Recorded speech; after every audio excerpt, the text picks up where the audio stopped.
Tonight, the dreams of 32 young men become NFL reality, and those NFL realities will become the discussions of our fantasy future.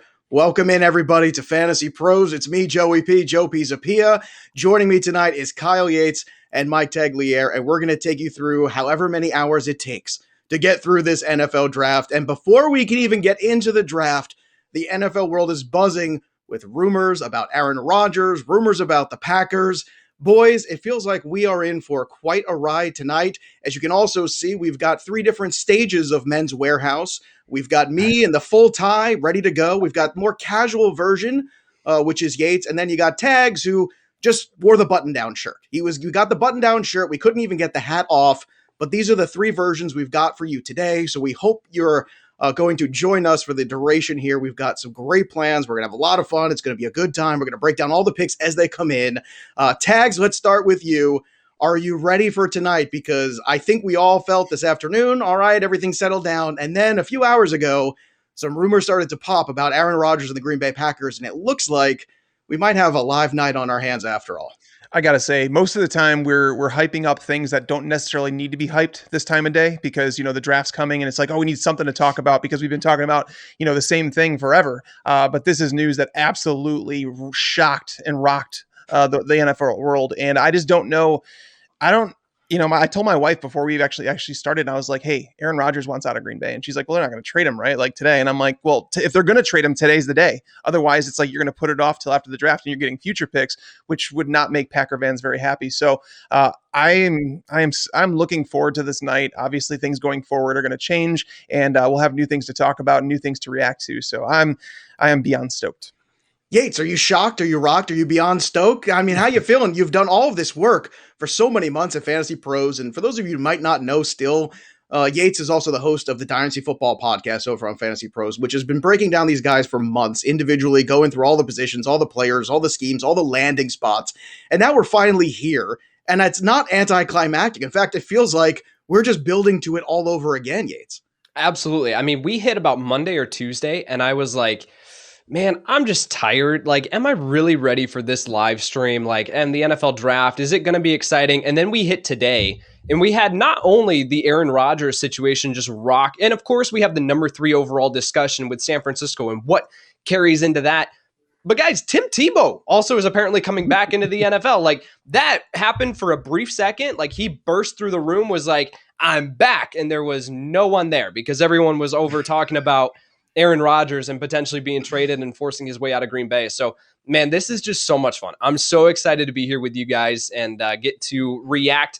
One, from a fantasy football perspective, we get to look at everything and just kind of break it down. But then also my fandom, right? You're going to get the right real reactions here as the Chicago Bears. I'm a big Bears fan. So what happens with the Bears? Green Bay, do they trade Aaron Rodgers? And we finally have a chance in the division because Aaron Rodgers has terrorized us for years and years.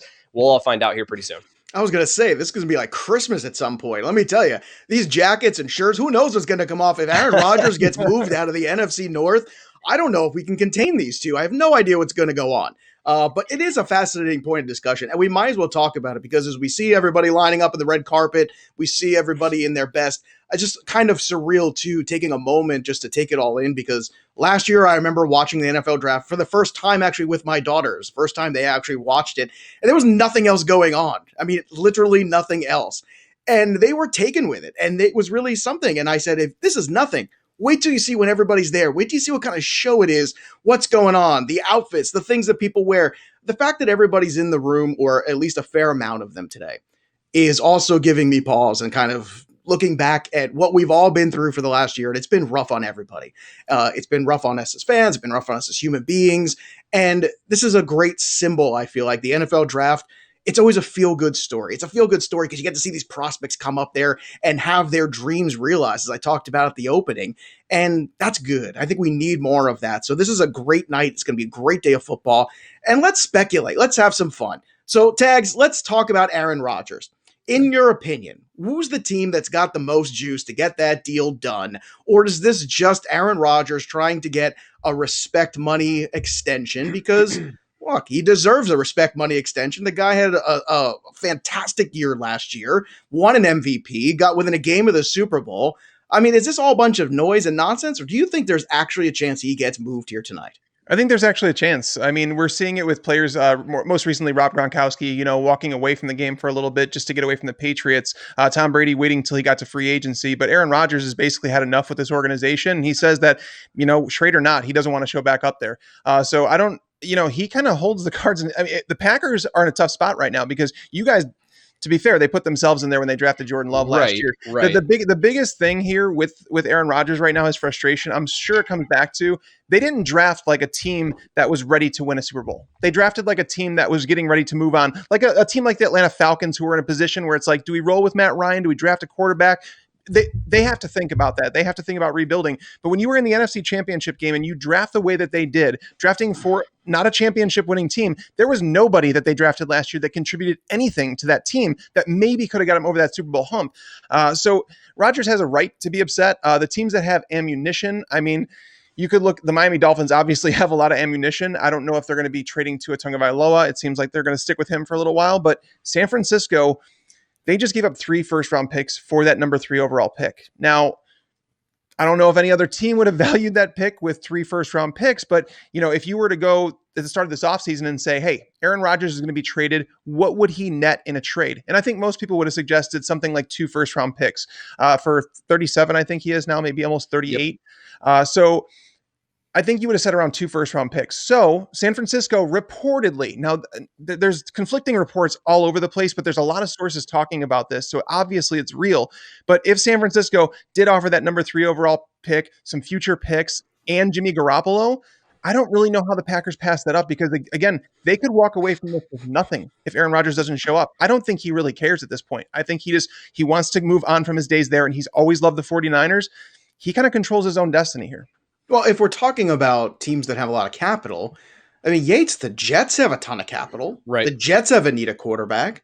The Jets are in New York, a city that is desperate for them to win. I mean, New York football has not been good for the last few years, in case nobody's noticed. It would be a fantastic opportunity for Aaron Rodgers to bring his Madison Avenue ad guy right to Broadway and get a chance to play for the Jets and a coach that everybody seems to around the league widely respect. Now, I know they're kind of a rebuilding franchise, and I get that. Yep. And that is the downside of that.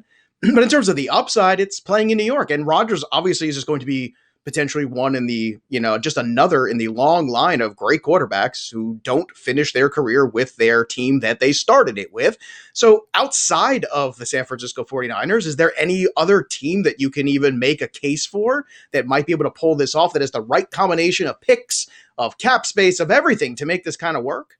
I mean, you can look across the league and you can say, what team wants Aaron Rodgers? Here's a spoiler alert, everyone that doesn't have Tom Brady or Patrick Mahomes, practically, right? So you can look across the board and say that there are plenty of teams that are going to want a player like Aaron Rodgers. You mentioned the Jets. Would the Jets be interested, you just on a surface level, in Aaron Rodgers? Yes, of course, absolutely. But when you look into the greater context and you look at that roster, you say they're probably not ready to win within the next year or two. So when you take that into consideration, it's very hard for me to see the Jets making that move for a veteran quarterback who's coming up on the end of his career. So I think San Francisco really makes the most sense because of his connections to the area. Obviously, he's done a ton of work, born and raised there, right? Like he has those connections to San Francisco. So that would really be the only situation that I would say, like, if I had to place a favorite on where he lands, San Francisco. But outside of that, man, it's really difficult to pinpoint another place because everyone else is going to want Aaron Rodgers that is in a win now window. All right, guys, real quick. Yeah. I want to say this because this is the reason I don't see a trade happening. I think it's possible, but the reason I don't, the Packers right now, this was leaked today. Like, I think Aaron Rodgers can't put this out today and said, hey, make it happen. Because so last night, I think it's when it all started because Rodgers thought he was being dealt to San Francisco. The reports came out about that he was actually, it was a done deal. And now that hasn't happened. But the Packers haven't had time to scout this quarterback class. Last year, obviously last year, Jordan Love, I don't think anybody expected that, but they kind of have to ride that pick out. You can't trade up and draft Jordan Love at the end of the first round. And then it's like, okay, we're going to trade Aaron Rodgers and then we're going to draft another quarterback. It's really difficult for the Packers right now because even if they do get that number 3 overall pick, I haven't looked at it, but I'm guessing that the Packers were not one of the teams at the pro days for these players, like Trey Lance and Justin Fields and Mac Jones. You know what I mean? So Well, they the probably Packers are weren't. They probably weren't taxed, but at the same time, every team has their staffs that have to do the due diligence on every single player, regardless, just in case odd circumstances come up. So they probably weren't there at Lawrence. I would imagine that, but I imagine everything after Lawrence, they were in that, at least aware and going through the notes and everything. I mean, that's what scouting departments do. But you're right, to a certain extent. It is kind of feels a little late in the game for all this to me anyway, too. I mean, it would be a phenomenal story. It would shake the ground of the NFL. I mean, it really would. When you think about that kind of a movement of taking Aaron Rodgers, it was the same thing when Brady left New England, too. It was this kind of earth-shattering moment where we're all looking at each other going, I can't believe this actually happened. And it actually went down. And then the fact that Brady could go on and then win another Super Bowl is even more mind-blowing. And the point with Aaron Rodgers, and Aaron Rodgers has every right to be upset that last year with that first round pick, they did not give him something else to get over that hump. He's been on that precipice last couple years, winning the MVP this year. It is very difficult. It's a difficult situation. It's a difficult scenario. I don't know. If I'm the Packers, I don't want Jimmy Garoppolo back and all this stuff. I just give Aaron Rodgers. What's stopping them, Tags, from paying Aaron Rodgers?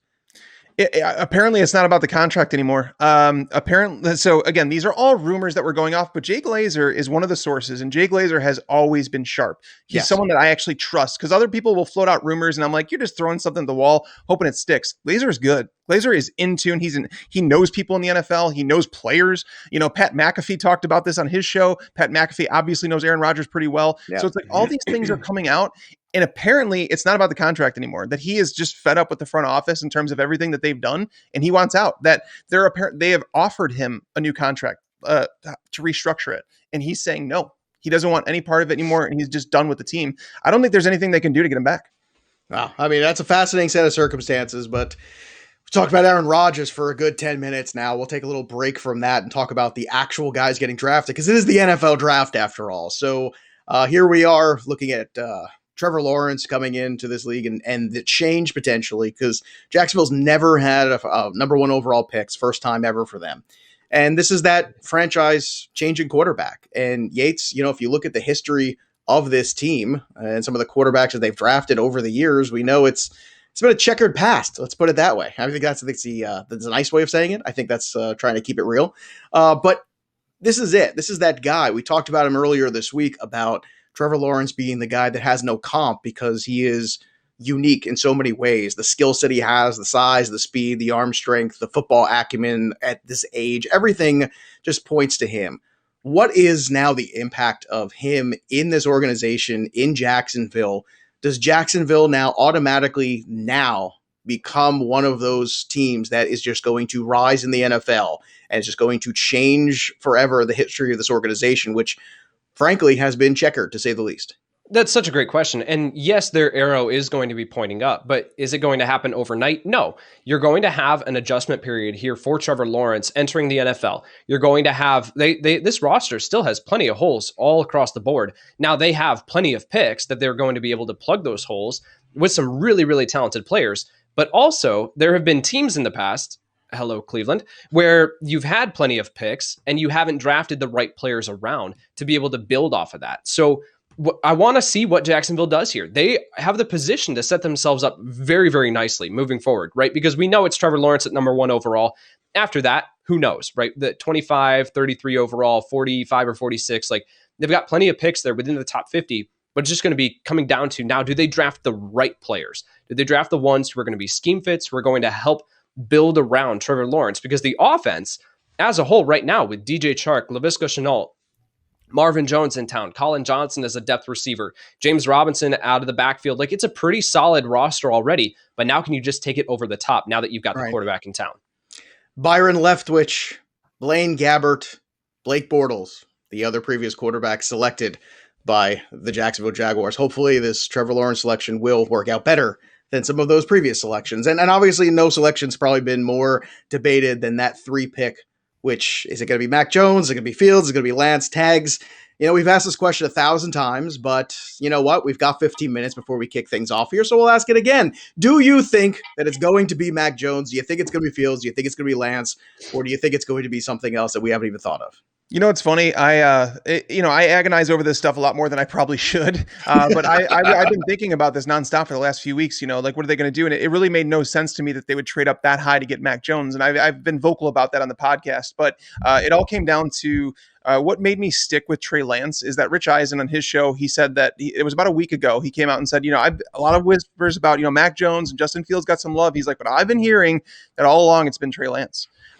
So that was something that kind of stuck in my head. And I was like, it all makes sense to me. You trade up for a quarterback that has a ceiling of someone like Trey Lance. Like he's got that Josh Allen type ceiling. That's what you're searching for when you trade away 3 first-round picks. And it was like every single guy in the industry that had a voice that has, an ear inside NFL teams' ear, or they're, talking to NFL. Well, it's very hard to get one's ear into someone else's ear. Yeah, I got it. But you know what? If anyone could do it, it's some of those guys. Right. Well, that's what I'm saying. Peter Schrager, Daniel Jeremiah, Mel Kiper, all these guys are talking about Mac Jones being the pick at 3. But then we're starting to see the betting lines. Those are the ones to watch on draft day. We've seen them shift dramatically. From the time that we did the Betting Pros podcast just a couple days ago, where we all said that we would take Trey Lance plus 400 at the number 3 overall pick. Now, all of a sudden, Trey Lance is the favorite. And I think what happened is San Francisco kept a lid on everything. And then it finally got to draft day and it's like, okay, we've drummed up enough interest. And now all of a sudden, I feel like the word is getting out there and Trey Lance is actually the favorite where you can get Mac Jones at plus 150 or whatever. So I'm going to stick with Trey Lance. I've done it. That's what I did in my final mock draft. And I was legitimately agonizing over changing it. But then it gets to today, and I was like, it was the right choice all along. It's going to be Trey Lance. Well, Yates, that's what you and I have been saying for a month now. And despite all the other noise and despite all of the the talk coming from all different places, it always felt like that should be the pick. If you're going to move heaven and earth to move up to that spot, you're taking the guy that has the biggest upside and the guy that you think is going to be transformative. And the odd thing to me is, to be honest, like if I've made that deal and I'm San Francisco, I want Trey Lance. It's not that I don't want Aaron Rodgers because I don't think I can go win right away with him, and maybe I can. But do I want to win for a year or two, or do I want to win for the next 5 or 6? And if I'm Shanahan, I want to win for the next 5 or 6. I want to build this thing and keep going. I've already gotten to a Super Bowl. I want to win one. I want to get to multiple. And it's not to say that Aaron Rodgers doesn't have a lot more left in the tank. I'm sure he does, but I don't think anybody's going to play for the amount of time that Brady's playing. Like I think Brady is the measuring stick is insane, and nobody should say, well, he can play till he's 45. No one's going to do that. Tom Brady is insane. He's out of his mind. But look, we've been talking about Trey Lance all this time. What is it about Lance for you that always, maybe with those people who haven't been listening and watching us the last 2 months, what is it for you that always kind of stuck out that you say, this is the guy who can change the 49ers stars here? Absolutely. As soon as that trade came across the wire, as soon as Schefter broke it, as soon as Rappaport tweeted it out, that the 49ers had moved up from 12 to 3, I instantly tweeted out that this was Trey Lance to San Francisco. Now, I will say this, that there is enough uncertainty. Yes, it is trending towards Trey Lance. I'll give my analysis, my full analysis when we have the pick in and when we know that it is Trey Lance, because I still think that there's this like sneaking suspicion that it could be someone else. But I think all signs right now are pointing to Trey Lance. So I made that call right as soon as that came across, because when you look at what Shanahan is able to do with, and what he's been able to do with Jimmy Garoppolo, with Nick Mullins, CJ Beathard, these guys who, yes, they can execute his system, but once you open things up with the athleticism and the arm strength that Trey Lance brings to the table, his experience running an actually very similar system at North Dakota State, thriving off a ton of play action, which is what Shanahan uses a ton, using that outside zone rushing scheme to be able to open things up for the passing offense, play action boots off of it, everything. Trey Lance just takes what Jimmy Garoppolo and these other quarterbacks have been able to do and just opens it up times 10. And so when you are also considering, and I brought this point up recently, when you're also considering that division now, the NFC West, where you have Russell Wilson, Matthew Stafford, Kyler Murray, and say what you want about Kyler Murray. He's an exciting playmaker, really, really good quarterback at being able to create on his own. And then you're going to go and trade 3 first-round picks for Mac Jones, who is not going to be able to compete with any of those quarterbacks, right? Because it all rises and falls these days on the quarterback. So now, when you look at the system of what Shanahan's able to do, how he can open things up with Trey Lance, I think it made all the sense in the world then. It made all the sense in the world to me while everyone else was pointing Mac Jones, and it makes all the sense in the world right now. Well, we're going to see a lot of quarterbacks flying off early tonight in the draft. We're also going to see a lot of players from Alabama. One of them, hopefully, being Najee Harris. And tonight on Fantasy Pros, we got a little present to give everybody watching. We're gonna give out to one of our watchers tonight, somebody here who is with us in the live stream. We're gonna be giving out, thanks to our friends at PristineAuction.com, a Najee Harris. That's right. Look at that. In all of its glory, Najee Harris autographed signed jersey. Again, thanks to our friends at PristineAuction.com. They do fantastic work. They have incredible memorabilia. And tonight, we're going to be giving this bad boy away to somebody just for hanging out, just for watching. I mean, come on, what get better than that? Nothing. So again, Najee Harris autographed jersey. So stay with us. We'll announce the winner later on. Hopefully at 10 p.m. is when we're going to be doing that. So you're going to definitely want to be sticking around. And I'm sure it's going to take at least 15 minutes for this first pick to go off, because between all the pomp and the circumstances and then soaking all the time up, it's going to take a while. But we're going to have a lot more to talk about, a lot more to get to. I want to talk about Fields for a second, because Justin Fields, if we go dial things back to January, it felt like, it's consensus, it's easy. It's Lawrence, it's Fields. And then over time, it's become not so much that. So, Tags, what in your opinion has happened to the stock of Justin Fields over the last few months? Because I felt like in January, it was a 1-2 combination of Lawrence and Fields. And now we're here, and basically on the 29th of April, it doesn't feel anything like that at all. No, it really doesn't. And honestly, it's weird. I cannot get a firm grasp on how NFL teams actually view Justin Fields right now. I think it really depends. I think all the analysts in the industry, I think majority of them have Fields as the number 2 quarterback in this class, but they're just NFL teams just don't seem to feel the same. I don't know if this is all a smokescreen. I don't know if some team wanted him. The 49ers taking him at number 3. If the Jets took him at number 2, I wouldn't blame them as a franchise. But there are some question marks about Justin Fields. When you go through and you watch his film, he's a guy that has the slowest release of all these quarterbacks in this class. He does have quite a wind-up motion. He does have a bit of tunnel vision when it comes to down the field, where he basically locks onto his wide receivers. Now, once he does lock onto that wide receiver, he is deadly accurate, but there are a few easy interceptions that you're going to come across in his tape because he's missing these floating safeties or linebackers moving through the secondary. So there are some things that you have to do some projecting with Justin Fields on. I personally have him as my number 2 quarterback in this class. I don't think it's a big gap, though, between him, Zach Wilson, and Trey Lance. I think Lance probably comes with the highest ceiling. I think Fields is probably the safest of the 3. And then you have Zach Wilson, where it's kind of like an in-between of everything, right?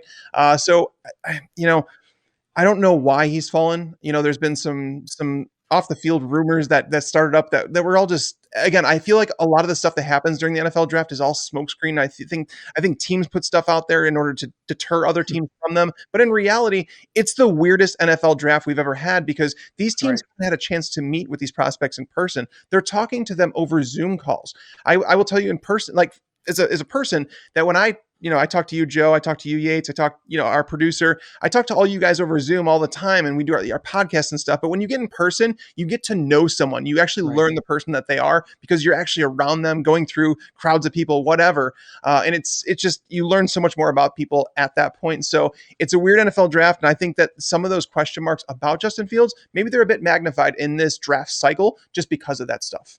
I think that's an excellent point. And then you couple in also the fact that you had some players that just sat out an entire season and didn't play. Yep. You don't have the regular combine. You don't have all the regular things that we're used to. Right. Yeah. I mean, the medicals that you're hearing that, they're getting some medicals, so some guys can't get them on other guys. I mean, it is bizarre. I think, the teams that have the better scouting departments are going to win in this draft. I think there's no doubt about that. That's what's going to happen. So let's talk about the Broncos too, because they've been very active lately. Yates, they just made a deal, actually bringing in Teddy Bridgewater just a few days ago. And do you think that the Broncos, there's been a little bit of smoke there as well with this Aaron Rodgers thing? Is there any chance that the Broncos may be able to get involved in this? There's enough there right now for me to say that it sounds like there's something close with the Green Bay Packers and the Denver Broncos making a trade there for Aaron Rodgers. We'll see what happens with that. Those are rumors right now. Those are reports. But we're starting to see some Broncos beat reporters tweet some stuff out. And so we'll see what happens when they go on the clock there at number 9 overall. Obviously, with the move for Teddy Bridgewater with a 6th round pick, who cares? Like, if you get Aaron Rodgers, cut Teddy Bridgewater tomorrow. Like, doesn't matter. But I think with Aaron Rodgers, that would just be so exciting, because you talk about Aaron Rodgers in the same division as Patrick Mahomes. Mm-hmm. Yeah, sign me up. Sign me up for that. And that would just be a huge fantasy boost to Cortland Sutton, Jerry Jeudy, KJ Hamler, Noah Fant, Melvin Gordon. Like, oh my word, that team really is ready to compete right now. They've got some holes on defense that they can plug up, but they're not gaping holes. Like, they're just small things that if they make the right draft picks here on day 2 and day 3, they can get it done with that quarterback. So, man, really, really interesting situation. We'll see what happens there. I mean, they would have to redo that entire offense, though, Tags, because that offense does not run. I mean, granted, look, I know it's Drew Lock. I know it's a very different quarterback, but still, the last few years, you watch that Denver Broncos offense is very conservative at times, and you can't be that when you're going to have Aaron Rodgers at quarterback. If it is indeed Teddy Bridgewater, though, what is the impact there for Teddy B, for these wide receivers? Because Drew Lock obviously had some opportunities last year to prove that he could kind of be that guy. Obviously, he didn't prove enough, and that's why Teddy Bridgewater's there now. Do you think Teddy Bridgewater can do anything in Denver next year if he is indeed the starting quarterback? I don't know if that whole signing to me doesn't make a whole lot of sense. Carolina ate a lot of that money. It was for a 6th round pick. So the Broncos have absolutely zero to lose from that pick. If they don't get a quarterback in the draft, then basically they could roll with Bridgewater and Locke and see, whoever wins that competition. And I would assume that it's probably Bridgewater. Locke just hasn't looked great, especially when it comes to being under pressure. But if Rodgers, like Yates said, I think Denver, we talked about San Francisco being the team that's built to win now and the connections with Rodgers and that, but Denver's a team that can win. I do believe that. And they're a team that I thought last year should win that division. They should have been a playoff team last year. I even said I love the over on their win total, but they suffered so many injuries on that defense. There was no way they were going to remain competitive. They were down legitimately their starting cornerbacks and their backup cornerbacks, and then Von Miller and Bradley Chubb. There were so many injuries that they had last year that defense kind of fell apart. But healthy, that team can compete. And if you put in Rodgers there with that surrounding cast, I mean, Rodgers has never had that in his career. He really hasn't. I mean, people talk about Greg Jennings and Jordy Nelson, but you look at these players and you say, what did they do when Randall Cobb? What did they do when they left Aaron Rodgers? Were they ever that same player? No, they were not. And the thing is, Rodgers elevates everyone around him. And I'm sure Joe could appreciate that as a Patriots fan talking about Tom Brady. But Rodgers does elevate everyone. And I don't think people realize just how much he's done for that Packers franchise. It's a shame that he's only had one Super Bowl victory during those 16 years that he's been there. But, welcome to Denver. And all of a sudden they would be legitimately a contender in the AFC. Well, we're only a few minutes out, so let's talk about some of the things that might go haywire here. It seems like we're going to get 3 quarterbacks in a row. And then after that, it seems like the conventional wisdom is you're probably going to have some combination of Jamar Chase, Penny Sewell, Kyle Pitts, somewhere in those next few picks. We don't know exactly how it's going to lay out. Again, this is all from the buzz. This is all what's gone on recently and leading up, which could be smokescreen, could not be. Yates, in your opinion, what's that one thing that could happen that could really throw things into a tizzy, and who's the team to do it? Oh my word. Well, it's Atlanta at 4, because doing a mock draft this year more than ever before is just so painful. We've done so many mock drafts. We've done them on the YouTube channel. We've done different things where it's fun to say, like in the entertaining mock drafts where we say like, what happens if this happens? When you sit down and you do a predictive mock draft, it was impossible for me. I was ready to pull my hair out by the end of it, because when you go at number 4 overall, even at number 3, if it is Mac Jones, well then, okay, where does Trey Lance go? Where does Justin Fields go? Okay, well, if it's Trey Lance at 3, well then how far does Mac Jones fall? We've been told that he's going to go in the top 10. So, but to answer your question, Joe, Atlanta at 4, because they could take a quarterback. They really could. Do I think that it's a smart decision? No, because you push Matt Ryan's money down a couple of years. This is a team that you have plenty of other needs across the board, that taking a quarterback where you're going to sit him for a couple of years just doesn't really make sense, but it's certainly in the realm of possibilities. They could go tight end with Kyle Pitts. They could go offensive line with Terry Fontenot coming over from New Orleans, placing a huge emphasis on the offensive line and how important that is. They could go Penny Sewell. They could go Rashawn Slater at number 4 overall. They could go corner for all we know. We were hearing things that say that Patrick Surtain and JC Horn might be off the board by number 10 overall. There are just so many different things that line up for Atlanta where if they go one different direction, it sets off a ripple effect. It sets off a ton of other dominoes where we look back and we say, like, this mock draft that I put out looks nothing like what the first one actually played out. Well, it's going to look a little different, too, for the Saints. And, I mean, obviously, no Drew Brees there anymore. And we're talking about, the transition of New England. I know Cam Newton was there last year, too. He's back again this year. But it seems like aggressive offseason has been kind of New England's MO. Tags, in your opinion, do you think that New Orleans or New England might just get aggressive if all of a sudden things get a little haywire. And let's say a Justin Fields does fall in the draft a little bit further than people might anticipate. Who do you think of those two teams is more likely to be aggressive and move up? I think it's the Patriots, considering where they're at as a franchise, what they just came away from. Bill Belichick's not getting any younger. The aggressive nature that they had in free agency, the thought that they're not going to be that high in the draft for a long time. It's going to take them more to move up in future drafts. I think that's the thought process behind the Patriots right now. So they're definitely the ones that I could see moving up before the Saints. The Saints are way back there at 28. I would argue that the Saints are going to enter a rebuild phase right now. And I know that nobody wants to say that because, Sean Payton's still a fantastic coach. And I do think he's a top 3 coach in the NFL. I love Sean Payton. But at the same time, that roster was voided of a lot of talent this offseason. Losing Drew Brees is massive. Not knowing who your starting quarterback is big. The defense lost a lot of places, a lot of pieces. Marshawn Lattimore is dealing with trouble with the law right now. So there's a lot of question marks about that franchise. For them to trade up and sacrifice some future in a draft with so much uncertainty, I just can't see teams mortgaging their future to move up in a draft like this for a non-quarterback. And by the way, I mentioned Jay Glazer back at the top of our show and the fact that he's a very reliable source and, he doesn't report on just nothing. He usually has good word on info. So he came forward and said, if the Saints traded up, it would be for a non-quarterback. And that, I think that's where the Saints are. I mean, they weren't really active in free agency, like when it came to that, because they didn't have the money to do it. Jameis Winston's perfectly fine. Taysom Hill, the story is still to be told, but they paid him a lot of money. So they have plans for those guys. I don't see the Saints trading up. I think that's all. I think that's a pipe dream, honestly. But the Patriots, they're a team I could definitely see doing it because they're in a rare position at 15 where it's not going to take a whole lot to move up if they wanted to into that probably 7 to 9 range. That's the range that I think most teams are going to look trading into.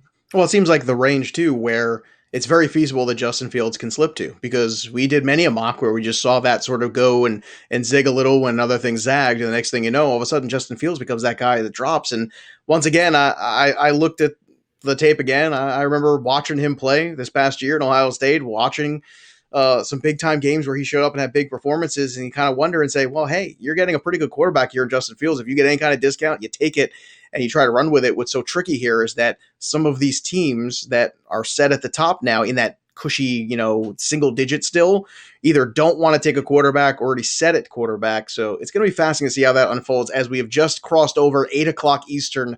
And this is very exciting because officially we are now in the NFL draft time. Now we'll see how long it takes to get a pick in. I'm sure eventually about 15 minutes from now we'll have one, which will be great.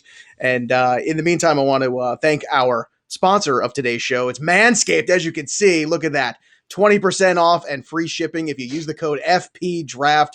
Look at that glorious Manscaped Lawnmower 3.0. The 4.0 is coming. It's even more powerful. Just so you know. I mean, it might be a little bit too much for some people. You're going to see a lot of defensive backs go in the draft tonight, but you got to play defense against your back hair. That's what you got to do. And that's what Manscaped's there for. It's got 7,000 glorious RPMs of quiet stroke technology. It's got the advanced skin-safe technology. They've got incredible other products as well.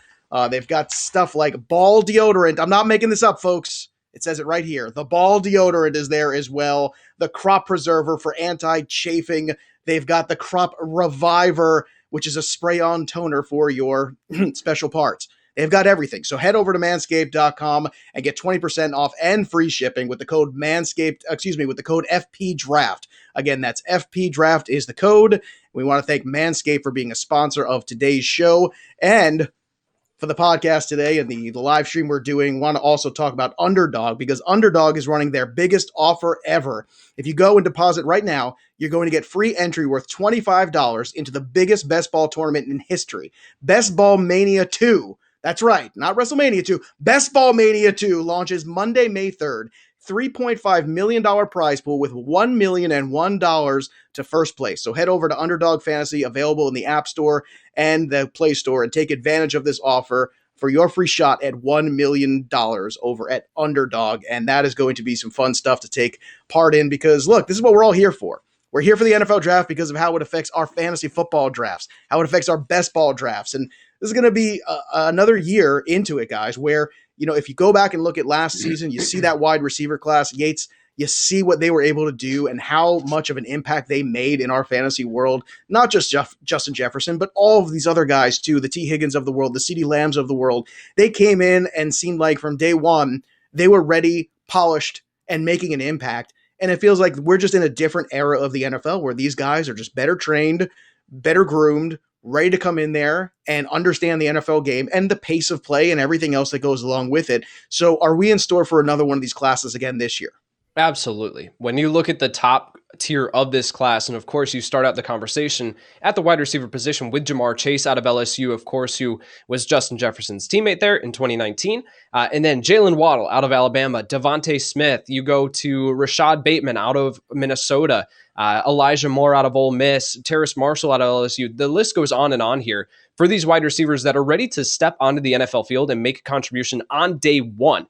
And for fantasy purposes, this really is important because we've gotten to the point where we start to get to, towards the end of our drafts, and we're like, rookie receiver, sure, I'll take one here.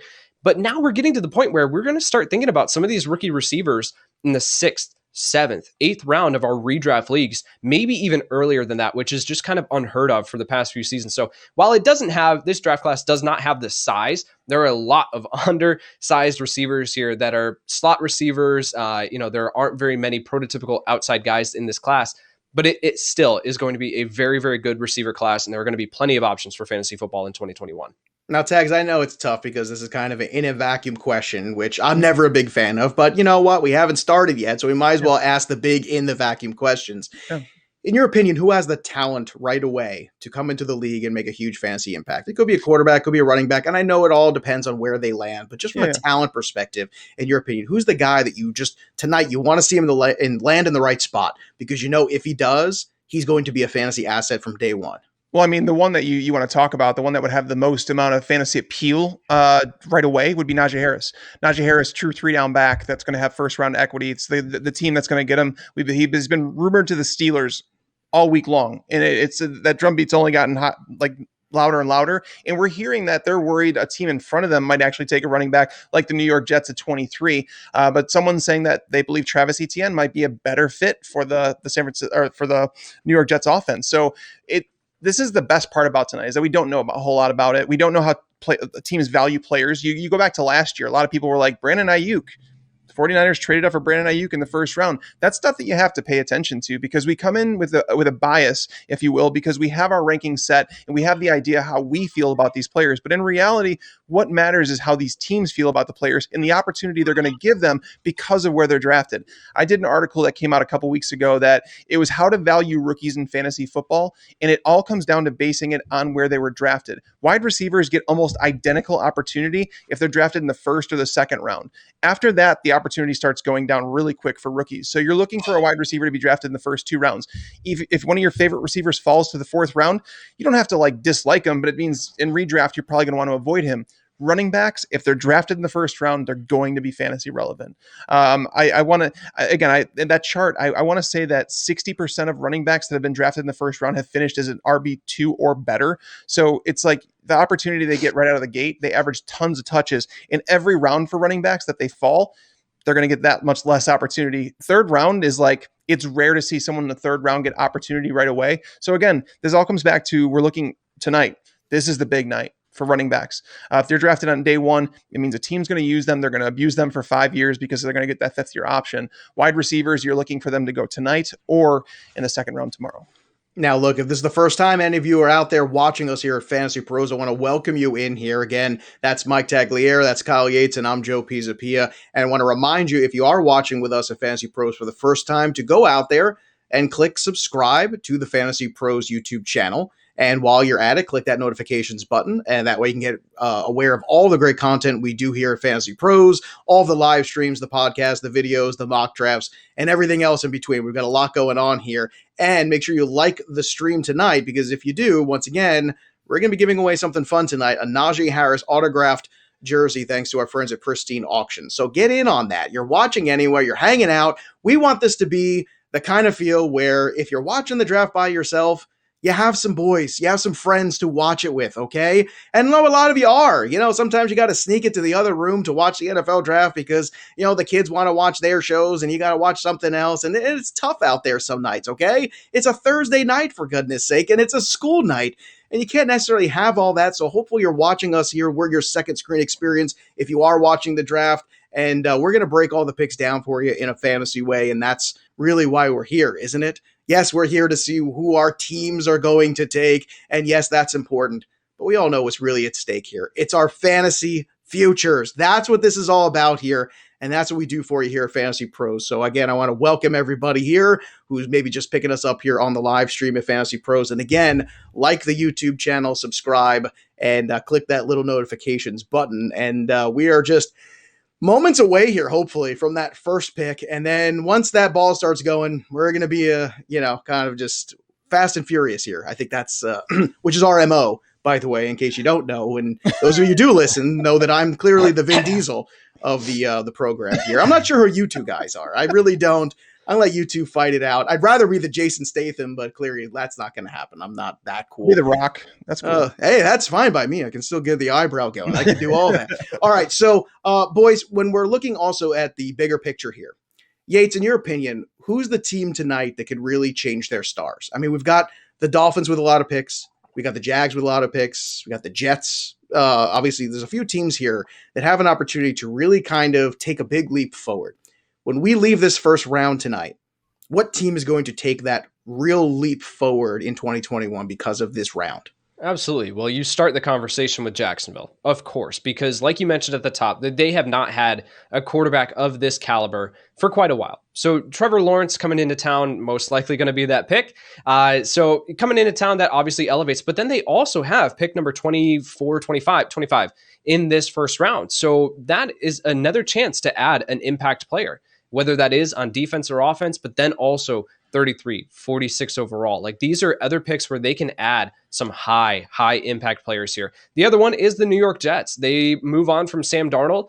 They need to elevate. They need to elevate this roster because you move on from Sam Darnold, who was a top 3 pick just a couple of years ago. You go get your quarterback now of the future, arguably Zach Wilson, and then you have an additional first round pick as well from that Jamal Adams trade with 23 overall. So the two teams at the top, not only because they just have the first 2 picks in the draft, but also because they have additional picks in the first round, which are really going to set them up well for the future.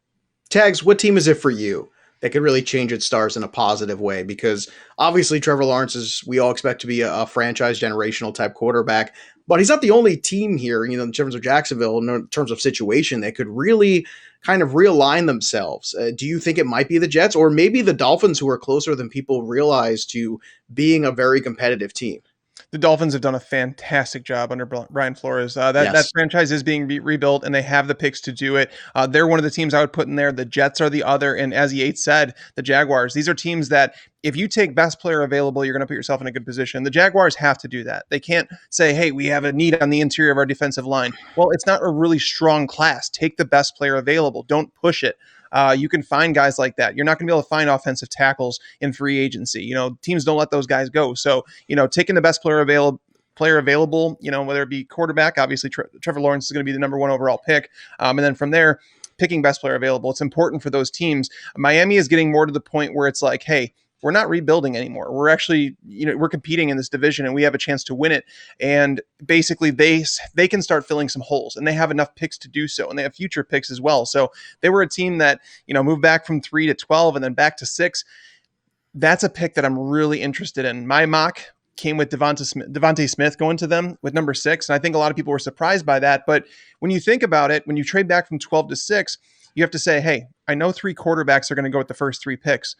We have to have 3 players on our board that we want to trade up back up to number 6. And so therefore, if you were to say 2 offensive players and then like an offensive lineman, it's like that's a pretty big difference. I think they're looking for a weapon. So I think Devontae Smith or Jalen Waddle, if they prefer him, would be one of the picks there at 6. I think that's a big pick that we're going to be watching as this kind of unfolds. And what we're watching right now is Roger Goodell taking the stage. I can only assume to a chorus of boos, but then again, they flanked him by some Cleveland Brown greats. You have Bernie Kosar on the stage right now with Roger Goodell. You have Joe Thomas. You have Jarvis Landry. And it's very cagey how they always do this. It's like, let's put up, where are we? Oh, we're here in this town. Let's get some of our most beloved players and flank Roger Goodell so you can at least bring the booze down to a normal level. And I was asking the question last year, if there is no crowd and we have an NFL draft, does Roger Goodell still get booed? It's kind of like that very Zen question about if a tree falls in the forest, does it make a sound?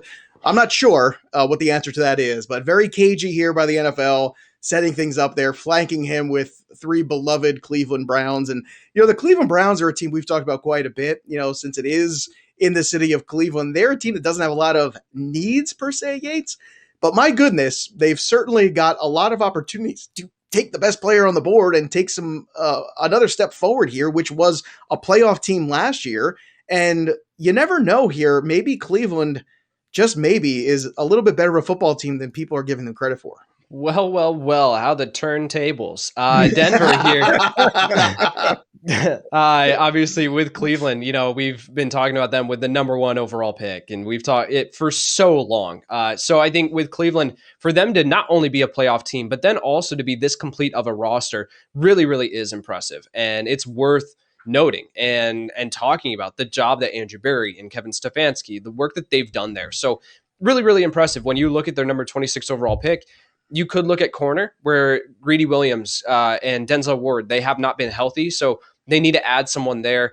Edge is kind of taken care of with Myles Garrett. Jadeveon Clowney, do they kick him inside to a 3-tech? Do they go edge there in the first round? But all of that, the offense particularly, is kind of set up where you look at that and you say, I really don't know what needs they have on the offensive side of the football. You're going to probably be a defense pick here at 26 overall.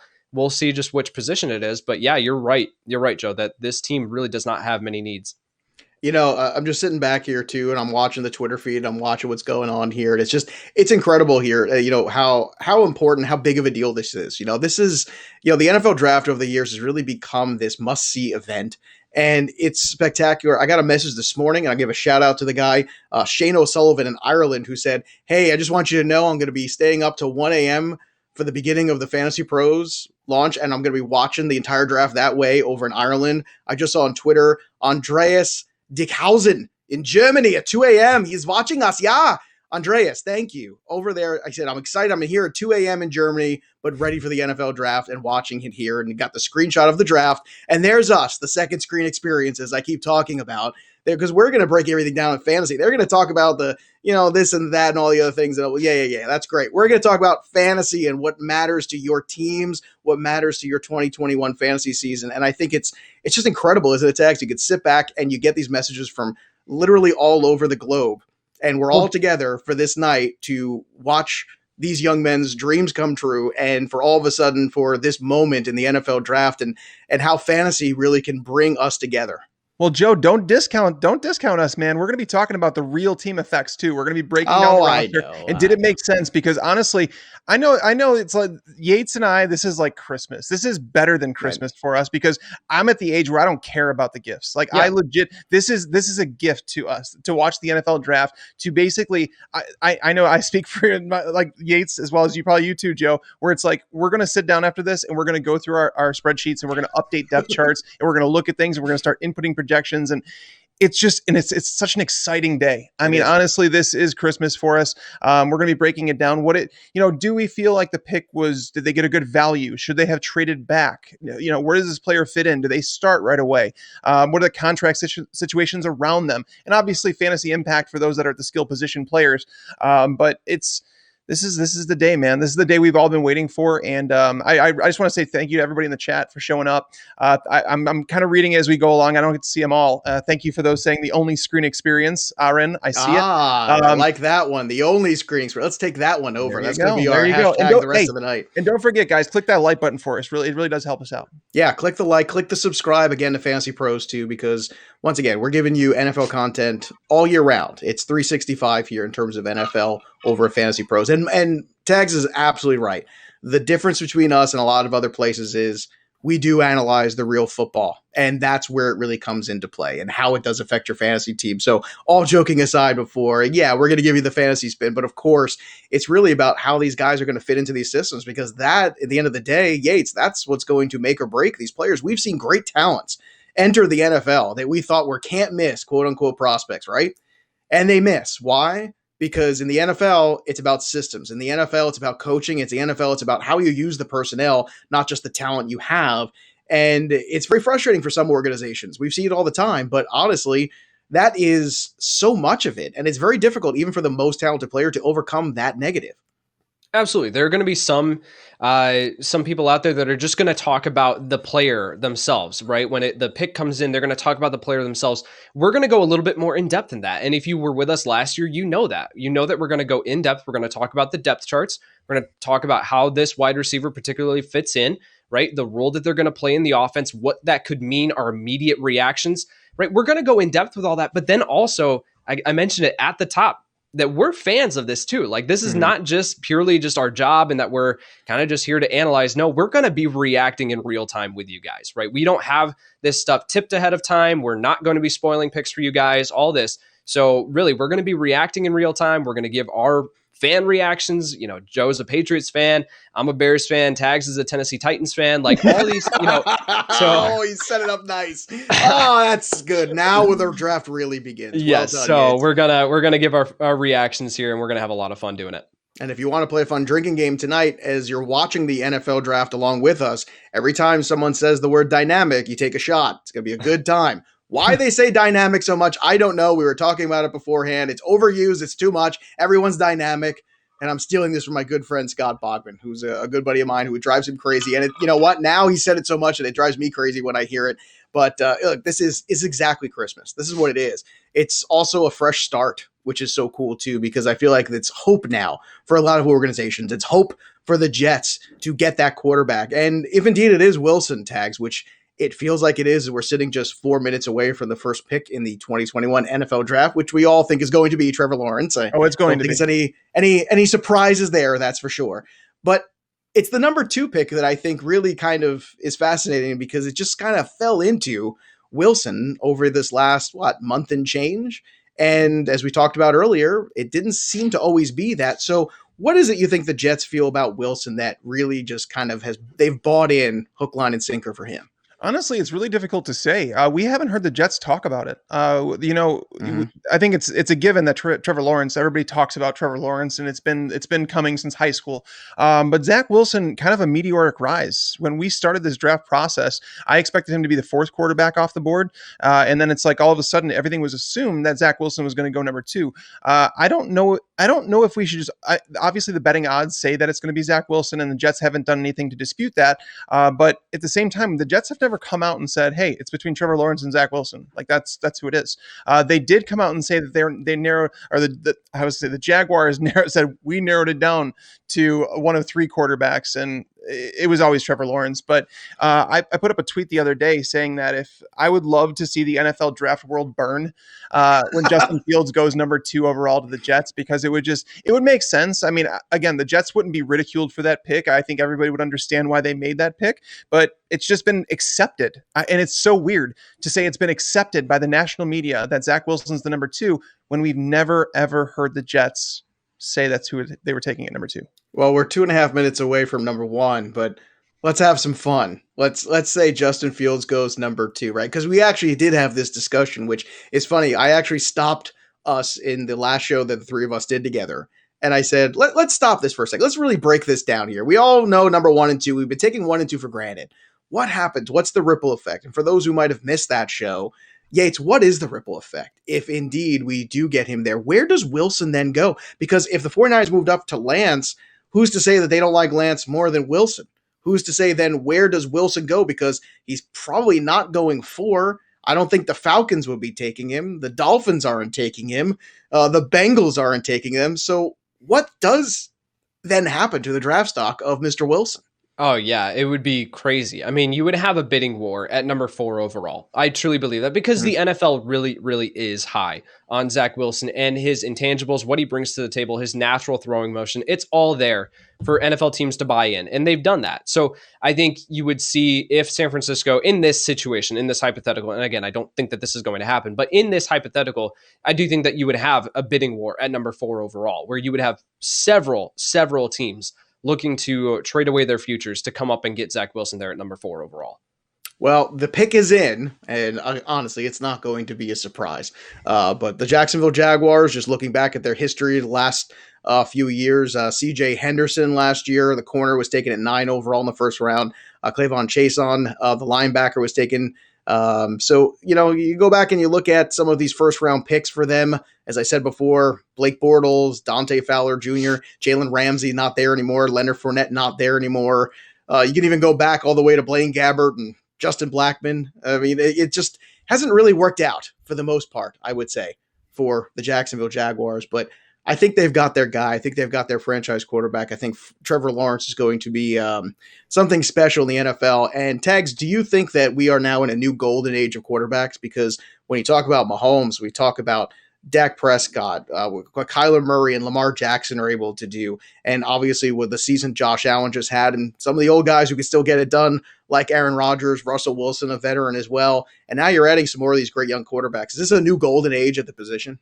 It really is. I mean, I think the NFL wants it that way, and I think that's the way they've been building for quite some time, making life easier on the quarterbacks, that they don't want them getting hurt. So anytime they're touched, they're going to get a penalty thrown, which is different than back in the day, and it's why you're seeing a lot of smaller quarterbacks, people willing to take chances on them, smaller wide receivers. The game has changed so much, but Trevor Lawrence, fortunately for the Jaguars, they're actually about to make this pick.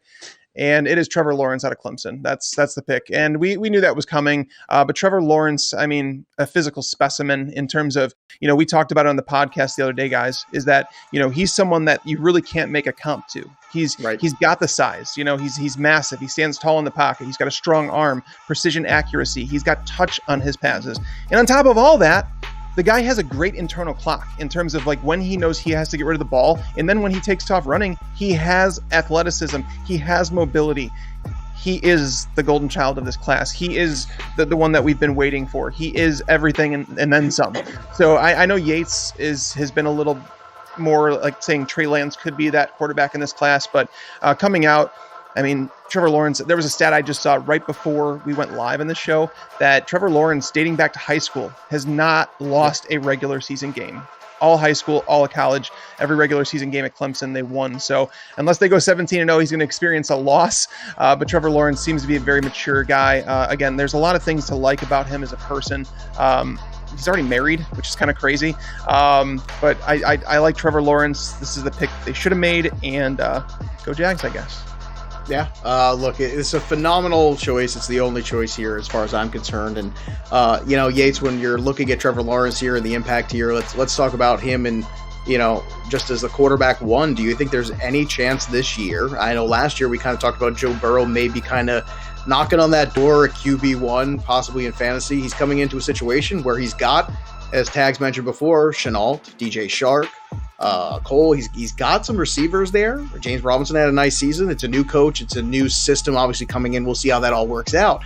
But do you think Trevor Lawrence is set up for immediate success in the NFL with Urban Meyer coming in fresh to the NFL from college for the first time ever? Because this is a trickier situation. This is not normal nowadays to get somebody who's a college coach for the first time in the NFL picking at number one. That combination has not happened in a while. Sure. So Trevor Lawrence, from a fantasy perspective, is he ready to contribute right away? Is this someone that you can look at in your 1QB redraft leagues for 2021? Absolutely. And here's the reason why. It's not because of what he brings as a passer. Yes, of course, he is a phenomenal passer in his own right. He's going to bring that value to you. Absolutely. But the reason why you can safely rely on him for fantasy purposes, at least as a streaming quarterback, at least as someone that you consider for his rookie season, which is not normal, right? We've got these guys in previous seasons of Kyler Murray. Well, he had a phenomenal rushing floor that he was going to be able to provide. It's Trevor Lawrence bringing that mobility that he has, which is going to be a huge part of his game in the NFL. With his mobility, what he can do on the ground, but then also what he provides an NFL team around the goal line, where you are able to use him on read options at the goal line. That is going to be impossible to stop with his mobility, his size, his willingness to lower his shoulder, embrace contact, and fight for that additional yardage. So I think that Trevor Lawrence, it's not going to happen year one, maybe not even year two. But I have said this, where Trevor Lawrence absolutely could lead the league in rushing touchdowns at the quarterback position here sooner than later. Yeah, he had some phenomenal runs last year. The Jets are now on the clock, 4.5 minutes to their pick. The last time the Jets selected number 2 overall in the draft, it was 1990, and they selected Penn State running back Blair Thomas. And yes, I'm old enough to remember Blair Thomas. That's pretty fun. But you know what? The only one time that they ever select number 1 overall, anybody want to take a shot at who that guy was? A little trivia for everybody. The only number one overall pick in the history of the Jets organization. Any takers? Any takers? Anyone? No. I'll give you a hint. It's a wide receiver, and you'll watch him on TV every Sunday. Keyshawn Johnson, who's still out there talking about football. So Keyshawn was the only number one overall selection the Jets have ever had. Now, Jets drafts, obviously, the last time they took a quarterback was not that long ago. It was only 2018. It was Sam Darnold, who was supposed to be can't miss. Sam Darnold, everybody loved him. Every scout said it was going to be great. And I don't know how much we want to put on Sam Darnold and certainly how much more we want to put on Adam Gase. My guess is it feels like a little bit more blame wants to go Adam Gase's way in this room.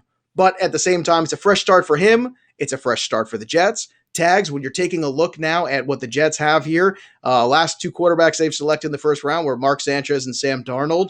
Do you think that this Wilson pick, if indeed it is Wilson, is finally going to be the third time the charm here? Oh, I mean, I hope so for Jets fans. I think they deserve it. You know, it's a big media market.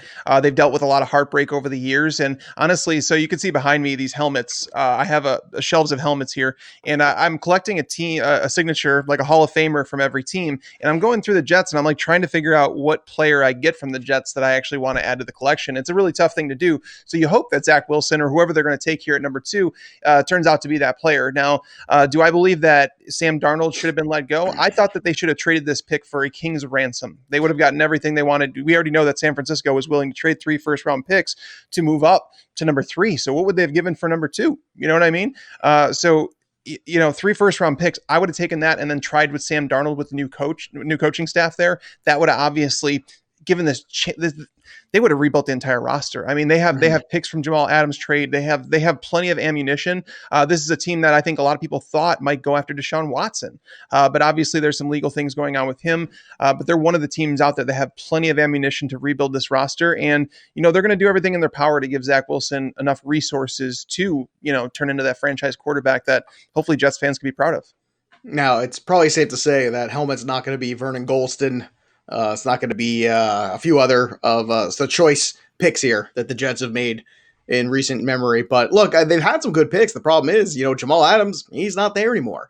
Last year, they took Mekhi Becton, the offensive tackle from Louisville, and now the pick is in. So we shall see if things are about to get a whole lot more interesting, or if indeed the chalk of what's been said for all of these weeks is indeed Wilson, and that is going to be the quarterback from BYU.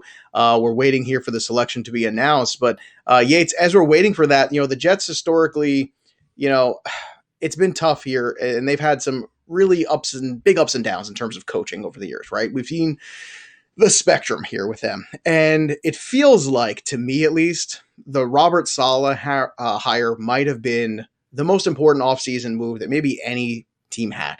I think the world of this guy personally. You listen to him talk, you listen to the way his players talk about him. This feels like what's been missing from the Jets organization for so long. This sort of stoic leadership that everybody can buy in, that you feel like, you had Rex Ryan who ran his mouth a lot. You've had a lot of different characters, Herm Edwards. My goodness, you even had crazy characters like Richie Kotite over the years, right? But it feels like they finally got it right now with this guy, doesn't it? It does. I'm a huge fan of this hire and the fit here with what they are bringing over. Do you want to talk about the pick? Because it's in. Zach Wilson. Yep. There it is. So hopefully Zach Wilson, Robert Saleh will indeed make beautiful music together. But continue on. Tell us about Saleh and tell us about what your expectations are with him and his new quarterback, Zach Wilson of BYU. Absolutely. So it's not only what Saleh brings as a head coach, as a leader of men, but then it's also what the scheme he's bringing over from Kyle Shanahan there, obviously with Michael LaFleur coming over as the offensive coordinator here. So Zach Wilson is going to, again, I talked about it with Trey Lance and the ability to thrive off of play action boots and the play action game, and then also thrive outside of structure. That is going to be what Zach Wilson brings to the table here for the New York Jets. So you're starting over, you're turning the page here. And then from a fantasy perspective, Wilson provides that mobility, which obviously is really important. And he can be someone who can give you that safe floor for fantasy purposes. I'm a little bit more skeptical about going out in 2021 and looking at Zach Wilson in redraft leagues, particularly, just because I think that it's going to take him a little bit longer and I don't know if he's going to be utilized as a rusher as much as Trevor Lawrence is, or Trey Lance, or even Justin Fields. So I think with Zach Wilson, I am going to wait a year. I'll see how this works out for fantasy purposes, but specifically for redraft. But I am excited. I think that they've got the right head coach in place. They've got a great general manager, in my opinion, with Joe Douglas. Now they've got their quarterback of the future. Let's see how it plays out. Tags, I want to ask you about Wilson a second because I think nobody has any question that he can make the big highlight reel plays because I think that's what he's been really good for. As Yates was alluding to, great athleticism. He's got a big arm, got a quick release, all that stuff that you do want out of a quarterback. Here's the question. Can he make the everyday ho-hum moments work too? Because it's one thing to be able to make those highlight reel plays. It's another thing to be able to dissect a defense, make the good reads, do what you have to do in the NFL to be successful that isn't just your athleticism. Because we all know it's one thing where athleticism can overtake a situation when you're playing football in a college level in a different conference where the talent might not be quite as good, where the talent wins out sometimes of a guy like Zach Wilson and the athleticism. Whereas you start to put him in a situation in the NFL where the athleticism is at every single position and everybody's at a high level. Is there any concern about him making just the everyday throws? I mean, I don't. The concern for me isn't more about the everyday throws because I think almost every quarterback should be able to make that. That's almost like if you go to an NBA game and you watch guys shoot around before the game. Every player makes almost every basket. It just kind of because they're wide open. It's the throws it's the baskets they need to make. It's the throws they need to make in the NFL. Zach Wilson, for me, my critique on him is that I don't know if he's as accurate as advertised. A lot of people talk about his accuracy and that it's one of his top traits. He does have a quick release. He can throw off platform. He does have a big arm. But the real question is like, you talk about competition. Playing at BYU, the competition he played was not very good. And then you talk about the time that he had in the pocket. You look at the quarterbacks that played in this draft class. He was the one that had the most time sitting in the pocket, just available to scan the field. Now, he does read defenses relatively quickly. But again, when you're playing against second-tier teams, you should look better. And there's really a small sample size on Zach Wilson because before 2020, Zach Wilson wasn't going to be the number 2 overall pick. So he made the most of a situation that he really should have. So kudos to him. I just don't think that he's a can't miss prospect that some have labeled him as. Whereas I don't think that, Justin Fields is. I don't think Trey Lance is either. Trevor Lawrence is really the only one that I have very minimal questions about. Everybody else has some black and blue marks, some checks on them, and it's going to take some good coaching. But as Yates mentioned, fortunately, Robert Saleh, that coaching staff that they brought in there, that was one of the biggest hires they could have made, and I think he's set up for success because of that. Well, now the draft begins. Now we got it going because this is the third pick, which we've all been waiting for. And spoiler alert, no Aaron Rodgers trade yet. So once again, I don't know. This was a fun story that dropped. I kind of rolled my eyes when I saw it, and I said, this is just a ploy for more money at the end of the day. We'll see now. We'll see if the rubber hits the road. Zach Wilson there. And you know what? I think Lawrence is the epitome of the can't miss, quote unquote. I don't think he's going to miss. I have a hard time when I watch that guy play the quarterback position, finding issues with him, finding issues with what he does. And every now and then, if he has a bad game, I mean, he's a human being. He had a few of them this year, but at the same time, I mean, he dealt with some adversity himself. And I just feel like when you're looking at Trevor Lawrence long-term, it's clear he's the cut above everybody else. And there are questions about the other quarterbacks. Now the question is, who's that next quarterback? Who's that next guy off the board for San Francisco? And Yates is very excited here because we've got 3 minutes to find out if indeed it's going to be Trey Lance. And I got to tell you, Yates, I'm not as concerned about it. And we talked about this too. I think I combined it. I'm trying to remember the exact number. Maybe you will, because I knew I threw it out there to you a few weeks ago of the number of games that Jimmy Garoppolo's missed in the last 3 years. Was it 19 overall or 20 something? But it's a lot. It was an absurd number. It was 10 last year, and it was nearly the entire season a couple years ago, right? For the 49ers, when they have the quarterback healthy on the field, they went all the way to the Super Bowl with that team. Now, look, the roster's a little different right now. There's no doubt about that. But in your opinion, whoever they take a quarterback, let's say it is Trey Lance for the sake of argument. Do you think he is going to fight Jimmy Garoppolo for that starting job? Do you think there's going to be a pivot somewhere mid-season where they make the passing of the torch regardless of who it is they take? It's so interesting because you hear all the time that, well, they need to sit a year before they become, what we think they could be. Like sitting a year is probably what they're going to need. And then we see like Patrick Mahomes is really the only one that I can look back on and say like, yeah, he was the one who sat a year. Like everyone else has been they play 3 games and that they go 3 games and then let's turn to the rookie. I mean, Justin Herbert was supposed to sit last year. He obviously was a different situation where he gets thrust into the starting role because of a punctured lung for Tyrod Taylor. But I think if it is Trey Lance, yes, because you're going to put Jimmy Garoppolo and Trey Lance on the field next to one another in training camp. And Trey Lance is just going to blow Jimmy Garoppolo out of the water with his arm strength, with his mobility. He's going to make jaw-dropping play after jaw-dropping play. Now, if it is Mac Jones over, and battling Jimmy Garoppolo, that's a different conversation because I don't know if Jones is much of a difference, honestly, between Jimmy Garoppolo there. So as far as being able to get onto the field right away, everyone talks about Trey Lance sitting. I think he definitely deserves to go right away. And the pick is in, so we're just waiting moments away from that. It was not traded. And it was not traded. The pick is in. The pick is not traded. So there you go. It's all about money and respect at the end of the day. Also, bringing to light as well, the last time that the 49ers took a quarterback in the first round, it was Alex Smith in 2005, who just passing over Aaron Rodgers. That's right, passing over Aaron Rodgers. Wouldn't that have just been the irony of all ironies, right? You come around here and it's 2000, and just because Aaron Rodgers is like, you know what, Alex Smith is finally out of the league, and now I can be a 49er, which is where he wanted to play, which is ironically where Tom Brady wanted to play. And the 49ers just seem to have had an aversion tags over the years of great quarterbacks in the first round. They're like, nah, we're good. We'll take Giovanni Carmazzo and this guy and that guy. They've had a checkered past of drafting quarterbacks in the last 20 years. There's no doubt about that. But here we go. Do you see the Yates is fist pumping, which makes me believe that we know what's happening. This is your pick, dude. Yeah, Yates, it's all yours. I'm not going to do this one. With the number 3 overall pick in the 2021 NFL Draft, the San Francisco 49ers select Trey Lance, quarterback out of North Dakota State. Oh, there you go. There you go. Kyle Shanahan is such a troll. You could say it. I told you so. Say it, Yates. Say it, baby. I'm not gonna do that, but it feels good, though. I told you, stick to your guns. Really good. Let me tell you, 2 weeks ago, you were misery. You were misery on the show. You were telling I was like, I don't know, and Mac Jones, and what did I tell you? Stick to your guns. You've done all this work. You've done all this homework. You're not going to be wrong on this. I'm with you, right? And I watched the pro day again, and you remember that day I texted you and I watched it. I said, I just watched the pro day again for Lance. I said, there's no way they're passing this kid up at 3. And you said, well, I hope so. I don't know. I hate this Mac Jones thing. And he's been so neurotic about this. I am just so happy that this had a happy ending for Trey Lance. But honestly, I'm even almost as happy that it has a happy ending for Yates. Aren't you, Tags? I mean, look at him. Look how relaxed he is. He's relieved. He's relieved. It's like, I don't know what just happened, but Yates just took a load off, and I love it, and I love the pick. Everything about it.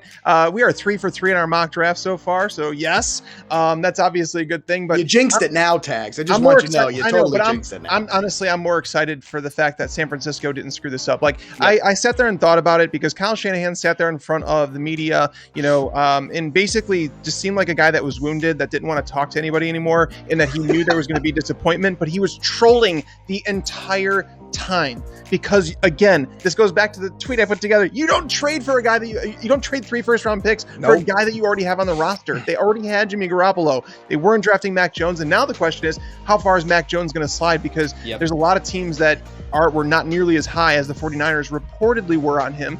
So I'm excited for this for the entire offense because San Francisco goes from a team that basically had the training wheels on, even with Jimmy Garoppolo. I believe that Kyle Shanahan had limitations in his offense with Garoppolo in terms of what he could do down the field. Now you take those off, you get George Kittle back healthy. You have Deebo Samuel is that reliable source. You have Brandon Ayuk, who flashed big play potential, and it's like, do they add a running back at some point in this draft? I don't know, but that offense is about to take off, and it's going to be the strength of that team. Whereas under Robert Saleh, the defense was what they were kind of known for a little bit because, again, they had the training wheels in the offense. So I am happy.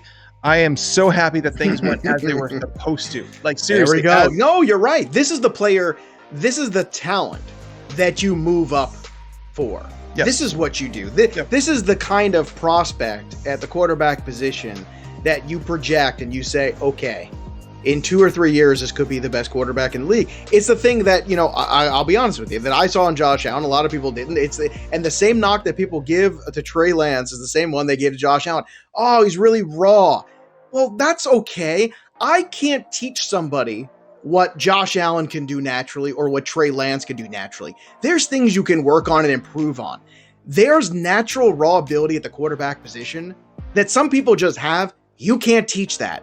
Those guys have that. I always say you take that and you try to mold it, and it doesn't always work. In fact, they just threw a comp on him too, which I think is a great one too that we haven't talked about, which is Steve McNair. We should not have missed that. I like that Steve McNair comparison. I think that's a really good one. And by the way, he looks sharp in the suit. The lapels, the different color right now, the bow tie.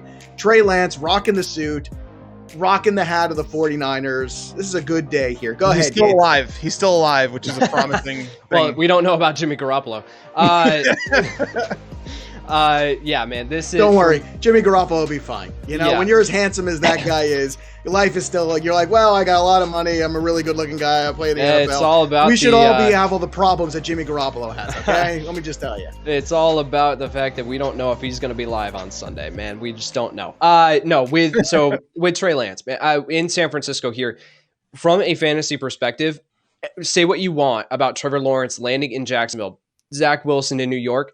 With this offense, with this scheme, with the receiving weapons that he has around him, Trey Lance, I am absolutely going to be drafting in 2021 redraft leagues for fantasy purposes because of his rushing ability, because of the fact that he does not have to do a ton to be able to get the ball in his playmaker's hands, but then he has the ability to create on his own.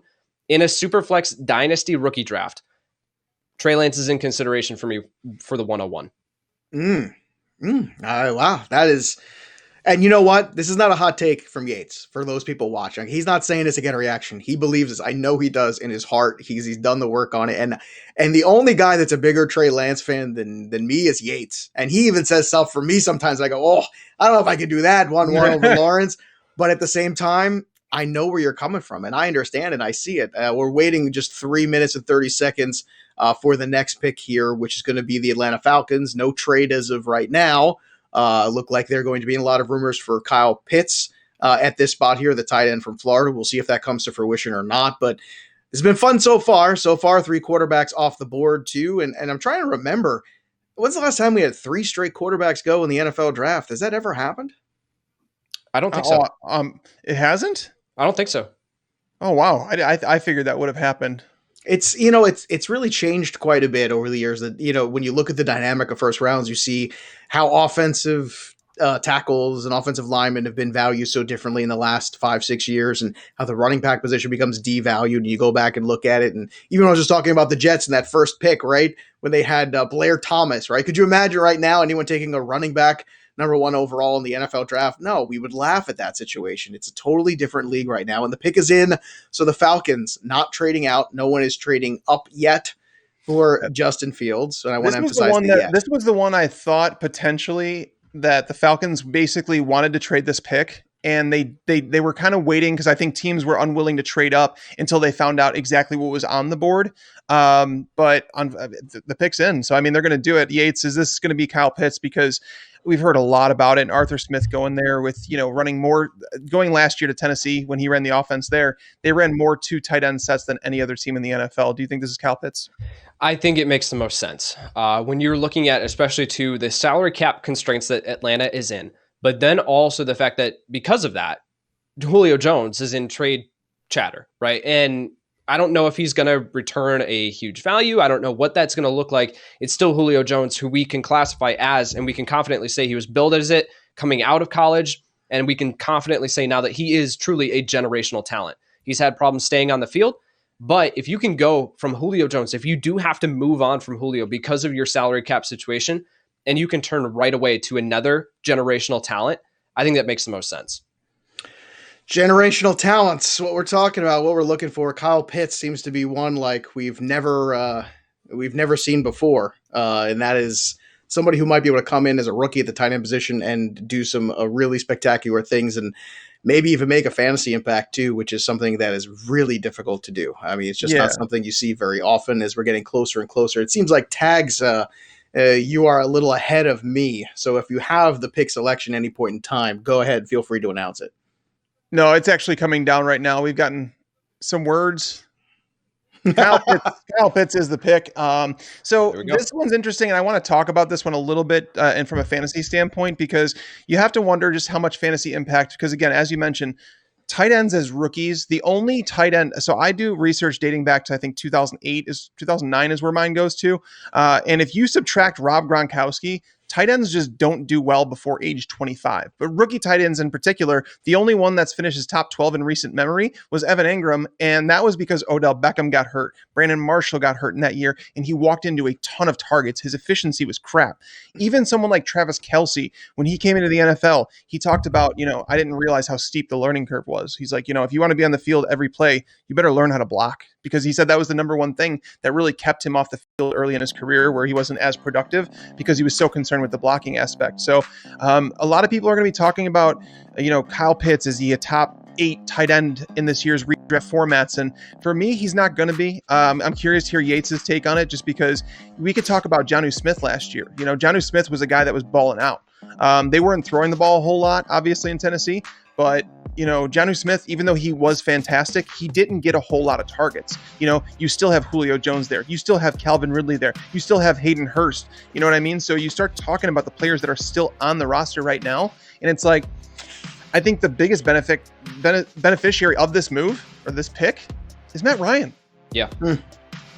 Yeah, so from a fantasy perspective, and particularly with redraft, right, because it is different in how we view it from a dynasty perspective. From a dynasty perspective, he's absolutely worth a top 6 pick in 1 QB formats. He's just that special of a talent. You might have to wait a little bit in year 1, but it also brings into consideration the conversation of, what does this offense look like? Well, you're bringing over Arthur Smith from Tennessee and wanting to be more committed around the run game.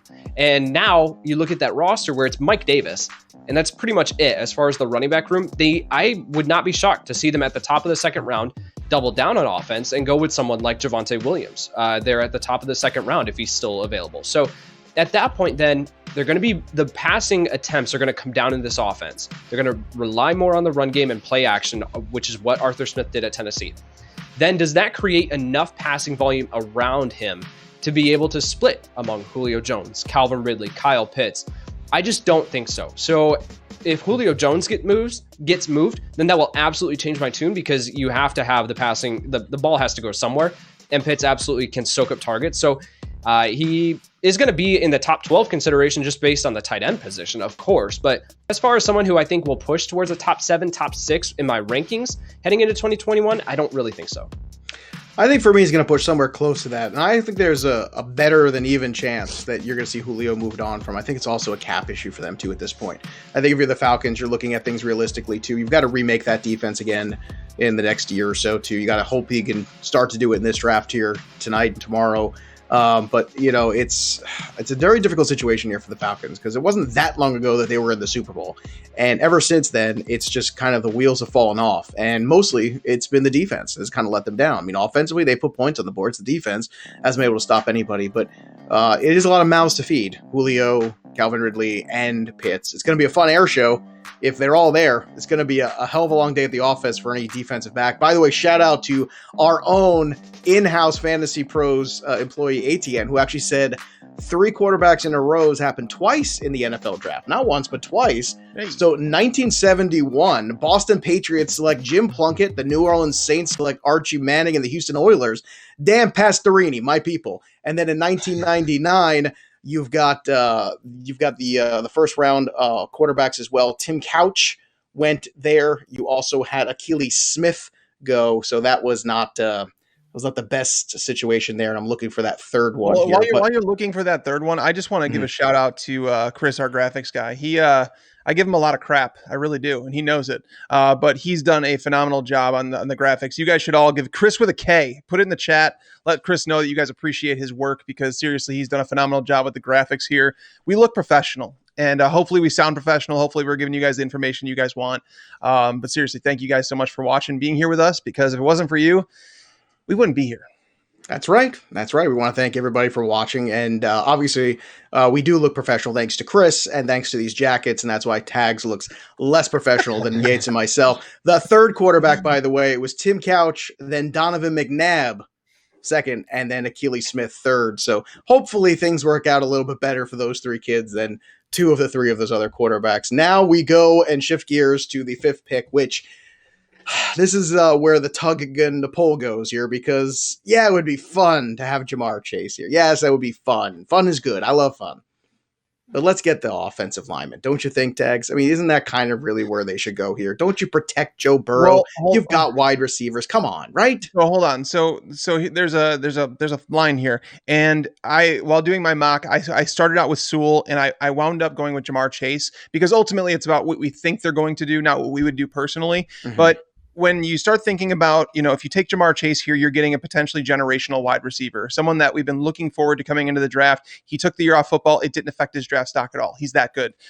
So when you have a chance to get a wide receiver like that, that's a game changer, probably the best available player on the board right now. I think you can take him. And on top of that, it's an extremely deep offensive tackle class. I think we're going to see some good offensive tackles be there at the top of the second round when they make that pick. So I have been saying, I believe that they're going to go with Jamar Chase. They're going to try and make their quarterback happy because in the end, if Joe Burrow is telling you, hey, I forget about the protection, give me Jamar Chase, we'll worry about that protection.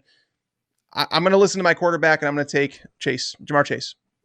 Yates, your thoughts on this? Are you going to listen to the quarterback? Or are you going to tell the quarterback, yes, I know that's your friend and I know it's your friend from school. Yes, your friend from school and you guys had a lot of good times together in school, but you just had major knee surgery and we'd like you to play for us for a very long time. Isn't this where the parent steps in here for the child? Either way, I mean, Joe Burrow is going to be happy, right? He's either going to get protection in the form of Penny Sewell or Rashawn Slater there, or he's going to get a dynamic receiver that's dynamic. One. You get one. Dang it. You get one per hour. You're lucky because it's almost 9. Hey, he went a whole hour without saying it. I give you a lot of credit. That now you're good. You only have 5 minutes left here until 9 o'clock. In the 9 o'clock hour, you get one more. That's what you get. All right, one per perfect. hour. Okay. So yeah, Chase, really talented receiver. And I think that reuniting him with Joe Burrow makes a ton of sense. Now with T. Higgins and Tyler Boyd, and then adding in a generational talent, in my opinion, I have him as the number 1 overall player on my big board, Jamar Chase. It just makes too much sense to add him to this offense. So I ultimately think that they are going to go with Jamar Chase here, though Penny Sewell or investing in the offensive line does make a ton of sense. All right. When you're looking here to hey guys, I'm going to break. Hey, can I break the pick to you guys? Oh yeah, break away, my friend. I'm pretty sure I have on good authority that it's going to be Jamar Chase. Really? I'm not going to confirm that, but I have on good authority. My sources are telling me it's Jamar Chase. I love that you have sources. A couple. So great. I like this. I like you got a couple sources. It's good. Makes me feel like I'm important just being in the room with you. This is what I like. I like what Tags has as sources. Well, if it is Jamar Chase, what does that do then, Tags, to our love of T. Higgins? Because I feel like that's a guy you and I are very high on in particular. Does this hurt him, or does this in a way just make him now one-on-one all the time and he could be even just as glorious, if not better? Well, I mean, it sure as hell ain't going to help him. You have a guy that's coming in that has already has that rapport with Joe Burrow. I mean, that's going to be there from day one. If he's clamoring for him as the pick, that's going to be his go-to guy. T. Higgins is still going to be a producer, though. But look at this last year. Tyler Boyd, 110 targets. T. Higgins, 108. A.J. Green, 104 targets. They don't have a tight end in this offense. They just lost Giovanni Bernard. They really haven't, under this coaching regime, you haven't seen them utilize Joe Mixon the way that he should have been in the passing game. This team, by taking Chase here, that means they're going to take an offensive tackle tomorrow. We're going to see an offensive tackle. So that means you're not going to see defense till potentially round 3, round 4. This team is going to allow some points. A lot of points, as a matter of fact. You're going to see Joe Burrow throw the ball 600, 650 times. There's going to be plenty of pass attempts to go around. Now, it is going to crush some of my love for T. Higgins as like the number 16 wide receiver, which is where I had him. It is Jamar Chase, by the way, that just came through. Good sourcing. Well done, Tags. Thank you, Source. But I mean, so there's plenty to go around, but it's kind of like the Cowboys last year, right? We had Amari Cooper, we had Michael Gallup, and it's like, okay, how is CeeDee Lamb going to produce? And then once you sat down to actually do the projections, you were like, there actually is room for them to produce here. Whereas the Bengals, they're going to throw more than we projected the Cowboys to last year. So I do believe that we're going to rank three Bengals wide receivers in the top 30 fantasy drafts this year. Well, I certainly agree that Bengals defense is going to keep everybody working overtime in the offense. Yates, I assume you're going to be 3 for 3 in this sentiment, right? Yeah. I mean, this is a perfect storm for fantasy football. These are the situations that you target, and Tags did a perfect job of laying that out, where you say AJ Green got a ton of work in this offense last year. Now, he wasn't very good with his opportunity. He didn't convert with it. So when you give Chase that level of a target share, even in year one, if he gets that level of targets, that's perfectly fine. T. Higgins is still going to be very fantasy relevant. Does it hurt his ceiling? Absolutely. Of course. Adding in a player at number 5 overall, of course, is going to hurt his ceiling. But I still think that he is going to be perfectly fine. If I'm in a dynasty league and I've got someone who's in my group chat right now and who's freaking out over T. Higgins, I'll say, hey, I'll take him off your hands. Well, Chase is now off the hands of the Dolphins. So is Kyle Pitts, which is ironic because we did many a mock early on where one of those two guys ended up with the Dolphins. So I guess now the question is, what happens now? Where do we go from here, boys? Because the Dolphins now they missed out on the big time tight end. They've missed out on the consensus number 1 wide receiver in this draft. So they did acquire Will Fuller in the offseason. But where do you go here, Yates, if you're the Dolphins with this next pick?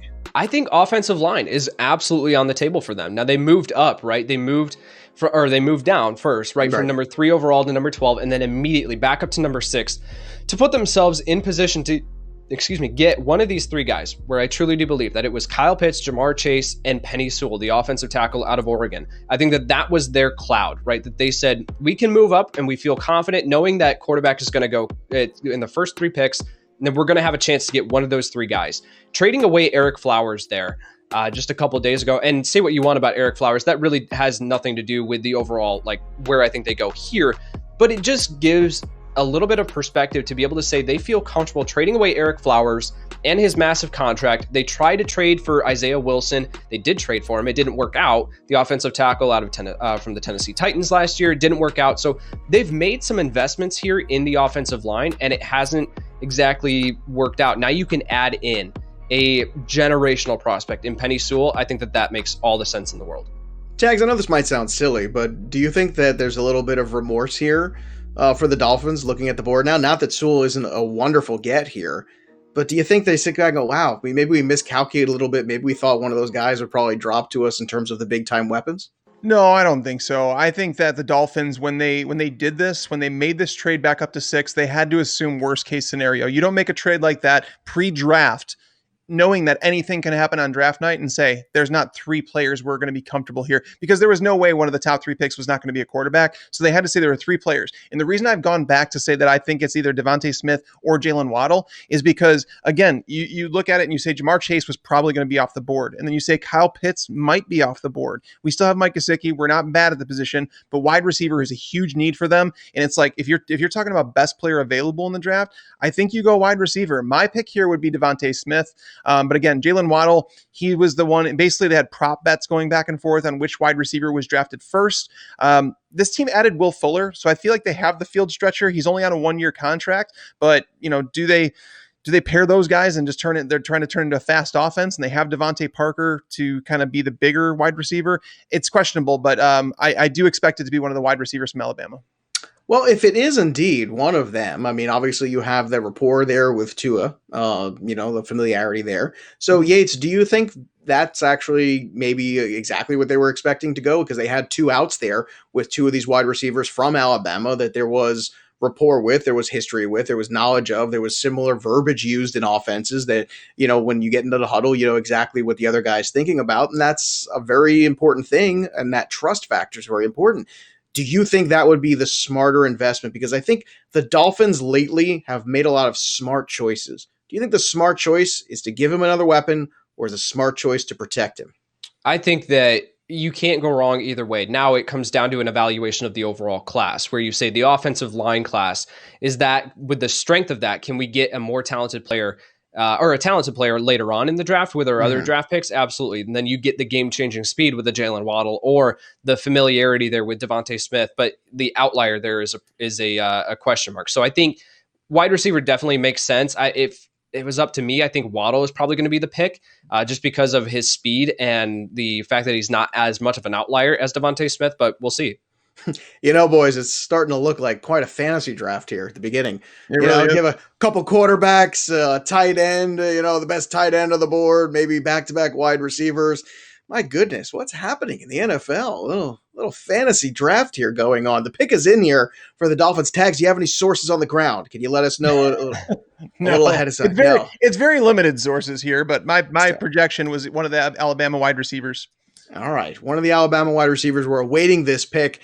This is gonna be a fun one too, because once again, this is gonna throw a wrench in a lot of the plans. I think so far it's kind of gone the way we thought it would. I think the Jamar Chase one is something we've been entertaining more lately in the last few weeks, and we were prepared for that. What we're not prepared for, I think, is if all of a sudden we get another wide receiver here in a row, that would be a little bit different. Usually Sewell's gone by now for most mocks we've seen, and a lot that we've done, but not all of them. The Not Dolphins mine. are up now, and Not now mine. Tags, the Dolphin selection is who? Is Alabama wide receiver Jalen Waddle. There it Jalen is. Waddle.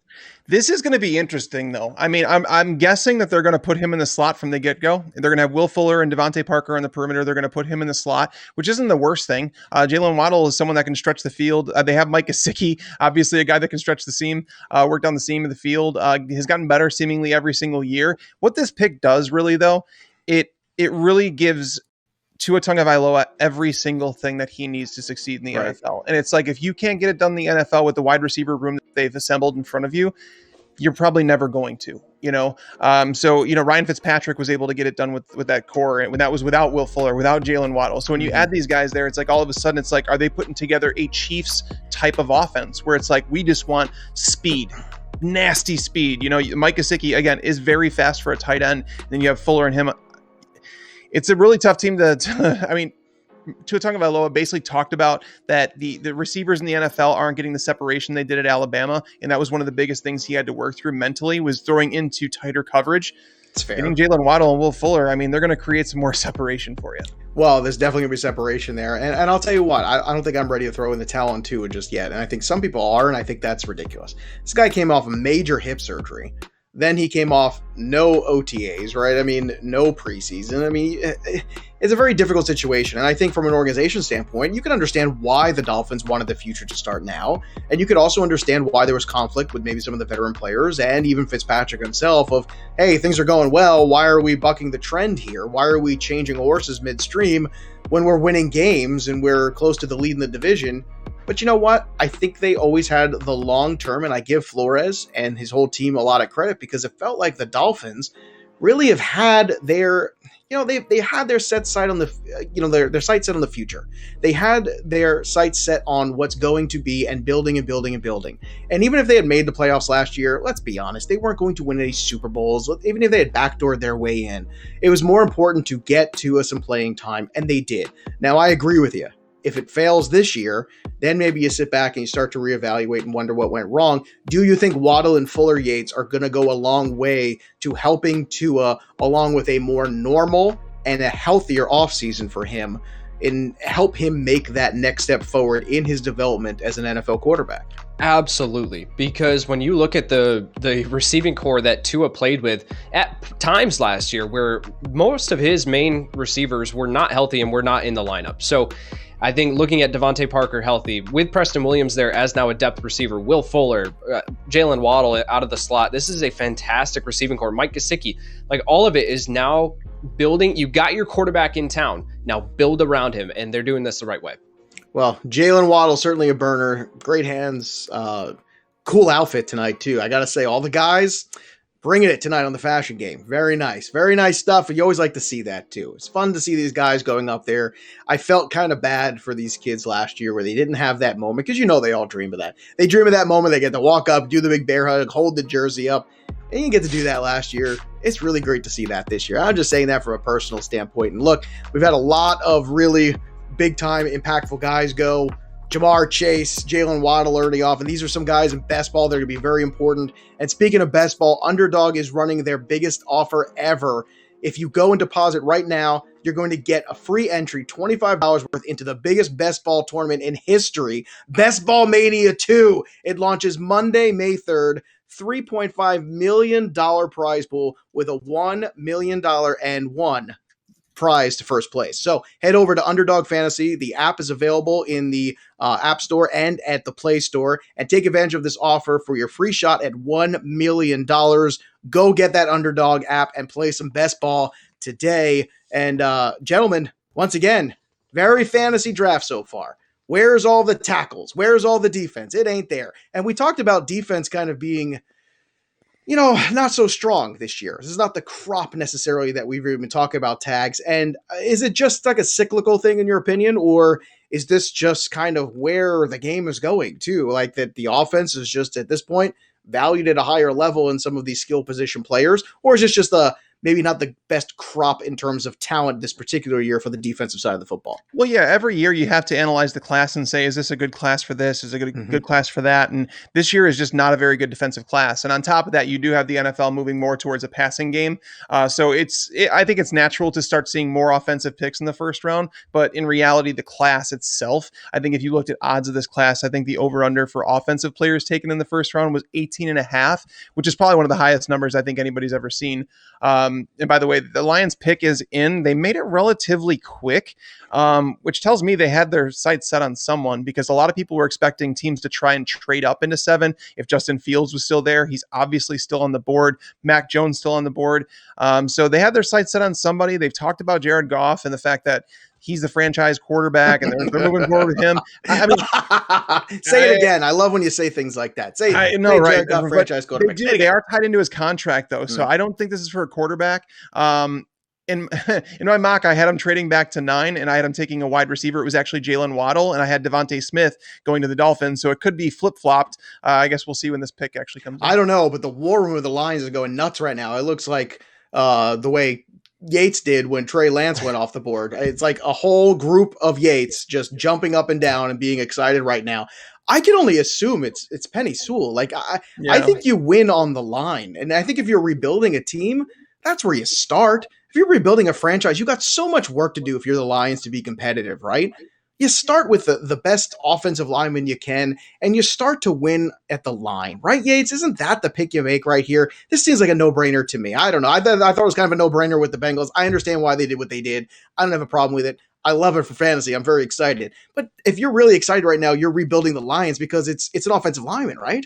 You really do have to think that it's Sewell here at this point, because you are heading into a multi-year rebuild, and you take at that point the best player available, and Sewell is a generational type prospect at offensive tackle. You do not move the way that Sewell does at his size. Yep. So yeah, I think that Sewell makes all the sense in the world here. And he is the selection here at 1-7. The Lions select Penei Sewell. And boy, oh boy, how times have changed that you see a draft war room get that excited for an offensive lineman. I have not seen that in my 40 years. They should. You are not wrong, Tags, but come on.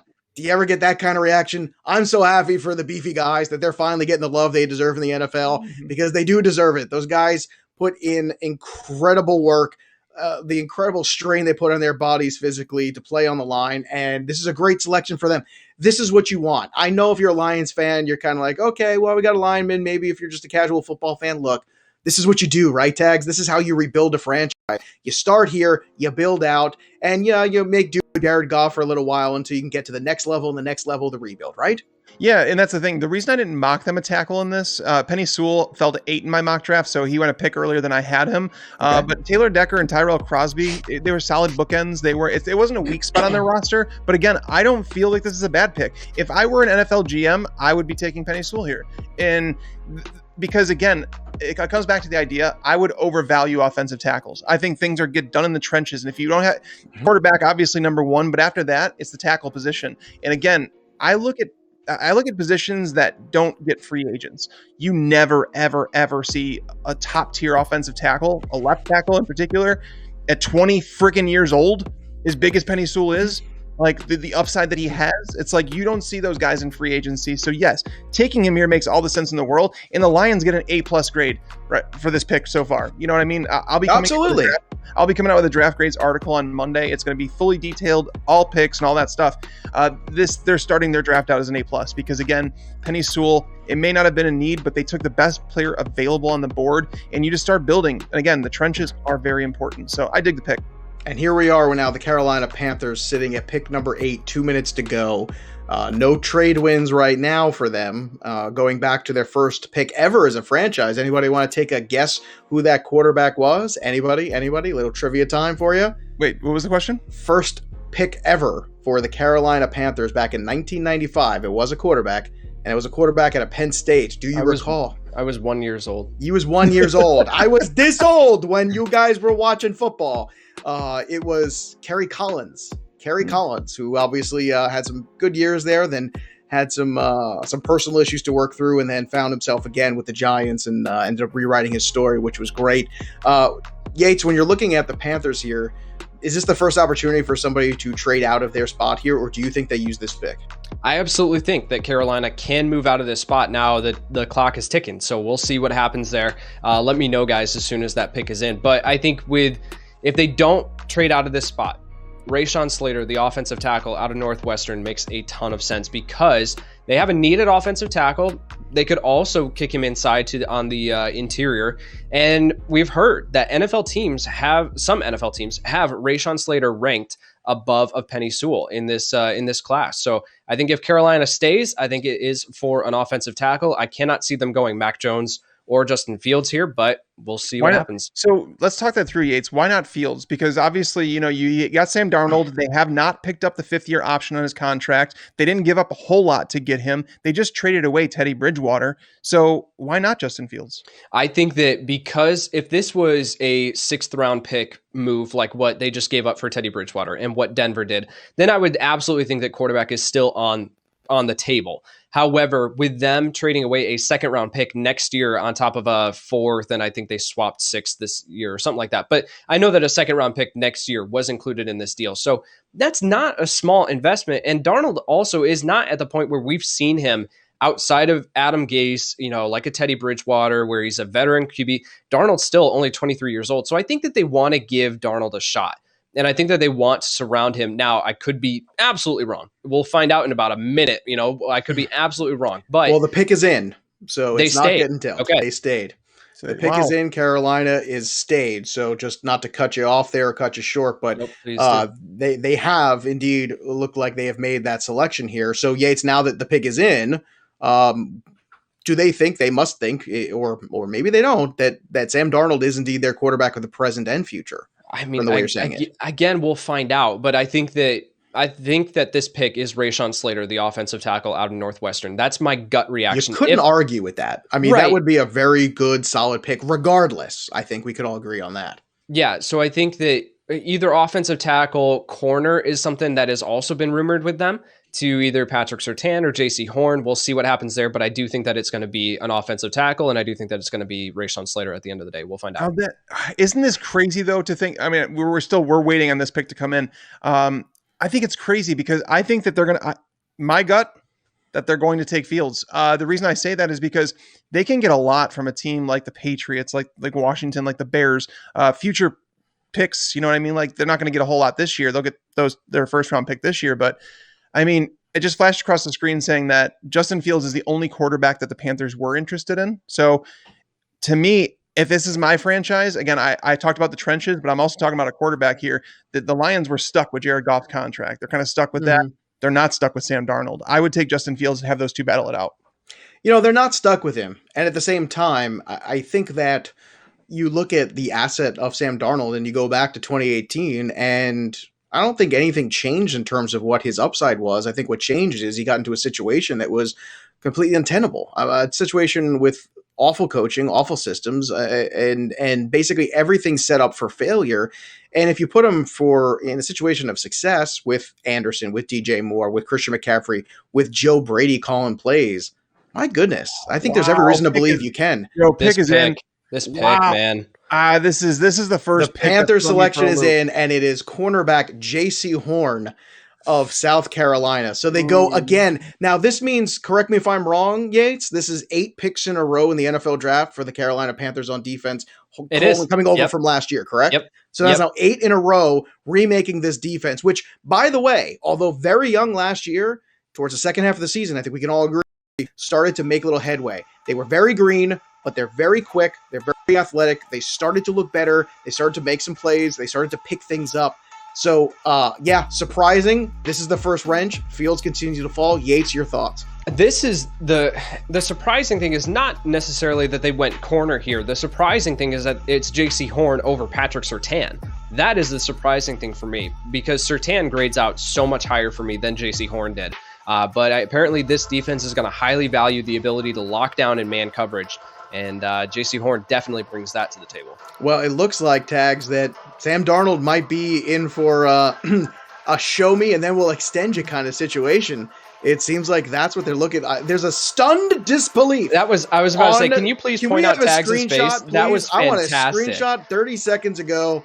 Not even 3 seconds ago of Tag's face right now. I thought he was frozen. I thought he was frozen for a moment too. That was just the dismay and the disbelief. Now look, I've heard some people put JC Horn ahead of Surtain. I have no issue with that. All right, so no issue with that. But look, Carolina is making a statement here. Last year, every single pick on defense. This year, they're starting in the first round with a defensive player. Tags, I mean, they made this pick. They must have quite the confidence here that Sam Darnold is a reclamation project that they leave it. I guess. I mean, the thing is I didn't want to give up on Sam Darnold. If you're not going to take Sam Darnold, protect for Sam Darnold. Sam Darnold has talked about seeing ghosts before. What the hell are you doing? Like, if you look at their offensive line, they don't have a signature offensive lineman that you could say you build around that guy. They don't have that. So Rashawn Slater should have been the pick if you were not going to take Justin Fields. But again, this all comes back to what's the most important positions on the football field? It's quarterback. Do you have it? You guys aren't obviously sold on the fact that you have it because you haven't extended him on the 5th-year option. Do you have an offensive line? We've talked about the importance of that. No, they don't. They need offensive tackles and guards. Then you say, do we have a pass rush? Oh, it's getting better, and they drafted last year, and it's getting better. But the cornerback position, I have no issue with JC Horn as a player. I think he's a fine player. And if you want to take him over Patrick Surtain, I don't have an issue with that because I think Patrick Surtain, I think he's got weaknesses. I think Caleb Farley's the best cornerback in this class, but again, he's dealing with some medical evaluation issues and whatever. I don't think that any of these cornerbacks should have been ever a lock to be a top 10 pick, but knowing what the Panthers have on their roster right now and the holes they have at very important positions, I don't like the pick at all. I really don't. And again, JC Horn, it's nothing against him because I think he's a fine player. I don't get it. Well, there you have it. It's very rare we get a speechless Tags on Fantasy Pros. It's just, it doesn't happen. It's very, so what you want to do is you want to soak up this moment. For those of you watching, we're soaking it in, just taking it all in, drinking it in for a moment here. And now once again, Mac Jones still on the board at 9 here for the Broncos. Justin Fields still on the board here at 9 for the Broncos. So they've got 3 minutes and 30 seconds left to make this pick. Yates, will put it back to you. Is this a quarterback here, in your opinion, for this Denver Bronco team? So I was just talking with our producer, Chris. I was like, I need to fix some of my lighting here. The lighting got messed up here with the sun going down. So I've got to fix this. I'm a little bit orange here. So I was like, all right, can I leave? But then I was also like, I don't want to leave right now because can't leave Denver, now. Tags all of a sudden can't speak. Well, yeah, but also Denver, like potentially Justin Fields, but also Denver has been rumored to want to move back. Or so to trade with Aaron Rodgers. Could we see, right, like Aaron Rodgers potentially, and more has come out that says like that doesn't seem like it's going to happen, but again, anything's possible. Shock. So I think, do the Patriots move up from 15 to 9 here? Does Chicago move up from 20 to 9 here? Do they make that move to go get Justin Fields, or does Mac Jones go off there's a ton of intrigue here. So yeah, you're absolutely right. Quarterback is certainly on the table. Do they go with linebacker, right? Linebacker is a huge need for this team right now. Did they go with that? There's a ton of different directions that they could go. Rashawn Slater still on the board. I think a trade back scenario is certainly in the realm of possibilities, but again, I got news for you. Maybe not, because let's say that Denver's got their heart set on somebody that's not one of the quarterbacks, right? They make their pick. Cowboys have a quarterback. Giants have a quarterback, theoretically. Eagles have a quarterback, theoretically. Certainly the Chargers do. Vikings are paying a quarterback. Then it brings us to the Patriots. Patriots don't have to move right now.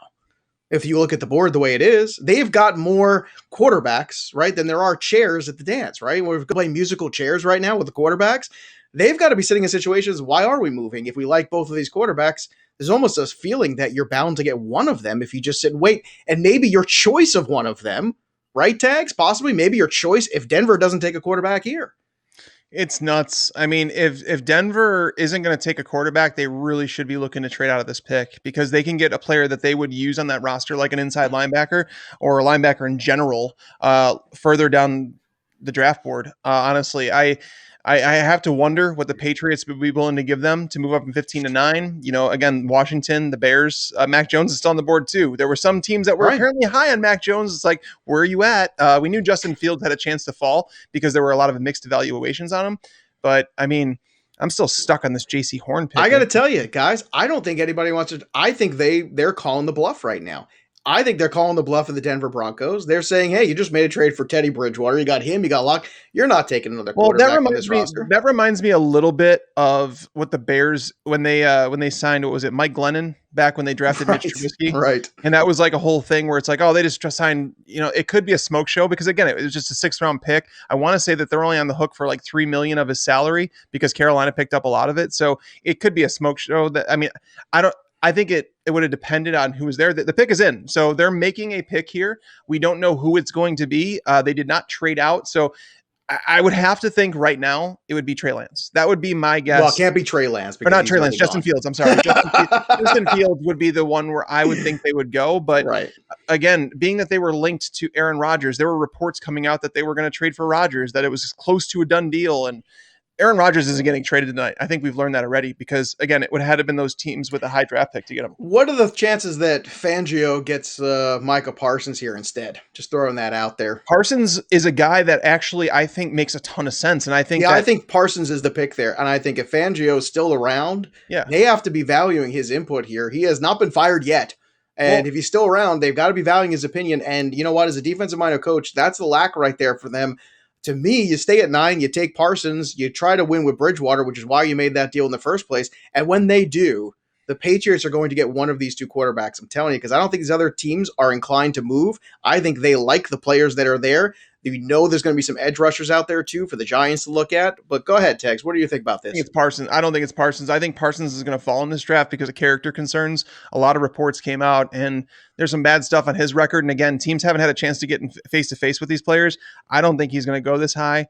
Again, if they're not trading out, they had a player in mind. I mean, I'm not saying Parsons would be a good pick from a talent standpoint in terms of what he fits, the needs that they have and things like that. But man, Roger Goodell is walking to the stage right now, so we'll bring you this pick live as it happens. And it is 9:25 on the East Coast, and we are having a good time here at the draft. The Broncos did not trade out of this selection at 1-9. Roger Goodell about to announce the pick right now, and we're going to break it down for you in one moment when we have it. And it looks like the Denver Broncos, with the 9th overall pick in the first round, select Patrick Surtain. Wow. Of Alabama. Patrick Surtain, back-to-back corners go. So I told you the defensive coach got a defensive player. Now, I didn't even think about Surtain in there. I thought they might go linebacker instead, but JC Horn goes, Surtain goes, back-to-back corners. Maybe not in the order most people expected. Some people did. Some did not. But I'm telling you right now, all of a sudden things have kind of turned. So where the defense really did kind of show up in this draft was at the cornerback position. You have the back-to-back corners go. You have the little corner run. That means there's two quarterbacks now floating out there. And I'm telling you right now, there was no impetus for either team to move up. I'm telling you, it's musical chairs. There was just not enough there for them to say, why are we going to move up? And Yates, I assume you're still listening and with us here because we just had back-to-back. He's still fixing himself. He's still fixing, his whatnot. So hopefully he'll be fixed in a moment. But Patrick Surtain, Tags, go ahead. You got back-to-back stunned disbelief in cornerback. I do. I do. And again, this is not the talent. This is just more of a fit for the teams. The Broncos, this is like the last place after free agency. Like before free agency, I was mocking them a cornerback all day long at number 9. It made the most sense, especially what they had gone through in 2020 in terms of all the injuries they had, the uncertainty at play, and then AJ Bouye, that trade not working out. But then you look and they signed Ronald Darby to a 3-year deal. They snagged Kyle Fuller, a former Vic Fangio guy from Chicago, and it's only a 1-year deal, but still, you guys still have Bryce Callahan on the roster. Michael Ojemudia, I think I said that correctly. He was drafted in the 3rd round last year. What the hell are you doing? Like, I understand cornerbacks becoming a more important position, but again, it's like, did you completely ignore everything else in the roster that I would have rather drafted a right tackle there. I would have rather. There's so many other positions. I'd rather gone linebacker there. If you got past Micah Parsons, off-field concerns. Safety. I don't really care what you do, but I mean, again, Patrick Surtain, a lot of people viewed him as the number 1 cornerback in this draft. I don't think that he comes without any scabs. I don't think he's a can't-miss player. So This is different. This is definitely That's why you watch. You watch because no matter how many mocks you do, no matter how much you think it's going to go a certain way, what have I always said in every show together, Tags? It never does. It never does, no matter how well you plan it out or think it's going to go. Now, here's the trick. Where does this leave the Cowboys? Because there was not a mock to be had between us where the Cowboys did not get a corner, right? Mm-hmm. Now what? What do the Cowboys pivot to? The Cowboys have pivoted in the past to BPA. They are not pivoting to a quarterback right now. That's definitely not the way they're going to go. I think they go with Slater here. What is your thoughts? Because to me, that's what you do, right? You protect Dak, you go ahead and you redo this offensive line that is not the same offensive line it was 3 or 4 years ago. What do you think about maybe taking Slater here and pivoting off corner if you're the Dallas Cowboys? Oh, Yates is back with us. Yates, you want to take that? Sorry, I didn't know who he's throwing that to. No, I'll let Yates jump in now that he's the right color again. I was like, Oh my goodness. Yeah, so I think Slater is definitely in the realm of possibilities where that offensive line, you talked about it. You need a long-term replacement long-term option there after Tyron Smith. And then also on the offensive line, Adam Schefter actually just tweeted Dallas likely to trade out of number 10. So this all could be for naught. But either way, if Dallas does stay put here, I do think that Rashawn Slater is certainly in the realm of possibilities because of the comp to Zach Martin, right? Like they're practically identical builds, can both play on the interior or outside. That would be building on a strength. And but yet I do think that a team could definitely move up here for a quarterback. Well, Tags. Oh my word. What you've got? The Eagles trade in division trade. The Eagles just traded up to number 10. That's rare. My goodness, how does the Eagles are about to take Justin Fields here? Oh wow, that would be something. So much for all those Jalen Hurts shares that everybody wants to talk so much about. Well, this is what happens too. If that indeed is what happens, right? That's fascinating because number one, Fields has fallen all the way to here at 10. Number two, it's fascinating because we've heard a lot of the talk and the mutter about, hey, this is a new grouping here coming in. And yes, it's the same front office, but it's a different coaching staff. And they are not necessarily, it feels like, sold on Jalen Hurts. Do you think they are moving up here for Fields, or do you think there's something else here that they value possibly equally? Anybody want to take that? Tags, you want to take that one? I don't know if it's a quarterback, because the thing is like Dallas. Do you do that? Do you move up in division to let somebody take a franchise quarterback? I don't think you do. Move up to take their franchise quarterback. I don't see that being. I didn't think that you would make a move in division regardless. They had to make him overpay. We obviously don't know the terms. It's a 1 and a 3. It's a 1 and a 3. Oh wow. That's not very much at all. Wow. Very, very interesting things here. Not a lot of in-division trading happens in the NFL, let alone with the Cowboys and the Eagles. Let alone with the That's Cowboys. Like the Bears and the Packers making a trade. Right, exactly. For Aaron Rodgers. So here it is. It receives a 10th overall pick, and the Cowboys go back to 12, and they get a 3rd round pick, which is the 84th overall. Just got to keep you up to date with everything going on here. And I want to watch the world burn. Is this be Mac Jones? This would absolutely just melt the entire world. Eagles fans would be furious. I don't think it's going to happen, but this is like, I want to watch the world burn. Mac Jones here. Just watch it. I don't know. I mean, there's less than 2 minutes now. We're in the 2-minute warning for this pick. And if it is Smith, do you think maybe it's Devontae Smith? I saw someone in the chat say that. I think it's a good point because that's an excellent point. That makes a lot more sense. The Giants have been rumored for Devontae Smith, so to jump them, obviously they know the Cowboys weren't going to take him because their receiver room is just full.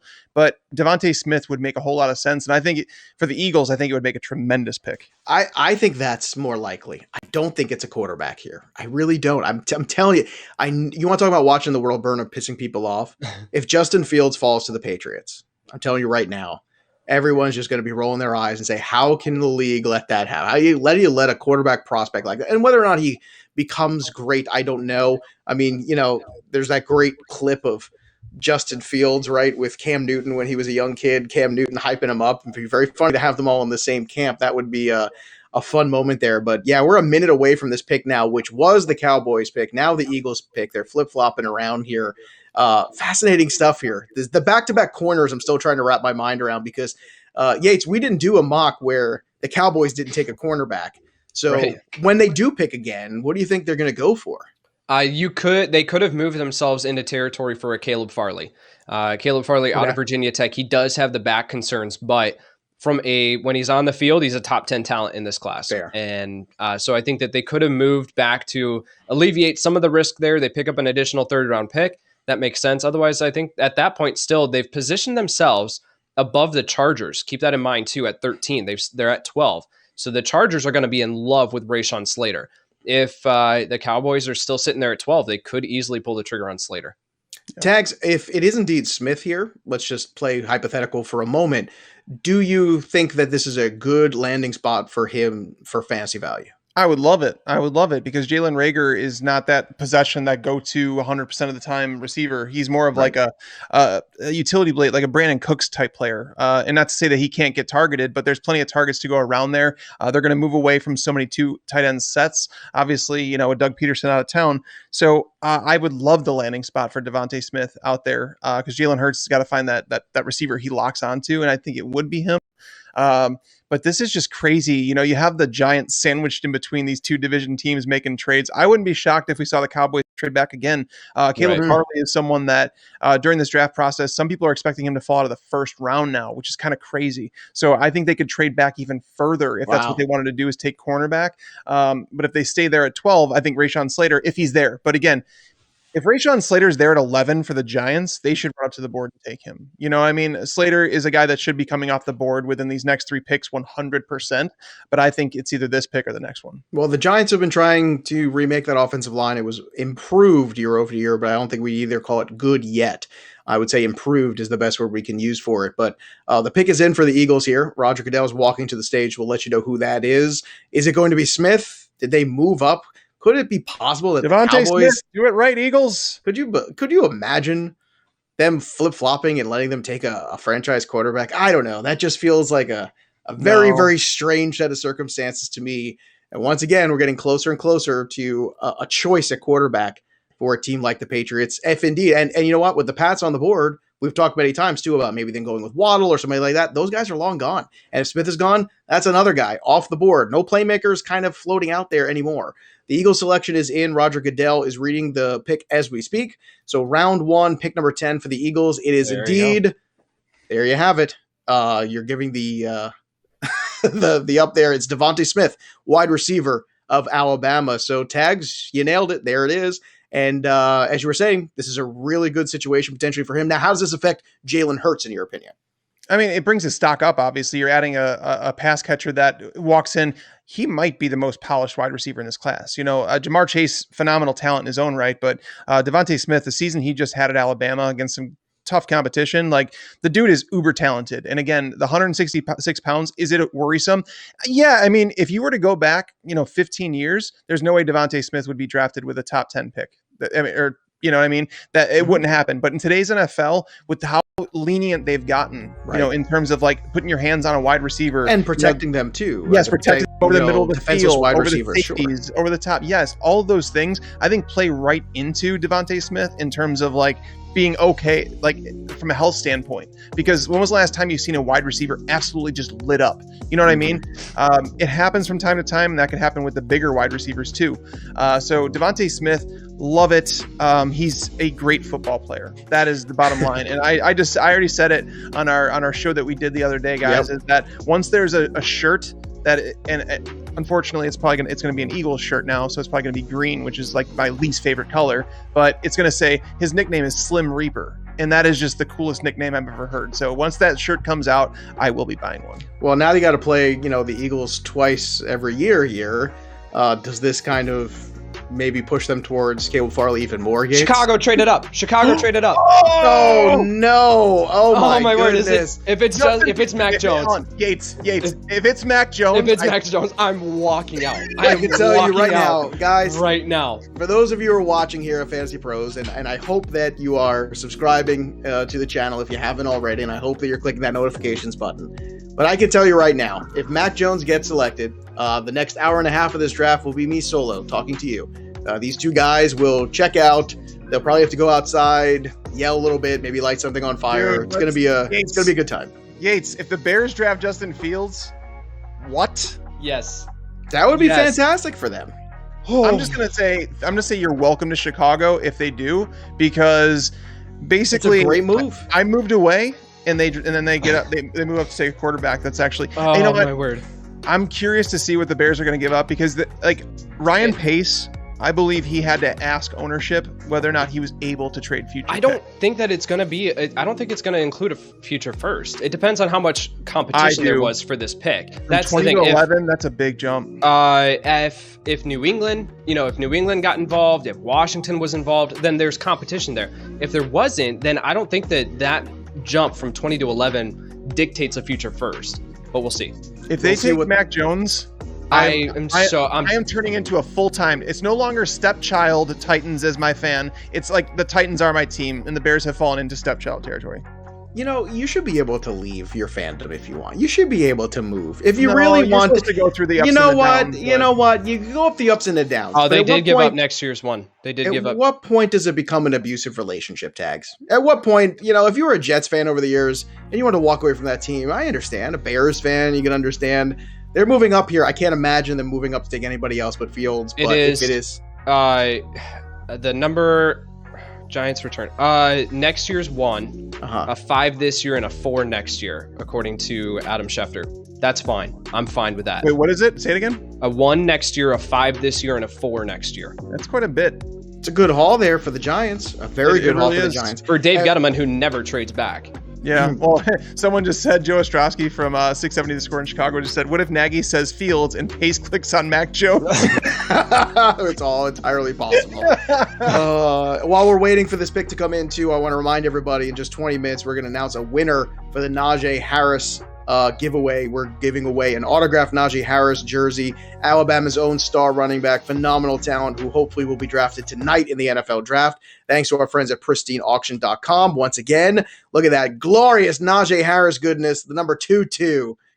Yates is having some issues. I'm glad we threw up this. We'll take care of it. Listen, you guys take some time off. Let me plug the giveaway. It'll be fine. It's gonna be Fields if you moved up. They're not gonna move up to take Mac Jones. Wow. Now, this is difficult. This is Chicago. This is Chicago we're talking about, Joe. Hold on. This is from Chicago a football perspective. You move up. I want them to take Justin Fields because it's the right thing to do. All this stuff. Now, from an entertainment perspective, because let's not forget, I do love sports entertainment. I want nothing more than Mac Jones to happen right now, because that means that the next few hours, the next few minutes, the next few weeks, potentially with my colleagues, is going to be must-see. And I'm going to urge everybody out there, please subscribe to the Fantasy Pros channel, because there might be an entire podcast just of a therapy session for Tags and Yates if Mac Jones gets selected there. We're just moments away because the pick is in. I'm not looking at Twitter. I'm not looking at the glasses have come off. I'm not looking at my computer. I want to tell you. Don't neither of you look. I will tell you when the pick is in. I want to be the person to break it to you. No, I want to wait. You want to? I can't look at my TV. I want you to just wait with Yates, because this is a beautiful moment here. He is literally covering his eyes. He is clearly beside himself. I just hope, for the love of all that is good in this world, that is not Mac Jones, because I'm pretty sure that Yates might have a meltdown. Well, I mean, it's again, good television. And I think that we have to keep that in mind, that we still want good television here, as much as we want some fantastic fantasy stuff to happen, some fantastic football stuff to happen.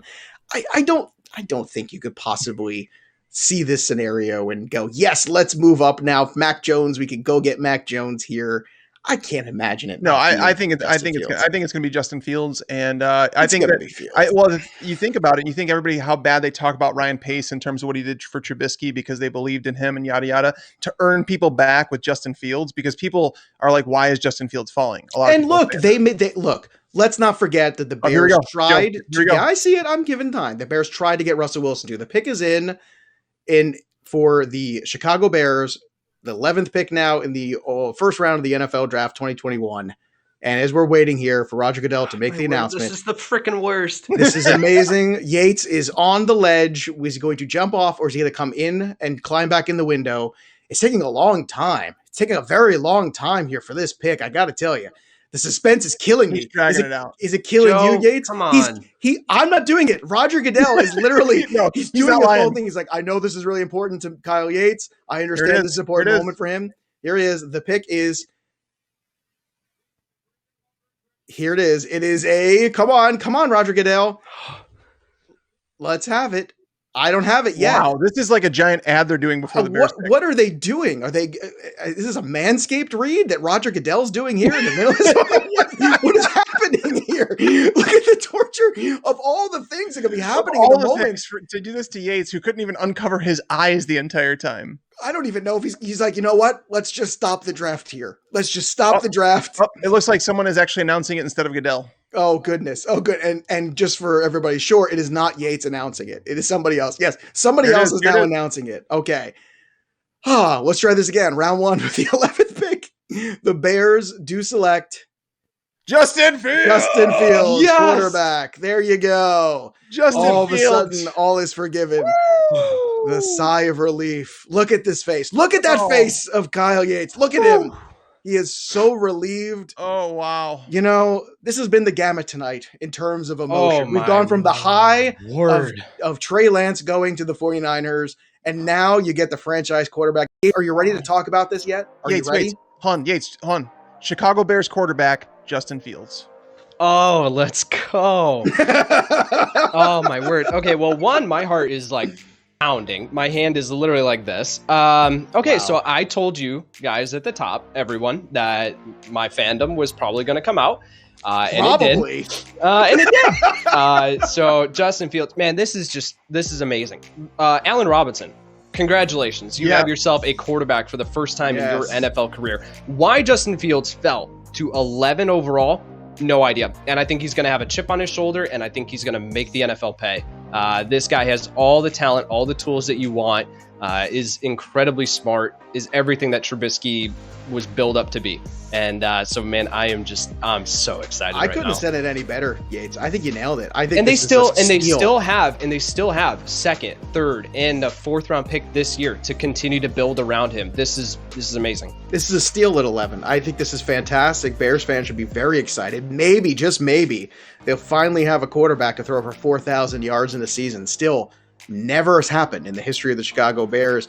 Tags. Thank you for bringing me down. Well, I gotta get you down a little bit. You know, I don't want you to get too excited. So, Tags, your thoughts here, Justin Fields. Obviously, a sense of relief, but a sense of optimism too, right? You can now not be a Titans fan this year.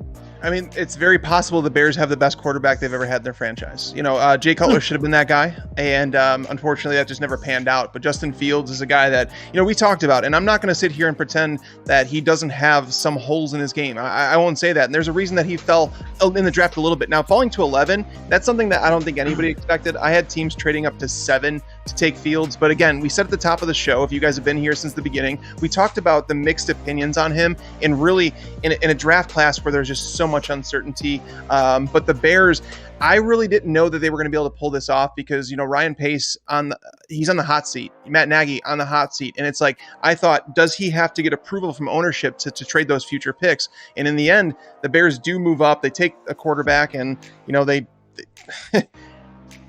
oh, looks like I have a guest with us. And finally, someone who really knows what they're talking about. Thank goodness. Is Justin Fields good? Exactly. Yeah. He doesn't. He said, And Daddy, What's up, buddy?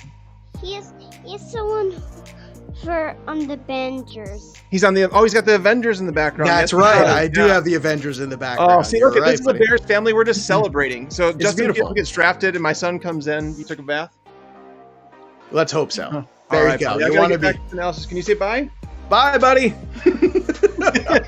See you guys later. Clearly, he came in the room and said, Daddy, what is all the yelling and screaming about? And you could say, I remember when Justin Fields was taken, and I held you in my arms, son, and the Bears turned their organization around. You could feel the moment now, and you'll live that forever, with your son right there sitting on your lap saying, look, son, look, the Bears just drafted a quarterback that might get us to the Super Bowl. Go ahead, Yates. Now the glasses are back. You're back to normal. Here's my night, okay? Trey Lance, number 3 overall. And Kyle Shanahan came out and said that Trey Lance was the guy all along from the time they made the trade on March 26th. And then the Bears trade up and get Justin Fields. I'm good. This is it. It's all downhill from here for Yates. The pick is in for the Cowboys in case you want to care about the rest of the draft. So this has got to be Slater. Who's picking? Cowboys? The Cowboys. Well, it could be Caleb Farley or Slater, don't we think? They've also been talking about linebacker a lot with Sean Lee retiring. Yeah, that is true. I don't know. Jerry Jones does like his character. I mean, maybe they could deal with a linebacker there, Michael Parsons. I don't know.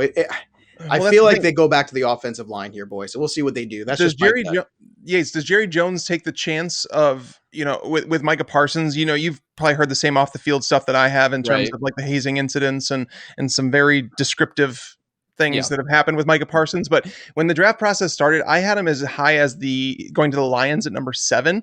But then I dropped him down as the weeks went on to the point where I finally got him down to 17. I didn't really feel like talent wise he should have fallen that far, but is that who you think the Cowboys are going to take here? I definitely think it's in consideration. Obviously, I talked about how there's been enough buzz surrounding the Cowboys with linebacker to indicate that they could definitely go Parsons' way. And he's viewed consensus as the top linebacker in this class. Now, it was all going to come down to his off the field issues and whether or not that would play a role. Jerry Jones has really shown that is not a huge issue for the Cowboys players in previous years, where they've taken second chances on guys and it's worked out in some instances and it hasn't in others. So I think that Parsons definitely is in consideration here. I think that's probably where I'm going to lean, but offensive tackle is certainly still a position that I think they could go with Rashawn Slater. I still can't believe that right before that Bears pick that they decided to have the longest introduction of whatever it was going on. That was so terrible. That was, sure it was, my guess is it might have been a first responder person or a local. Well, sometimes it was probably a good cause issue or whatever it was to have that person come in and make the pick. But to watch Yates and he thought I was teasing him. Guys paused. I obviously I wasn't looking. Thought it was happening, and I was like, "This is Mac Jones. You just don't have the heart to tell me." No, I would have told you right away. No, you don't care about enough about me. I care plenty about you, but I'm dying to see the reaction one way or another. I wasn't going to drag it out. It was Roger Goodell dragging it out. So now we are 12 picks in. The pick is in for the Cowboys, who swapped out, in case you're just getting caught up here. It's round 1. They swapped with the Eagles, moved back. The Giants said, oh, yeah, well, I'll see your swap, and I'll do a trade out. And they traded out there with the Bears moving up, taking Justin Fields. Now we're at the 12th pick. Now more shenanigans are going on here. Roger Goodell's hugging people. Lots of things are going on. We'll get you caught up with a pick as soon as there's a pick. And here we go. Everyone's very excited. The Cowboys select. Who is it going to be? Oh, she's going all out. She's going all out. She is ready to go. She's got the cowboy hat on. She is ready to go. It's an Army veteran. This is actually really entertaining for me because I don't have the stream on anywhere. I don't have it anywhere. So I'm just listening to you guys talk through this. Well, it's funny because it's Micah Parsons, Penn State linebacker. There we go. And that is the pick right there. So once again, Jerry Jones telling you, he just wants the BPA. We'll deal with all the issues. And, that's part of the MO for Dallas. They're willing to take those risks. They've rolled the dice in the past, whether with some of these picks that they've taken. They had to talk Jerry Jones off the Johnny Manziel ledge years ago, if you recall, too. He was right at that precipice. So, he's been that guy for a long time. So Micah Parsons, Tags, take me through the breakdown here, the acquisition, how this helps fill the shoes of Sean Lee, who was a terrific linebacker, but let's be honest, has not been on the field the last few years nearly enough. So I think that the Cowboys here, I think they got the best defensive player in the draft. The one that had the fewest question marks on the field in terms of what I saw, because Parsons has the athleticism to obviously cover. He also has the ability to blitz. He's exactly what they need. The Cowboys need in the defense. Now, did they draft a cornerback? Do they need a cornerback? Yes, they do. They absolutely do. But the question was, were they going to trade back again? Because you have guys like Caleb Farley that we've already talked about. You have guys like Greg Newsome that are expected to go into the early 20s. And it's like, all right, what are they going to do here? But taking the best defensive player, I think, in the draft, I don't think is a bad thing. But the question is the off the field stuff. Has he grown from that? Has he gotten over it? Has he learned from it? There's a whole lot of things from there. Being in the national spotlight there in Dallas, the Dallas Cowboys, obviously they're covered heavily. It's a pick. I don't have an issue with it as long as they can get past the off the field stuff. Big giant bear hug from Roger Goodell and Micah Parsons. So great moment there, holding up the number 1 jersey for the Cowboys. How much does this go in terms of helping a defense that, my goodness, was not good last year, Yates? Do you think that Micah Parsons is at least a big step in the right direction? He can't fix it all himself, was at least the beginning of fixing this gaping hole, this giant need on the Dallas Cowboys defensive side. He's a big piece to the puzzle. You absolutely have to invest in corner. Interior of the defensive line is another huge need. They could add another edge rusher. They need everything. So I think Micah Parsons, again, adding a player of his caliber, his versatility, his talent, his athleticism is absolutely the right move here. He's the right building block. Let's see what they do for the rest of the draft, though. No, unbelievable. I got to tell you, what's going to happen here tonight is going to be the inverse. Because if the Patriots take Mac Jones, you're going to see me take my tie and my jacket off, and I will unbutton the shirt here, and I will start to be depressed and probably not like the way things are going. As much as I want them to take a quarterback, I wanted them to move up if Fields fell. Fields fell. They didn't do it. But once again, here's our fandom coming out. We've only got a few picks here in between. The Chargers should run up to the board, right? Rashawn Slater, 100%. Like 100%. Yeah. Like run up there. I mean, it would be shocking if it was anyone else. I mean, the fact that Slater's even still there, I think, well, again, not impossible, but surprising, but it's more because of the movement that's happened. And it's the back-to-back corner selections, I think, that have really sparked this movement, right? Because don't you think, guys, that was it? Like, Dallas was kind of thinking they're going to get one of those corners. Now they didn't. Okay, well, we're going to make a move here, move out, and then just the ripple effect of all those corners going back-to-back, right, guys? Yeah, I think it's once those trades start happening, it shifts the entire draft board. Right. And it's one of those things that in mock drafts that I'm always hesitant to do, because if you make a trade, it has a butterfly effect on the rest of the board. And, just like Philadelphia jumping up, to jump in front of the Giants to take Devontae Smith, it had an effect that the Giants were like, hey, the guy we wanted isn't there. Now we're going to trade back with the Bears. Now another quarterback's gone. Now what are the Patriots doing? There's players falling down the board that I don't think that we expected to be there, like a Rashawn Slater. He's still on the board. Mac Jones, we talked about this in the podcast numerous times, Yates, right? Like in terms of like, if he doesn't go to the 49ers, how far is his fall? And mine was to the Patriots at 15. Now, Joe, you're a Patriots fan. If Mac Jones is on the board there at 15, which I think as of right now, I think we should assume he will be, would you be okay with the Patriots taking a Mac Jones? It depends on who else is on the board. That's what I could tell you, who else falls. I could tell you right now, it's not something I hate, because I think you look at what Mac Jones has done in his career, and it's been very good, but at the same time, he was surrounded by greatness. I think if you are the Patriots, you find something else, personally. I think you try to go somewhere else, because you did bring back Cam Newton. And here's the thing I don't understand, too. If you were going to have this aggressive offseason, right, and you were going to try to remake the roster, why did you stop when it came to the draft? Like, why not move all the way up? Why not go move heaven and earth to move up to 3 or move up to this spot? And maybe you couldn't do that because, the Dolphins didn't want to make deals with you or whatever. But then you had an opportunity here that the Bears took full advantage of, and I give the Bears a ton of credit, because the Bears took advantage of this moment. They moved up, they got Fields, and they control their destiny now for the next, hopefully 5 to 10 years. One would hope, God willing, he stays healthy, and that's where we're at. But as a Patriots fan, I got to tell you, I mean, it's not that I dislike Mac Jones. It's just I look at the rest of this roster, and I don't think it's a roster he could be successful with right now. I just don't. I don't think it's got the weapons. And it's the same kind of issue where Tom Brady couldn't be good with this roster. Cam Newton couldn't be good with the roster. Yes, they added Aguilar. Yes, they added Bourne. Yes, Jonnu Smith, I am very high on. But at the same time, I don't think it's enough to make me excited about Mac Jones starting games over Cam Newton anytime soon. So it's very tricky. Now, the pick is in for this next one here. The Chargers, you all think it's going to be Slater, then the Vikings, the Pats, and the Cardinals up. You guys want to shoot some predictions here, Yates, of these next couple picks as we look ahead? Yeah, so I think that Rashawn Slater probably going to be the pick here.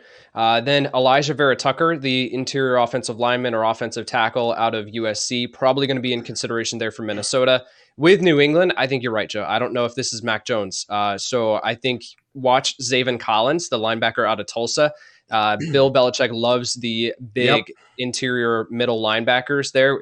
Obviously with Deontay Hightower playing at 260 pounds, Zaven Collins around that same weight. So I think that would be an upgrade over Juwan Bentley. You could definitely see that. Cardinals, I think that we see Caleb Farley. Let's see if I go 4 for 4. So I think that I'm going to take a stab here too. All right. So Rashawn Slater, we agree there. And then at pick 14, with the Vikings, I don't think they're going to go tackle. I think a lot of teams are bypassing tackle because they think it's a deep class. And I think you're going to see the same thing there. I think I'm going to say it's either Kwity Paye or Jalen Phillips. I think they're taking one of the edge players. My mock had Kwity Paye, but I could see Phillips just depending on how the medical checks worked out with him, the whole retirement. And then I don't know how the Patriots pass on Mac Jones because, again, this comes back to the idea, but it's weird that they didn't trade up. If they I don't know if they didn't like Fields or whatever the case was, but when are the next time if the Patriots are competitive, because last year was an outlier year for them in terms of like a lot of the injuries, a lot of guys that opted out for the year. Right. We have them coming back. They were aggressive this offseason. So if they feel like they're going to be a playoff team again in 2021, they're not going to have a high pick next year. And when are you going to have a quarterback class as deep as the one we have right now? And now, I was never in love with Mac Jones. You guys know that. We've talked about him. But at 15, I don't blame them, especially considering the players that are off the board. And then at 16, that is where you're going to see Zaven Collins. Yates, I don't know if you followed it. There was a lot of movement there. Zaven Collins was a guy that was like a borderline first-round pick, but for whatever reason, the Cardinals have been tied to him all day. And I actually moved it in my mock beforehand to put him up at 16, and I moved Caleb Farley down because I originally had Caleb Farley there, and I moved it out. I went Zaven Collins there at 16. I think Collins to the Pats would be the way to go too. Long history there, going back to, the middle linebackers with the Brewskis and the Vrabels all the way through the Mayos and the Hightowers. It is a position that they value quite a bit, and I think he will be a good addition there. I understand your thought process there of, well, you just take him because it's the quarterback value on the board, but I don't see the Patriots doing it. I just don't. I think they still think that they can win with Cam Newton and what they've done, and I think they're going to try to find another piece that makes them better for this year instead of better 3 or 4 years from now. We shall see if that all works out. In the meantime, I want to remind everybody tonight we're going to announce a winner for that Najee Harris giveaway later in the evening, so make sure you stick with us. Somebody is going to win an autographed Najee Harris jersey, thanks to our friends at Pristine Auction. And coming off a huge rookie season themselves, the expectations for Underdog Fantasy sophomore season are sky high. They're answering the call with the biggest best ball tournament ever, and if you love best ball, this is the place to do it. Best Ball Mania 2. They've got a $3.5 million prize pool with $1,001 to give away to first prize. No trades, no setting lineups, no nothing, no nonsense, just drafting. That's what Best Ball Mania is all about. So get over to underdogfantasy.com or download the app in the App Store or the Play Store. Take your shot at $1 million. Again, the promo code is FantasyPros.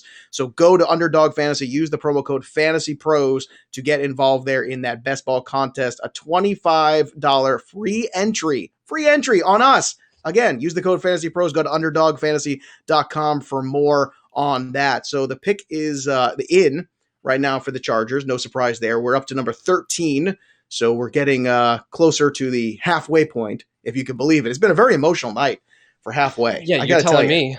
It feels like we're in round 3. It doesn't feel like we're at pick 13. I got to tell you, it's been a lot here. It's been a long evening. It's only just beginning. So the Chargers are up right now. The Chargers and only Roger Goodell, it seems like, making this pick. So this should be hopefully quicker than some of the others. We'll see if the boys' predictions are correct.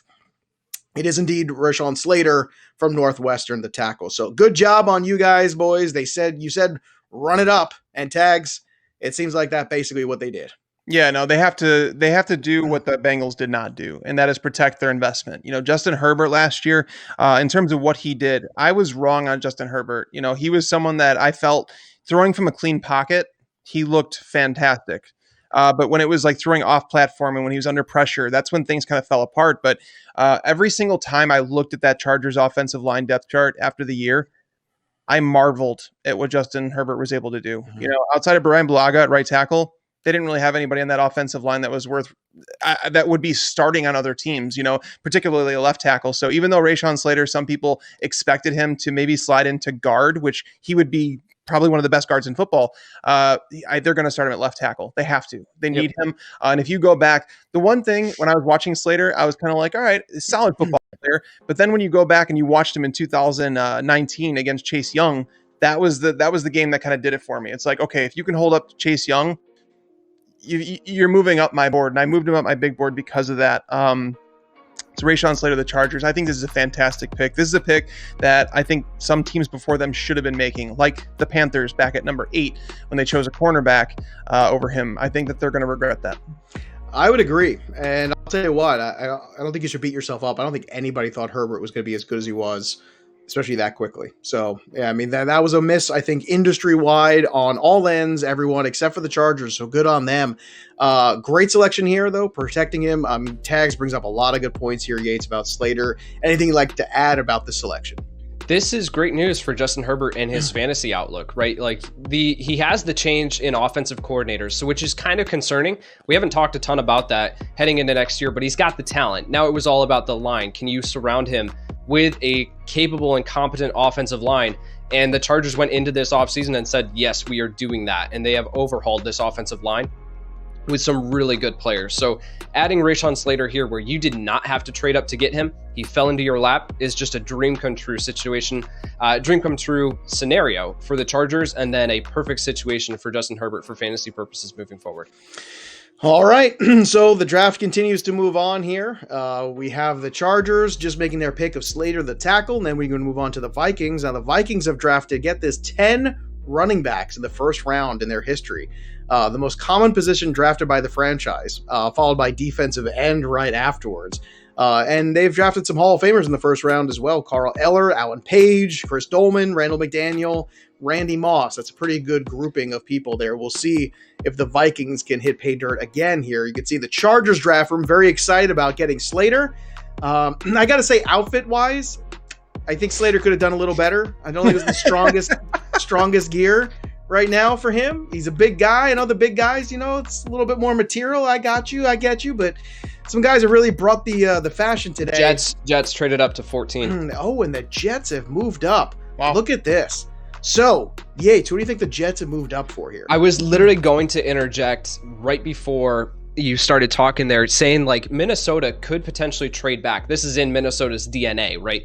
Trade back, pick up, and they don't have a second round pick from that Yannick Ngakoue trade that they made. So get that additional pick. But the Jets moving up here, this is really interesting. Is it for Caleb Farley? Is it for one of the first edge players off the board, right? Because at this, correct me if I'm wrong, we haven't seen Jalen Phillips, Kwity Paye. Nope, no edge players yet, and it's a defensive this coach. Yeah, so Jalen Phillips would be a dream pick here for them to move up, get him into their scheme, and Robert Saleh, obviously working with the edge players that he had in San Francisco, is going to highly, highly value that. Are they making a move up for a running back? Is this for Najee Harris? I think that's in the realm of possibilities as well. Do I think that's the case? No. But edge or corner, right? Do they feel confident in Caleb Farley? Do they feel confident in his injury history and that he can be a key contributor for them and he doesn't need additional surgery? Then this is the spot where you trade up and you get him because he's a perfect scheme fit. So you think Farley's that guy, Tags? Do you think that's the right edge rush? Who the edge rusher should be for the Jets? Well, I don't know if they go edge, to be honest. After signing Carl Lawson in free agency, it kind of lowered the need on my board for them. I think we could see Elijah Vera Tucker as the pick here. Then moving up for him is another asset to help protect Zach Wilson. He could be a guy. You could be looking at, you brought up running back, and I don't know if they needed to trade up to take a running back. That's the only reason I can't see running back here.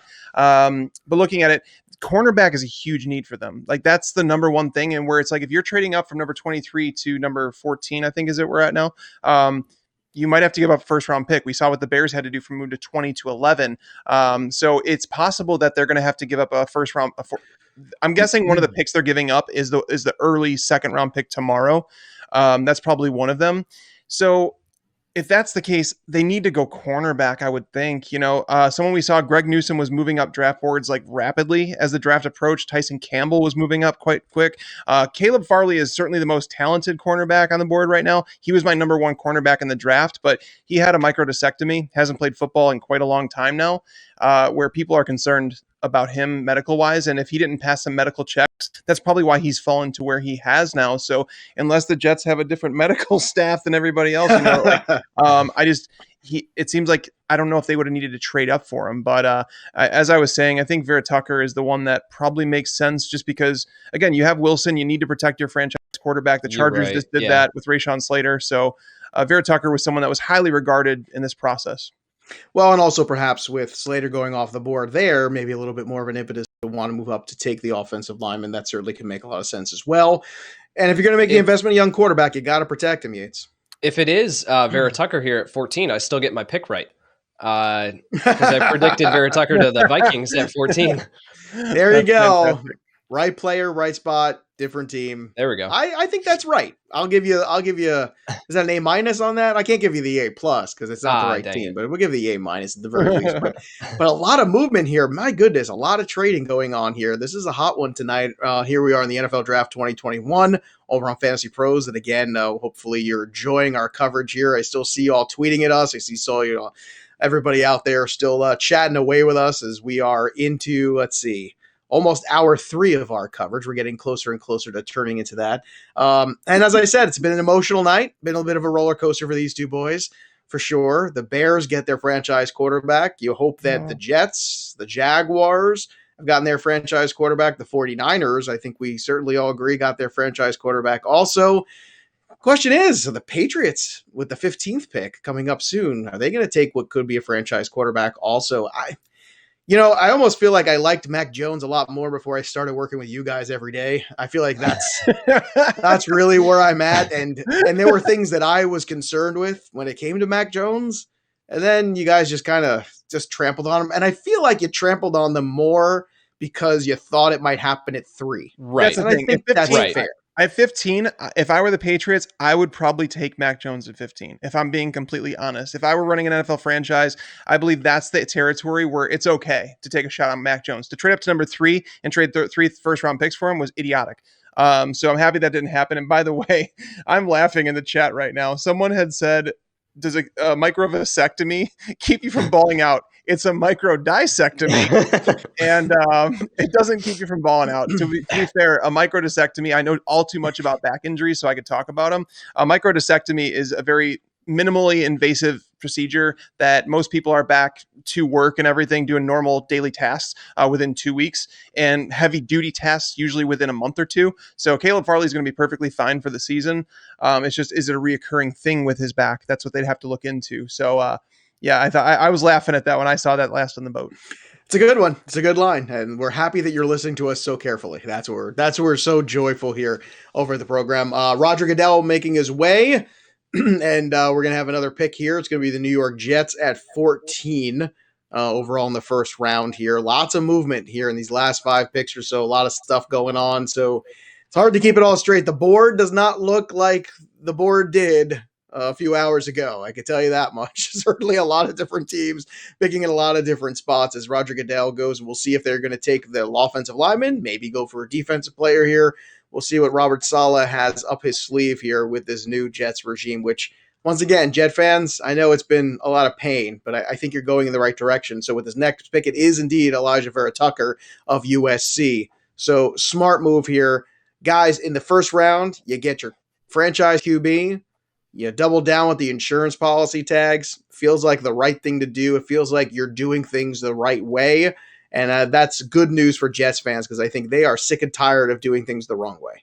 Mekhi Becton, Elijah Vera Tucker, if you're going to put them at bookends, or you put Elijah Vera Tucker in at left guard, I don't know what you do. Whatever you do, you've just increased your chances of Zach Wilson being successful in the NFL. You've increased your chances of whatever running back that you take in the future rounds running behind that offensive line. Like we've talked about this in the stream, and like I'll say it over and over and over and over again, is that the offensive line is legitimately where most of the things get done in the NFL. You need a strong offensive line, and there's a reason guys like Elijah Vera Tucker, Rashawn Slater, you don't see them in free agency. So I love this pick. Now, should they have traded up from 23 to 14 and give up? Did we see the details of what they actually gave up? Yeah, let me pull that up. So it was number 14 and number 143 for 23, 66, and 86. Okay, so they didn't give up. They gave up 20. Okay, that's not too bad compensation wise, but I feel like Christian Darrisaw was going to be there. Tevin Jenkins is still there. Oh my word! Patriots trading out? No, Patriots made their pick. I know what it is. It's not on the TV, so we shouldn't spoil it.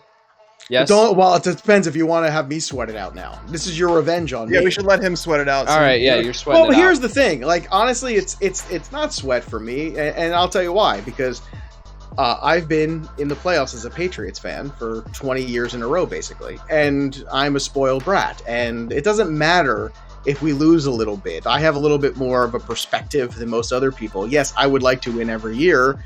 But I also recognize going to the Super Bowl 9 times is not normal. It is not a normal thing that anybody gets to go through, and I got to experience it. So, yeah, I mean, to be honest with you, if you end up with a Mac Jones here, like Tags is saying, it's okay. It's a fine shot to take, and maybe you have some time there where you can groom him and figure it all out. And look, it wouldn't be the first time they took a quarterback that nobody really had much of a upside for, but he was a winner. And I think that matters to Belichick. He likes winners. He likes guys who know how to win, and that's in some guys' DNA. And guess what? In some other players, it's just not. So that's the only thing I could say about that. So I'm glad that you know what the pick is. We'll see what the pick is. Tags, do you know what the pick is? I do now. Yes. All right. And you want to know? Well, I mean, I don't know what else we could talk about. And we can talk about if the Patriots don't take Mac Jones, who do you want them to take? I think the linebacker wouldn't be a bad idea.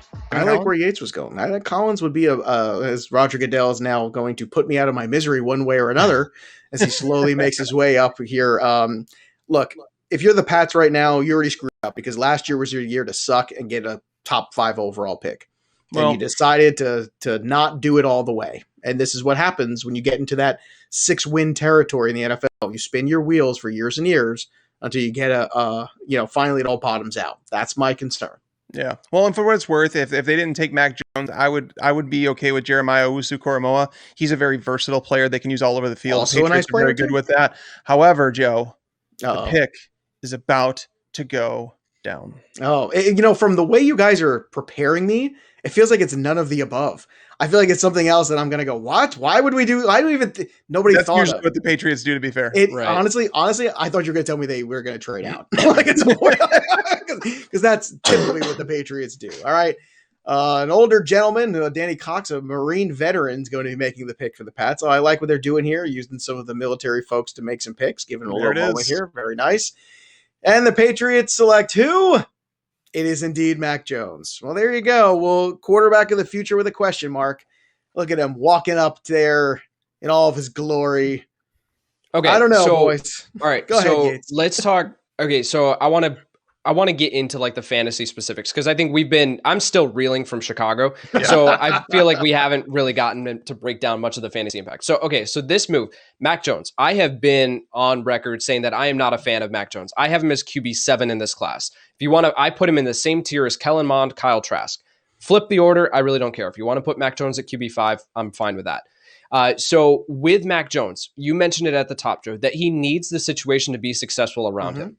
This scheme with Josh McDaniels, it is like probably the best case scenario outside of Kyle Shanahan. Josh McDaniels can scheme up a fantastic offense. You invested in some receiving options here with Nelson Aguilar, Kendrick Bourne, and then mainly the tight ends, Jonnu Smith and Hunter Henry.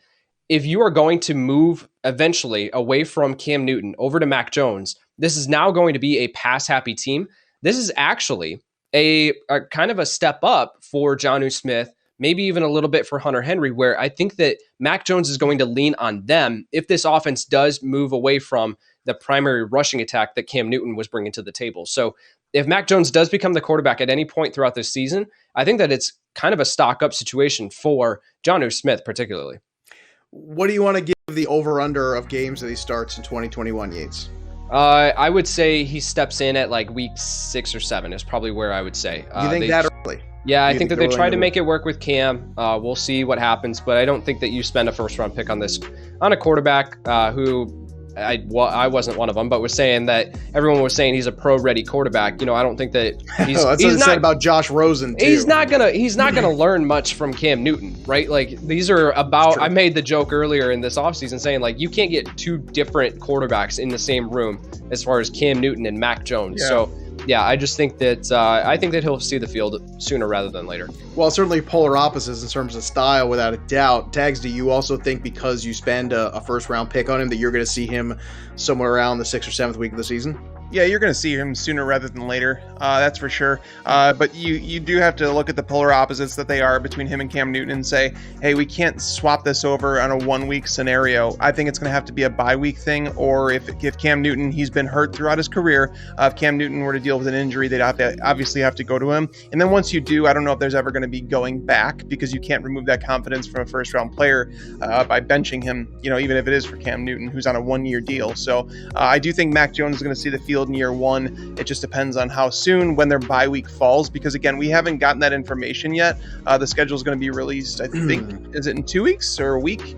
Close, somewhere around. Yeah, it's definitely coming up within the next couple weeks. So I agree with Yates in terms of everybody in the pass catching core that everybody gets an upgrade moving forward. I wasn't a big fan of Mac Jones. I don't know if I was as low as Yates was, but I wasn't a big fan of him. He reminded me a lot of an Eli Manning type quarterback. That would have been my comparison for Mac Jones. So that's more pocket passing. You're not going to have to worry about as much rushing production. So, he's going to throw the Patriots hope. He's going to throw for more than 24 touchdowns more than once in his career, which is, by the way, Cam Newton's thrown for more than 24 touchdowns just once in his career. Right. So that doesn't do a whole lot for pass catchers. So what does it do to Damian Harris? Well, Cam Newton helps Damian Harris in terms of opening up running lanes, but because he hurts him at the goal line. You have to have a man account for Cam Newton, but at the same time on the goal line, right, that's where Damian Harris is going to get a lot more work, because Mac Jones is not going to sneak in for 5 touchdowns a year. He might get 2. Just because he does the Tom Brady thing where he lunges over the goal line. Right. I don't even know if he's that athletic, but in reality, well, look, let's not forget we watched Tom Brady's 40 over and over again over the years. You can win a lot of games not being the most athletic quarterback. So, to be fair though, to Tom Brady's defense, which is weird, I'm defending Tom Brady. You should. He's the greatest quarterback of all time. Back then, they did not care about a quarterback's 40 time. Did you watch him run that 40? He looked like hilarious. He would have rather been anywhere else in the world. He was just kind of jogging along. To be fair, he fell to the 199th overall pick. So I think that they do care about the 40 at least. They care a little bit. They didn't. Well, they also care about Drew Henson. I'm joking, but look, he constantly went in there and cleaned up Drew Henson's messes over at Michigan. All right, the pick is in for the Cardinals. So if it's Zaven Collins, I'm going to do some jumping jacks here. Little jumping jacks here, little exercise. I got to stand up a little bit at some point. I got to tell you, the knee's starting to cramp up on me. All right, the Cardinals are up at the 16th selection in the first round. Yep. And there it is. He's feeling good. Done it again. You boys are on point. Zaven Collins from Tulsa, the linebacker, being selected here. Quite an athlete, versatile. Tags, go ahead. The floor is yours. I mean, this is the benefit of. So what I typically do on draft day is I usually go and play a round of golf.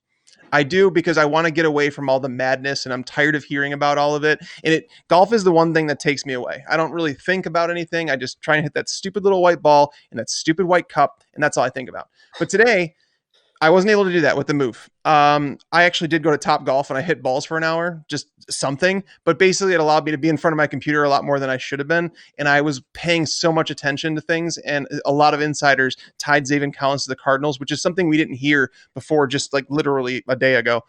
So Zaven Collins going there, it's smart on their part to start building that defense a bit. I believe they have enough tools on offense. Some people started rumoring that, this team might add Najee Harris. They might add a wide receiver. And I'm like, I believe you could add those players in later in the draft. I think right now you have to get an impact player on your defense. And Zaven Collins is alongside Isaiah Simmons. It's like, these are two players that are extremely versatile. They can play different positions. And what you're doing is you're almost giving your defense a mask that, when an opposing offense goes against you, you can line up in any. Buda Baker too. I mean, that guy's versatile too. So it's like, you look at it, athlete. They just have a bunch of different athletes there. They do need cornerback extremely bad, but fortunately, maybe we see them trade up early into the second round if Caleb Farley falls, because that's a player that should not be on the board. Yates, what are your thoughts on this pick of Zaven Collins here to the Cardinals? Again, very versatile player. Good size, got all the things that you want. And the Cardinals, certainly from a defensive side, could certainly use to beef up a little bit there. There was too much smoke around this one for it not to connect and for it not to line up to Zaven Collins being the pick you're at number 16 overall. Now, corner definitely still remains a huge need, like Tag said. So they don't have a ton of draft capital, right? They have their second round pick, but then no picks in rounds 3 or 4. Maybe you mortgage some of your future to be able to move up and get a Caleb Farley if he falls, a Greg Newsome there in the back end of the first round. We'll see. So yeah, definitely in consideration there. But Zaven Collins there's just too much smoke around this one for it not to line up. All right, there you have it. I want to go back 1 second because there's one more question about Mac Jones that I had for you guys, which is this. How much do you put into also the Alabama connection there with Belichick and Saban and all of that, Absolutely. and that comfort level. Because to me, once again, it's one thing to not like Mac Jones as an overall prospect. Does that also enhance because it is Yates, let's say, because it's Belichick, because it's Alabama, because of that connectivity between all of them and how close those guys are and how they do things in a lot of similar ways? Do you think this is, in a lot of ways, the best landing spot Mac Jones could have possibly asked for? I think San Francisco would have been the best landing spot he could have possibly asked Really? for. But Still? this, Okay. Yeah, but I think that this is certainly right in that realm of possibilities. I talked about it with Josh McDaniels being that scheme, the ability to be able to scheme players open. And now they believe that they've got the right guys in the building to be able to capitalize on that, right? Nelson Aguilar, they went out and spent big money on right away. Kendrick Bourne, they made a concerted effort to go get. So, and then, of course, Jonnu and Hunter Henry. Yeah, and then some pieces out of the backfield as receivers. All of it is there to build on. I don't know if Mac Jones is going to be I don't know if he's going to be really good in year one. I don't know even if in year two, if they can do enough to surround him, but this is a great landing spot for him. Absolutely. From a fantasy perspective, I will say, like, you should not be looking at Mac Jones before Justin Fields, Trey Lance, Zach Wilson, Trevor Lawrence, just because of his rushing ability, what he's going to bring. Even though I know that there are going to be some people watching that are like, well, it's Tom Brady 2.0, in this offense, and he was great for fantasy. He's got a long way to go before he can get to Tom Brady level. Yeah.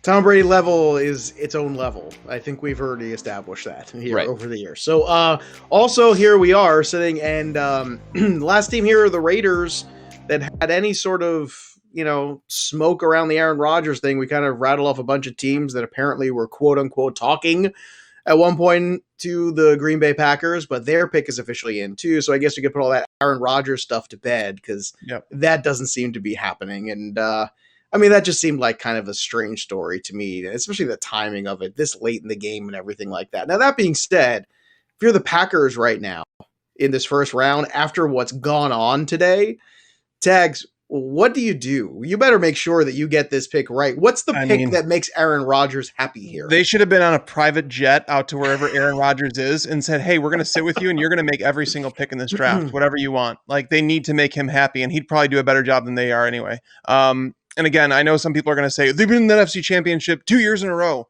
They are not there without Aaron Rodgers. They're not even close. They're not a playoff team without Aaron Rodgers. They really need to be on the phone with Aaron Rodgers trying to do everything. Like, seriously, this is one of those moments where I know there's some people out there that are like, oh, it's his job to be out there on the team. His job, he gets paid to do this. There's a point where it's like, that's your quarterback, dude. That's like, that is your franchise. And you need to do everything. Hall of Fame quarterback. That's not just like a quarterback. Yeah. Your top two quarterback of all time quarterback. That's whatever, but we don't need to talk about that. We need to talk about the Raiders. Yates, we got to make our picks here. I think Jeremiah Owusu-Koramoah is someone that I always tied to them. I felt like it would be a great pick because they need help at safety. They need help at linebacker. They need a nickel corner after releasing LaMarcus Joyner. So, that seems like a good pick, but then you also have Tevin Jenkins still on the board there. Yep. You have other offensive linemen. There's other players here, but offensive lineman or linebacker is basically where I'd expect them to go. Well, there are so many needs. We joked about it, right? Where kind of you set yourself up in free agency to be able to go into the draft where you're not pigeonholed into taking one specific position. And then the Raiders didn't get that memo, right? Because now they have needs at interior defensive line, linebacker. You mentioned an offensive tackle. Like, oh my word, there are just so many needs on this roster. So I could see them, the three players that I think that you could absolutely look at are Jeremiah Owusu-Koramoah, like you mentioned, the linebacker out of Notre Dame. You got it? The pick's in. The pick is in, and it's Alex someone Leatherwood. You would not guess, Yates, I promise you. Alabama. Alex Leatherwood? 6'4", 312. They picked Leatherwood. They picked Leatherwood. Legitimately, no one mocked Leatherwood in the first round. This is a Mayock pick or Gruden or whatever. It's just like, it reminds me of last year when they reached. Oh, my word, no. Well, we're going to get our guys because it's John Gruden's team. And how did Damon Arnett work out for you? Is that working out? Word. Well, why is this a bad pick here, Yates? I came away from Leatherwood's tape very unimpressed. Guy plays... He's not refined as a tackle prospect. He plays out over his skis. He's constantly off balance. You get him out to the second level, he doesn't really know where he's going, doesn't have a clear plan. He's got the athletic traits, which is what I think that the Raiders are leaning back on here. But this is just a massive, massive reach by the Las Vegas Raiders. If I'm a Raiders fan right now, I'm sorry, I'm not happy. I don't understand. I mean, I guess to a certain point, I understand the measurables and I understand all the testing and I get all the things that you look for and potential in the athlete. But at the end of the day, it's football. At the end of the day, you've got to be able to perform and up to that higher level. And obviously, he's a talented player. He wouldn't be playing at Alabama if he wasn't a talented guy. But do you see some of those same things, tags, that Yates is pointing out when you look at Leatherwood's tape? Yeah, I had Leatherwood as my 7th tackle in this draft, and that's not even including Vera Tucker. So you could say 8th because I had Vera Tucker as a guard. I'm looking at my notes now for him. He's quick off the ball for a big man. Like, he actually is really quick off the ball. Uses his leverage well in pass protection. I do believe he's a better pass protector than he is run blocker. But in the end, it came down to my negatives on him were clunky. He's going to wear down quickly, and he struggles to find bodies in the run game. That's obviously not great for a team that were grinders. It was a pick where if you're going to actually take Alex Leatherwood, you trade back. Like, this is one of those where it comes to my draft grades. In my draft grades, that article I'm going to release, it's not going to come down to my opinion on players. Like, it's going to have some opinion, obviously, but it's really going to come down to the player you took. Was it a value where you got him? Could you have traded back? I'm not talking about trading back 2 or 3 spots. I'm talking about trading back legitimately half of a round. Legitimately no one that I respect or had their name down in a mock draft. I pulled it up. No one had him as a first round pick. And clearly the Dolphins were quite ready with theirs because they're here at 18 and they're ready to make their pick. Their pick is in already. So not too much time wasting Dolphins there. Going Yates. All right, so Dolphins. Edge is certainly on the table with Jalen Phillips still on the board. Kwity Paye is still on the board. I think that they definitely could look either of those directions. I would not rule out Najee Harris, the running back out of Alabama. Let's double dip, right? In the early mock drafts, we were saying that, right? We were mocking like Jalen Waddle. That was obviously when they were at 3, so Jalen Waddle there, and let's get him Najee Harris in the Alabama South, Alabama, Florida, really. Legitimately, definitely looking at Najee Harris here as a possibility. I think offensive line, if you didn't go Penny Sewell there at 6, I think that you could. I think they can wait. I think they can grab in the second round. They can grab an interior player and keep Robert Hunt out at right tackle. So I think edge or running back here for me. Well, that pick is in already. Najee Harris certainly would be a fascinating selection here, really beefing up that running game because you really don't have a bell cow true running back there, and that Dolphins team would certainly irritate the Pittsburgh Steelers, who, if you believe all the reports, have been in on Najee Harris quite a bit over these last few weeks and months. So the Dolphins selection is in first round, pick 18 right now, and they take Jalen Phillips out of Miami, Florida. So an edge rusher there for them. Beefing up the defense, getting a little bit more pressure, 6'5.5", 260 for him. Jalen Phillips, talk about the talent there, Tags. I mean, I like Jalen Phillips a lot, and I know Yates does as well. The biggest question marks with him came down to whether or not he passed medical checks in terms of because he's a guy that retired from football 2 years ago. Retired from football and then came back and got a major opportunity with Gregory Rousseau opting out in 2020, and then he kind of took over and was just he was a stud, and he was arguably the most talented edge rusher in this class, and I think a lot of people were saying that. And even though Kwity Paye was the favorite in terms of if you went on any betting sites or on Betting Pros, you could have seen that Kwity Paye was the favorite to be the first edge rusher off the board, which never really made all that much sense to me. But the reason I was willing to accept it was because Kwity Paye. Or it was because Phillips had those question marks, right? Gregory Rousseau didn't test as well as people thought he would. So I was like, okay, we've still got our bet. Exactly. Well, I know he's still not off the board, but I'm not worried about it yet. I'm expecting towards the end of the first round. I think the Ravens are the team to watch for Gregory Rousseau. But I like this pick of Jalen Phillips, and I'm happy for the Dolphins. This is a team they've rebuilt so fast, Yates. I mean, I'm actually excited for Dolphins fan. If you're a Dolphins fan, if Tua Tagovailoa can right the ship and get back on track in 2021, this team is going to win that division, right? With Buffalo? I don't think so. I think that they're in competition, but I don't think that they beat out Buffalo just yet. I'm not willing to say that. So, no, Jalen Phillips fills a huge need for this roster at edge after you trade away. They moved Emmanuel Agua, didn't they? So they had like a huge need there at edge that they had to fill. I think that you can still see them go with a running back in the top of the second round, or maybe they just forsake the position altogether and say, we're good with Myles Gaskin and Savon Ahmed heading into next year. We'll see how that plays out. So one thing that I did want to mention, Tags, and you brought it up on a couple of different podcasts that we had talked about, doubling back to Mac Jones. I put out the tweet on April 6th, saying that all this Mac Jones to San Francisco talk is happening in the media simply to tee up a dramatic storyline on the first night of the draft. Mac Jones is experiencing a fall outside of the top 10 picks, and I've seen that all from the main media. I've seen that all on my timeline, and I'm sitting back here just enjoying life. Okay, so let's head to now. It is the Washington football team on the clock here at 19. Is Washington going to change their name? Like, are they just going with football team moving forward? I actually thought about that, and I was like, it seems like it's become just a thing where I don't think there's any rush for them to change it. I don't hate it. The reason I hate it is because as a writer, when you get to things, and I'm talking about like, so when you're writing on a team, you're like, when they're about to play Chicago and Dallas and this, or like you have to use Washington, but if you say the Bears, the Jets, the football team, it sounds weird. It does. That's the only reason I care about it. But in this pick, like honestly, Jeremiah Owusu-Koramoah makes tons of sense for him here. They have a need at linebacker. Ron Rivera, obviously that coaching staff has a history of linebackers in terms of what they can turn them into. I had Chaz Surratt as the linebacker I wanted to go to them in the second round or third. I thought you were about to say the first. I was like, okay, we're getting spicy here. No, that would have been a spicy take. but Owusu-Koramoah, I mean, I could see them falling in love with him here. My mock had Elijah Vera Tucker, but obviously he's off the board right now. So offensive line, Christian Darrisaw could be a player because they need to protect whoever their future franchise quarterback is, because he's obviously not on the roster. But I would say Darrisaw or Owusu-Koramoah would be my two picks. Yep, those are the two that I'm leaning towards as well. Unless they wanted to go, they feel confident in Cornelius Lucas as their left tackle, which probably shouldn't, but let's see if they do. And then you could look at right tackle, where you bring in someone like Tevin Jenkins. So Christian Darrisaw still being here on the board is a little bit surprising.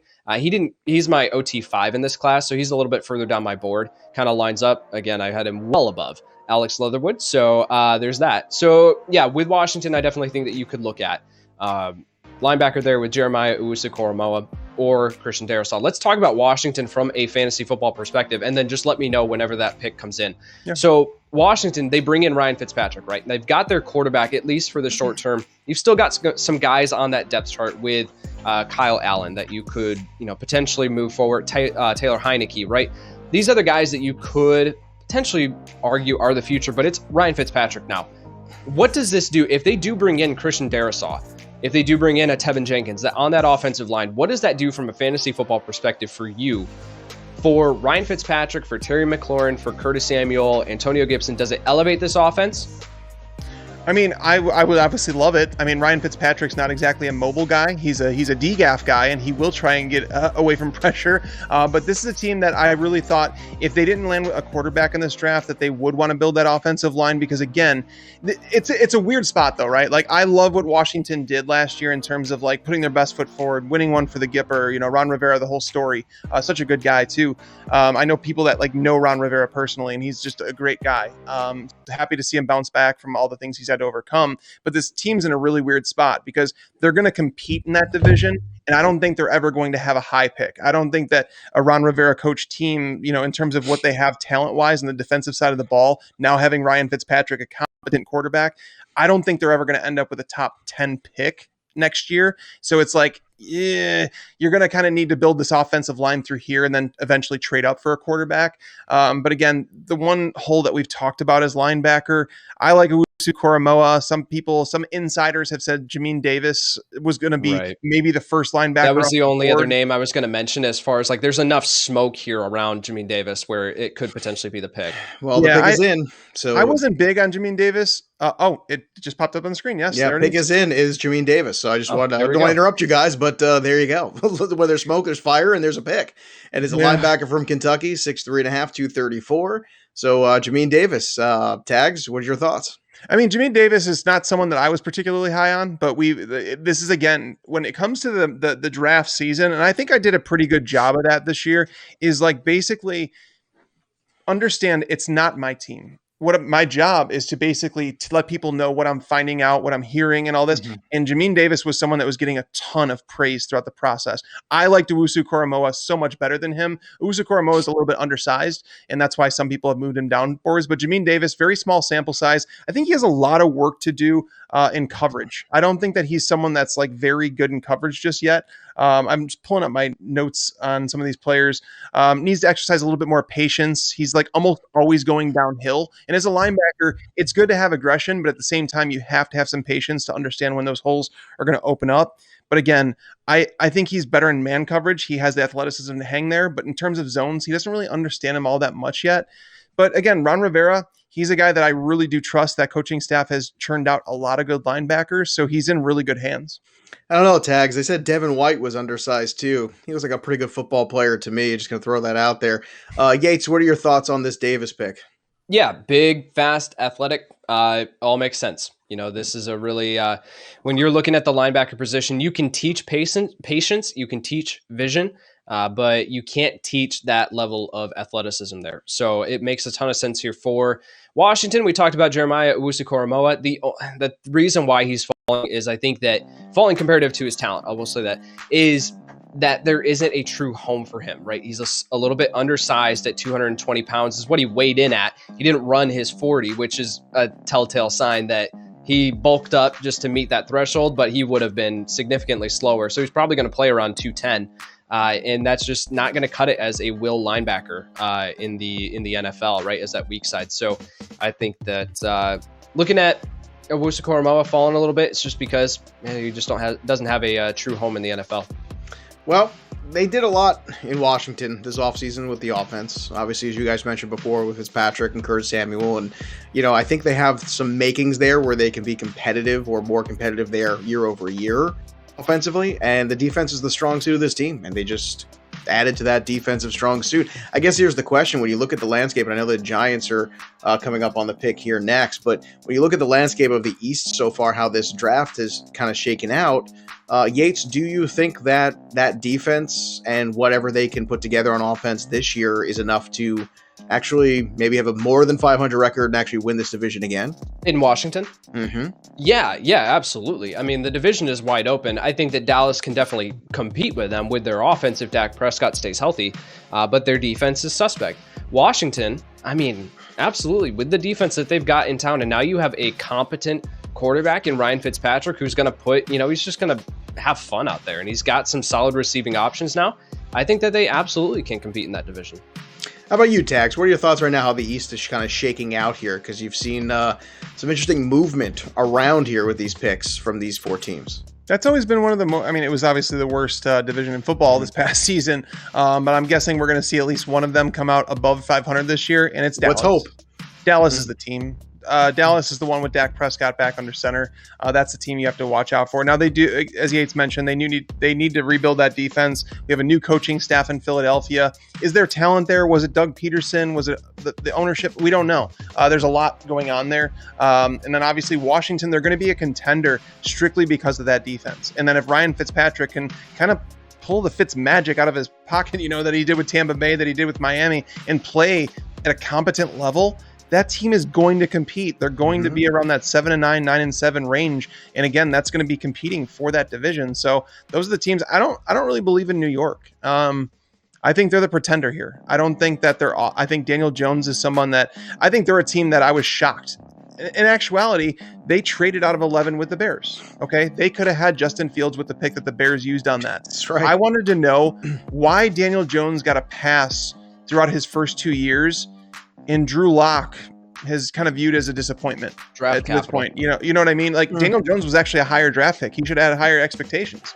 But there's a lot more talent. You know what I mean? They added talent in Denver and they got there eventually. But New York has tons of talent there too. So, and now you added Kenny Galladay. You're getting Saquon back. The offensive line's in tow. So I didn't Well, I think understand. early on with Daniel Jones, the offensive line was not very good. He inherited a very bad one.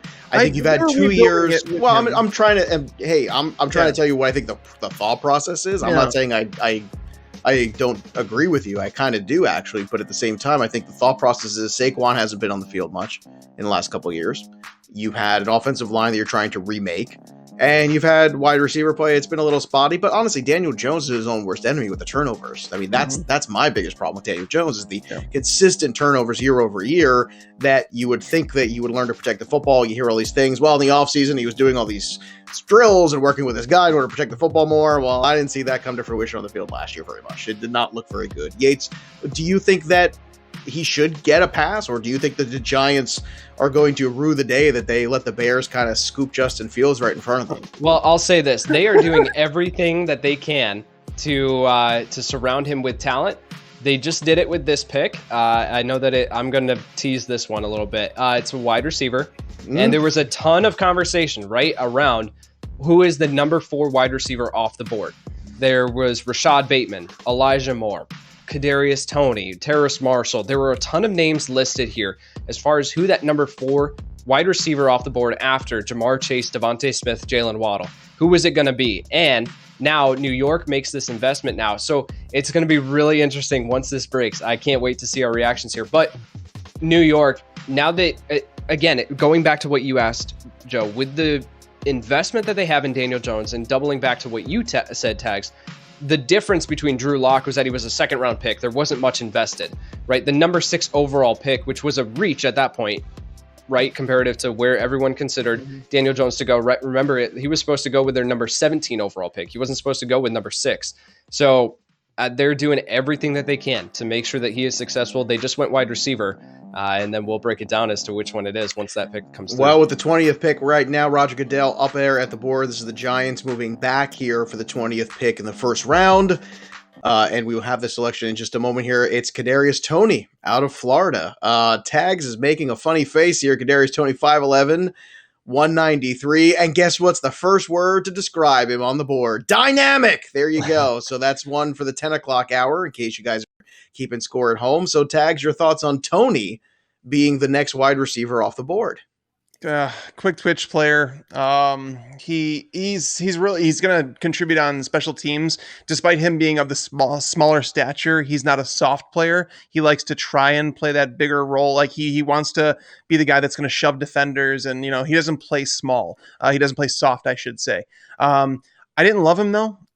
In terms of what I saw, he's not quite there as a route runner. You would think a guy with that speed, with that low center of gravity, his build, I should say, you would think that he would be better, but he really wasn't. Kyle Pitts drew a lot of attention. He drew number 1 cornerbacks. And again, playing in the slot, Kyle Trask, good quarterback, had some good play there. But in the end, I believe Kadarius Toney is a guy that fits into certain schemes. And I don't know what the Giants are doing. I don't know. I'm looking at the receiver core, and again, this comes down to team building and understanding who you have on your roster, how they complement each other, and all that. You grab Kenny Galladay in free agency, cool. You have that contested catch wide receiver. Doesn't get a whole lot of separation, but he's a guy you can trust in tough situations. Sure. Sterling Shepard, I was like, sweet. He's going back into the slot. That's where he belongs. Darius Slayton on the perimeter. Could you upgrade there? Sure. But now they draft Kadarius Toney, and it's like, I'm guessing he's going to play the slot, and then you're going to kick Sterling Shepard back outside, which again, I don't think Shepard has a role in this offense now. Darius Slayton's not. I think Slayton's the odd man out personally. That's think food for thought right there. I think he fits that field stretching role a little. He fits that Z receiver role a little bit more than what you have with Kenny Galladay, obviously as your X, and then you'll move Toney into the slot. So I think Sterling Shepard, based on his injury history, the concussions, right? That was such a huge thing that we talked about for fantasy purposes, that one more concussion and he might be done. So you just didn't know the reliability there. He's a fantastic depth receiver now, but I don't think that he has a true role. I think that Toney's going to step into the slot. Now, I was a little bit higher on Toney than Tags. I had him as wide receiver 6 on my board. So I see the athleticism. I see the traits. I see what he can eventually turn into. He's got some growing to do, but this landing spot, I'm not a huge fan of it. As far as we talked about Kenny Galladay and how with free agency reactions, like this is a very crowded offense. And I was just going to ask you, how much can you like any slot wide receiver in an offense that has a healthy Saquon Barkley?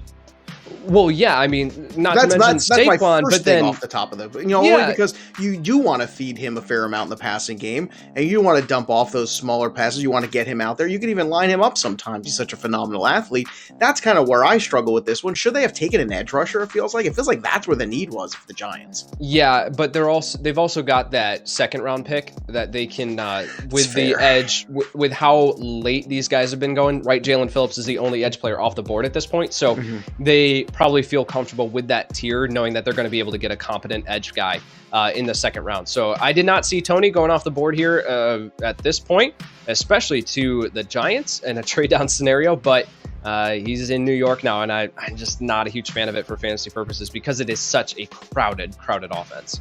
Yeah, it definitely feels weird here. Tags, did you have anything else to add on this pick?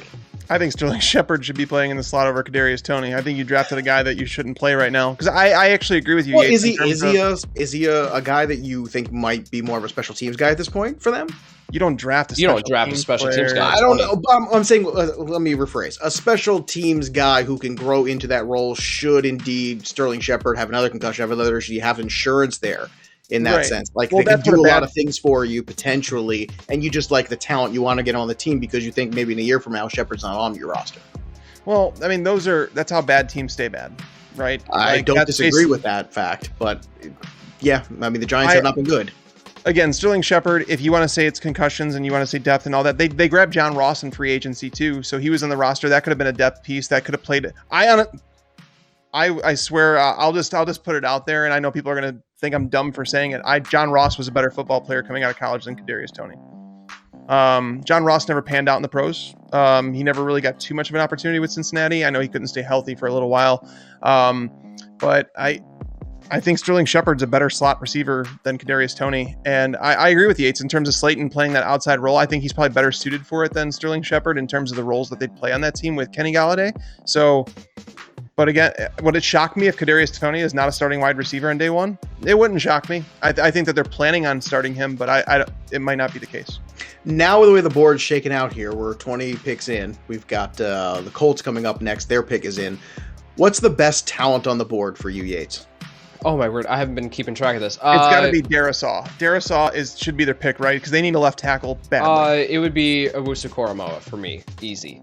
I don't have Darisaw ranked as high. I have Tevin Jenkins over him, so I think Jenkins for me. But Owusu-Koramoah is a top 10 player in this class for me. So definitely Caleb Farley, of course, Rashad Bateman. Still on the board. From a fantasy perspective, he's my wide receiver 4 in this class, received a very, very high grade for me. So him still being available and Kadarius Toney going over him is a little shocking. But as far as like a pure talent, if you want me to identify the top player on my board still available, it'd be Owusu-Koramoah. Tags, do you think that, it's funny, we haven't mentioned Bateman at all with the Colts ever. Do you think that that's absolutely out with T.Y. coming back? And the fact that I have Pittman and I have a few other guys on this roster, is it out of this realm of possibilities that they would even consider Bateman here? I think it's too early to move on from the receivers that they've invested in terms of Harris Campbell, invested a second round pick in him, second round pick in Michael Pittman.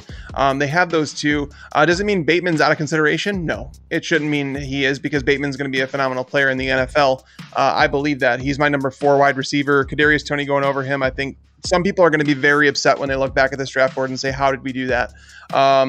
But yeah, I agree with Yates, though. My top player from a pure talent standpoint, Jeremiah Owusu-Koramoah, but I don't really have the Colts as a team that needs to invest in linebacker right now. That's why I had Darisaw. Darisaw was not someone I was particularly high on. I actually have him down under Samuel Cosmi, who's still available. But this, again, left tackle, we saw what Carson Wentz looked like last year with a bad offensive line. The Eagles' offensive line was banged up. He was behind a terrible offensive line, and he had the worst season of his life. But now going back to Frank Reich, everything should be good, but he needs a starting left tackle. They really don't have one right now, and that's why Darisaw makes kind of a lot of sense for him. I'm sorry, Joe. Did you ask the best overall player for the Colts, or did you just ask? No, just it doesn't matter either way. I just asked, generally speaking, who you thought the best talent was on the board, because I think some things have moved, and whenever you see a player like Toney kind of creep in and a couple other guys creep in different spots where we kind of went, oh, that's kind of surprising, usually that pushes talent back a little bit that we thought was going in the top 20 picks. And now once you're outside the top 20, if you're the Colts, you're sitting there going, well, maybe we just do BPA here and we just take the best player on the board. And I was just curious, in your opinion, who you thought that best player on the board was. I just want to make sure. Yeah, and the pick is in. Hopefully, we'll be getting this soon from the Colts as Roger Goodell's making his way to the stage here with the 21st pick, and we'll see if they indeed go BPA or kind of figure out their needs here. Colts are in a fascinating spot here this year with Carson Wentz. If they can kind of get him back to being the Carson Wentz that came into this league and looked like he could be an MVP, we'll see if Frank Reich and company can help him feel comfortable again. Certainly, that offensive line is going to do a lot for that confidence. So we'll see if the Colts can get back to the playoffs. The Colts selection is in here. Roger Goodell making the announcement, and it is edge rusher Kwity Paye of Michigan, who really fascinating guy to fascinating story. Just a really quality high end dude. And as far as football player goes, I think we all know what kind of impact he made at Michigan. So, Tags, what are your thoughts on the selection of Kwity Paye, the edge rusher for the Colts? I think you're going to be a little disappointed. I think he's a smart player. I think he takes advantage as the game wears on. Like, he's a guy that's conditioned pretty well. I think he does play with a lot of heart. But unfortunately, I had him ranked as my number 4 edge rusher in this class. I believe he can be erased in the run game. I don't think he's strong enough. He doesn't have a great build for an edge. He looks more of like a smaller interior lineman to me, and it's very inconsistent in terms of his pass rush. When I watched him, people talk about, oh, he was playing out of position at Michigan, and that's the reason this, that's the reason that. I'm tired of excuses. You know, we heard a lot of things a couple of years ago. Who's the player the Packers drafted that people said the same thing about, that he was playing out of position and he's going to be better. And he Rashawn Gary, Michigan as well. I was like trying to figure it out, but same thing, Michigan. It's like, oh, he was playing out of position. No. If you're an impact player, you're going to make an impact. And it's not to say Kwity Paye is a bad football player. I just don't think he deserves. To me, he was not a first round player, but some people had him going as high as top 10. So I know some people are going to view this as a very value signing for the Colts, and they did address a position of need. They need edge help. So can he project there? And can some of those people be right that say that, oh, he was just playing out of position or whatever? Yeah, that can happen. And drafting him at 21, I don't think it's the worst thing. But he's just not one of my favorite players in this draft class. Yates, did you see those same inconsistency that Tags is talking about right here when it comes to Kwity Paye? Well, Ray and I have talked about it on the Dynasty podcast that Michigan is where high recruits go to die. Because Jim Harbaugh just cannot coach to save his life. And he just, that's a whole other tangent and whole other thing that I could go into. But so I think with Rashawn Gary, he was just moved all around the line. And I do think that plays a part because you're asking these college guys to step in and start to grow, right? And so when these players are moved, and it's not like, when I say all over the line, they were moving a 265-pound edge player to zero tech, like over the nose. They were over the center, like they were playing him there and asking, and he still succeeded in different points, but he was never allowed to set up in one spot at the edge place and just refine his skill. So I think that he does have some development. He does have some room to grow. And I think that edge was definitely a sneaky need here for Indianapolis because Justin Houston is still on the free agent market. So I definitely think that this makes sense. I think that he screams a Ballard guy, so the move definitely makes sense.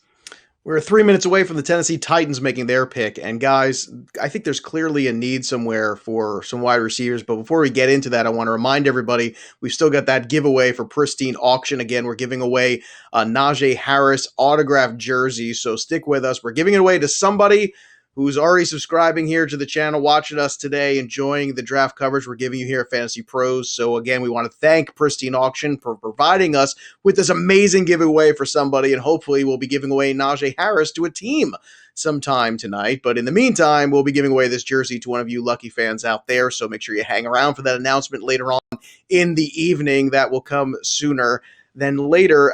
Boys, what do you think about Rashad Bateman here for the Tennessee Titans? Perfect fit. I think that would be the way to go, Tags. What do you think?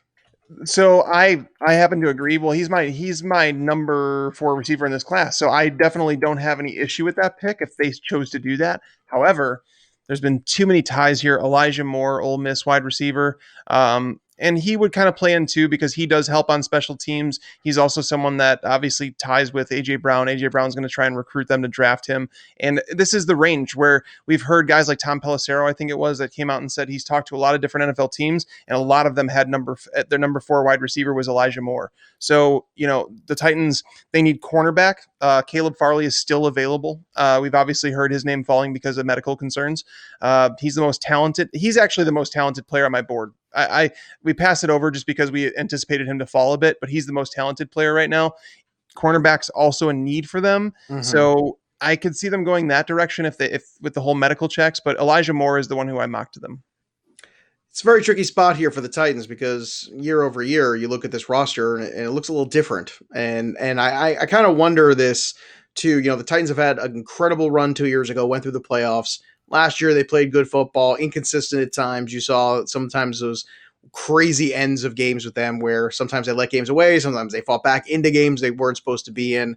And then it all kind of went quietly against the Ravens there at the end of the playoffs. So I'm wondering what the Titans do here and if they can sustain this pace because it feels like it's been an excellent window for them. They've gotten some phenomenal running back play out of Derrick Henry. A.J. Brown looks like a star. Tannehill's played very well, but they lost a lot of talent on this roster year over year. And I don't know if they're going to be able to make it up in this draft. What do you think of their offseason so far, Yates? I know bringing in Dupree certainly helps the pass rush, but overall, again, a lot of subtractions, not a whole lot of additions to this roster, it feels. Absolutely. And you saw that across the NFL, really, with teams that were hit with the salary cap. Right. Like the teams were not able to address the needs that they had on their roster as much as they were in previous years. So I definitely think that Tennessee is one of those teams who is kind of pigeonholed. They did also move on from Dennis Kelly, their right tackle. So I think that you could see Tevin Jenkins here. Like he screams like he's a Vrabel guy. So I think that you could see Jenkins here, but definitely a corner or wide receiver.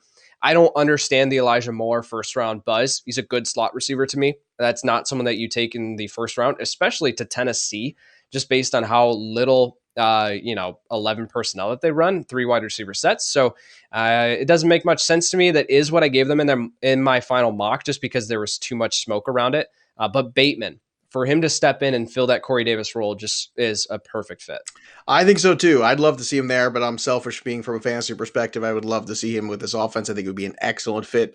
The Titans actually, once upon a time when they were the Houston Oilers, had an incredible run. They drafted 3 consecutive Football Hall of Famers, Pro Football Hall of Famers, Earl Campbell, then Mike Munchak, and Bruce Matthews in the first round in 1978. Then they didn't have another pick in the first round until 1982 and 83. But that's quite a run for 3 years in a row with your first round picks, taking 3 Hall of Famers. That does not happen in the NFL very often. So that was just a fun little nugget that I found when I was looking through the history of the organization and their first round picks. And I give Mike Vrabel a ton of credit here. I think he's really changed the Tennessee Titans makeup of this team. He's had a great impact on them. I think what he's done has been incredible. And I also think that from a fantasy perspective, this is one of our favorite teams the last couple of years because there was good value on these guys. I felt like it was good value on A.J. Brown. I think in Superflex leagues, especially Ryan Tannehill was grossly underappreciated. And I remember actually having conversations, I think, with you, Tags, 2 years ago when they brought in Mariota and him, and we all said, well, I think it's pretty sure Ryan Tannehill at some point is going to get a chance to take over and might never look back. And here we are a couple of years later. And it's just exactly that. He's never looked back from that job. He's become one of the better fantasy quarterbacks low-key that I think just doesn't get enough credit. All right, the 22nd pick is in with the Tennessee Titans selection. They're dancing and stuff here, Tags. While they're dancing, you talk. What I worry about is Arthur Smith leaving. Does that change the offense? Yates just talked about, the 2 tight end sets, the 11 personnel that they ran there. The limited 11 personnel that they ran there. It's like with Arthur Smith gone, I think the offense is going to change a bit. I think you're going to see a lot more passes. Oh, and there's the pick. And it's the best player available that I had on my big board. Cornerback Caleb Farley out of Virginia Tech. He's a great pick. Again, it fills a need for them. A wide receiver was a big need for the Titans, as was cornerback. But Caleb Farley he was a consensus top 10 pick before these question marks came up about his back. And again, microdiscectomy, not microvasectomy, but microdisectomy. Those are it's a very minimally invasive surgery. It's going to be fine. Caleb Farley, I love this pick, Yates. How about you?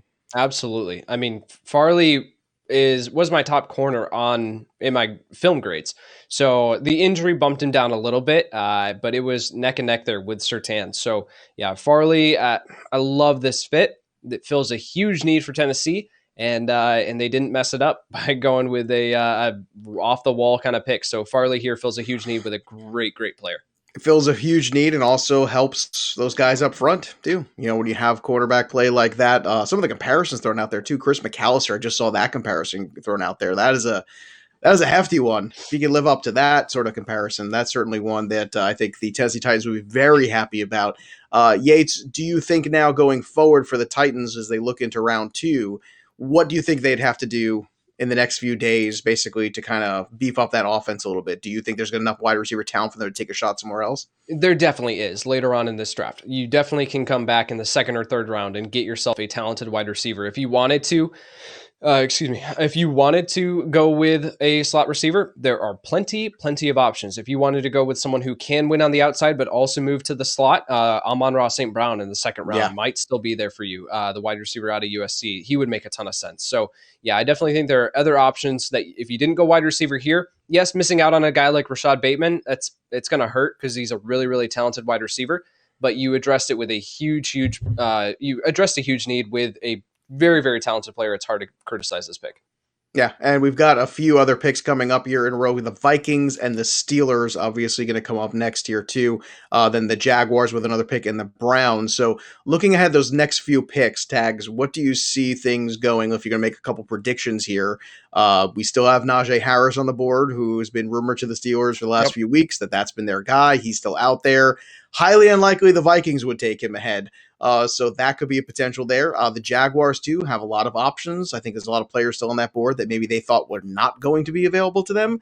And then the Browns, we all know for them, it's pretty much maybe another edge rusher for them or something else on defense we've talked about quite a bit. So what were your predictions possibly for these next few picks coming up for these 4 teams? Well, Minnesota, I was expecting them to go with an edge in the first round. Then they traded back, and then it was almost like, hey, let's let the board dictate who we're going to take here, because I believe that they need both an offensive tackle and they need edge rushers, because there's a lot of question marks going on with their defensive line. Mike Zimmer being a defensive-minded coach, I think he wants defense. It's almost like Vic Fangio in a lot of ways, right? Where you expect these defensive-minded head coaches to push for defense, especially knowing how bad Minnesota's defense was last year. Now, again, they get Danielle Hunter back. Is he going to be the same player? Does he hold out because he wants a new contract? There's a lot of question marks there. But Christian Darrisaw is someone that's still on the board here. Can walk in, start at left tackle for them after releasing Riley Reif.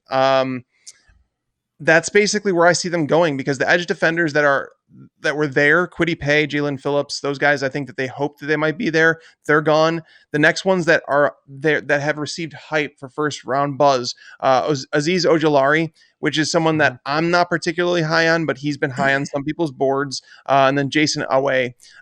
Those are the 2 players that I would think Minnesota would contemplate if they were going to go edge. But ultimately, I'm kind of expecting them to go Christian Darrisaw here. Yates, do you have any predictions for these next few picks between the Vikings and the Steelers, and then as we move on eventually as well to the Cleveland Browns? I think that offensive line is certainly in the realm of possibilities. So Christian Darrisaw definitely makes a ton of sense. We'll see if that's where they go. Otherwise, edge, like Tags mentioned, you could see one of those guys of maybe Greg Rousseau I doubt it.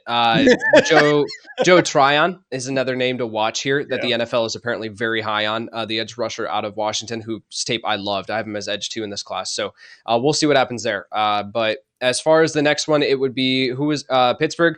If Darrisaw is there, absolutely run that in. If Jenkins is there, I think that they could definitely look at offensive line. Otherwise, Najee Harris, I think, is going to be the pick. There's just been, again, too much smoke around that one to not call that. As far as Jacksonville at 25, Jeremiah Owusu-Koramoah. If he's there, makes a ton of sense for this defense. They can use him as a linebacker, as a slot corner, as a box safety. They can move him all around the place, and he's a leader, which is Urban Meyer's going to love. He brings speed to the table, going to love that. And then the Browns, linebacker, you're looking at who's still available at linebacker outside of Owusu-Koramoah. Baron Browning, trying to think of who else, but linebacker is probably one that you could look at. Otherwise, edge. We'll see who's still there. Do you like Najee Harris as a Pittsburgh Steeler? Because I know there's been a lot of talk about that. But from a fantasy perspective, we all know that run game was non-existent last year, and you can blame part of it on maybe the running back personnel. But I think most of it, we're going to blame on the offensive line, and the offensive line certainly doesn't look the same year over year in Pittsburgh. So do you think that Najee Harris going to Pittsburgh is actually a good thing for his fantasy value? It's a chicken or egg conversation. And Fair. you know, what was the cause of the issues there in Pittsburgh? I think the personnel played a huge role. Benny Snell, James Conner at this point of his career, I mean, they were bringing you nothing. The offensive line got banged up, wasn't playing to the best of their abilities. So you've got some holes there on that offensive line. So I think that the way that you have to play this out if you're Pittsburgh is saying, okay, if we take Najee Harris here, what tackles are going to be there in the second round? That I feel a little bit better about. If they go a tackle here, well, what running backs are going to be there in the second round? Because they have to address running back at some point. Well, there's not going to be Javonte Williams isn't going to make it there. Then you're getting into Michael Carter, Kenneth Gainwell. Those guys, Trey Sermon maybe, but those guys aren't perfect fits. So we'll see what happens there. But yeah, I think doubling back to Minnesota, I definitely think offensive line is certainly in the cards here. We'll see what that pick ends up being. Well, we'll see what's on the card right now because Roger Goodell's reading it. It is the 23rd pick in the first round, and it is Christian Darrisaw from Virginia Tech, 6'4", 322. So they do get their tackle there, Yates. So does that feel right to you? Yeah, they're going to invest in the offensive line. They're going to invest in that run game. Darrisaw, he's raw. He still needs to refine his technique, but everything that you want from an athlete at that position, right?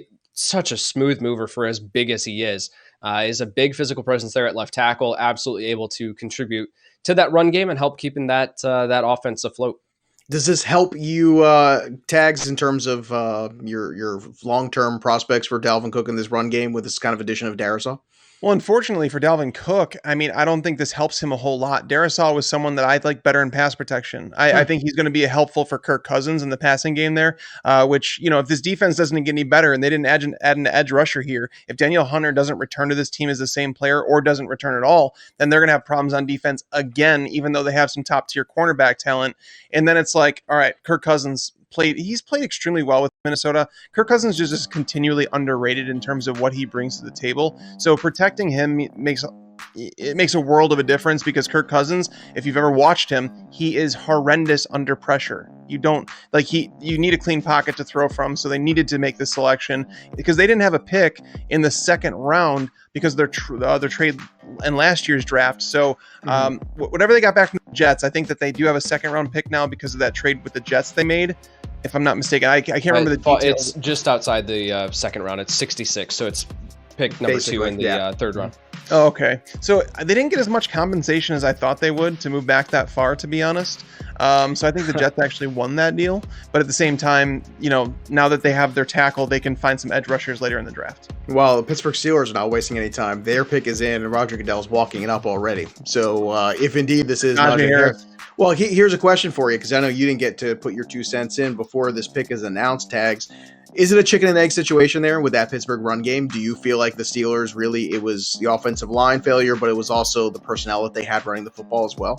Yeah, it was definitely a combination of both. Where I do think that someone like Najee Harris, if they do select him here with this pick, he's a guy that he doesn't necessarily need an elite offensive line to produce. He creates on his own a bit. He can break tackles. Where the guys they had last year, James Conner just didn't look like the same player. Ever since he went into that workhorse role, he got run down, and I don't know if it was the after effects of the cancer treatment. I don't know, but it was tough. And Benny Snell was always just a guy. He was the definition of just a guy.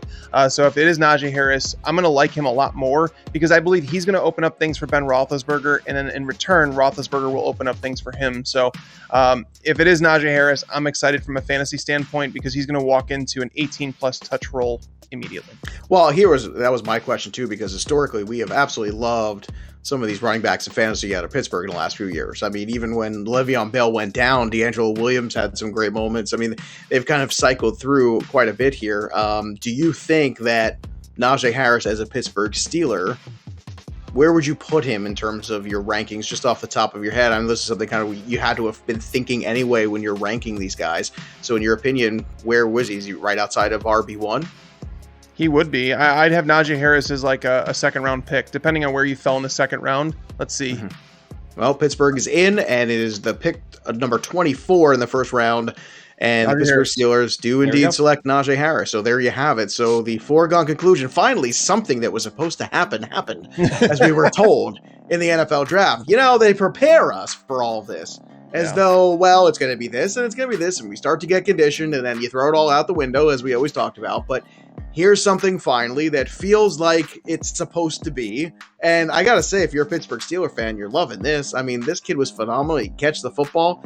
Yates, do you have him in that same kind of range that Tags does in terms of right outside that, that high end grouping of running back? You think he has that kind of potential from day one? Of course. And we'll see once I get my projections done, once I'm able to kind of line these guys up, but where exactly he lands. But he's definitely in that high end RB2 conversation. It's going to be really interesting to see how far the hype rises as we move into redraft season, right? Into draft season for fantasy purposes, just to see how high does his ADP go. Do we see it reach Jonathan Taylor levels of last year? Do we see it? I don't think it's to the same level of Saquon Barkley, obviously, a couple of years ago, but does it reach that level where he works his way into the first round? Clyde Edwards-Helaire out of last year, right? Like, I don't think it's going to reach that, but I do think he's going to be a very, very valuable fantasy running back in 2021. And they just threw a little comp on him over on NFL Network, which was Matt Forte. Now, where did I hear that before? I'm trying to remember. I feel like I was on a podcast with somebody wearing glasses who said something about Matt Forte and Najee Harris. And I thought that was a nice comparison. I thought he might even be better than Matt Forte, but good on you, Yates. Look at you. I got to give full credit there to Ray Garvin, my co-host on the Dynasty Pod. That Excellent. was his Ray Garvin, you are the brains behind the Yates.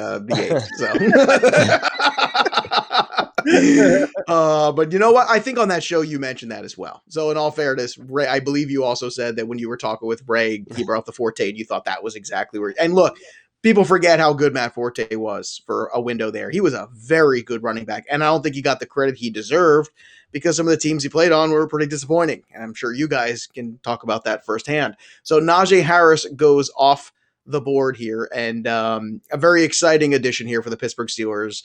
The question is, Yates, do you think that this is the missing piece for the Steelers? Because they were a team that was unbeatable, basically, and literally for the first 10 games or so. Yeah. Right.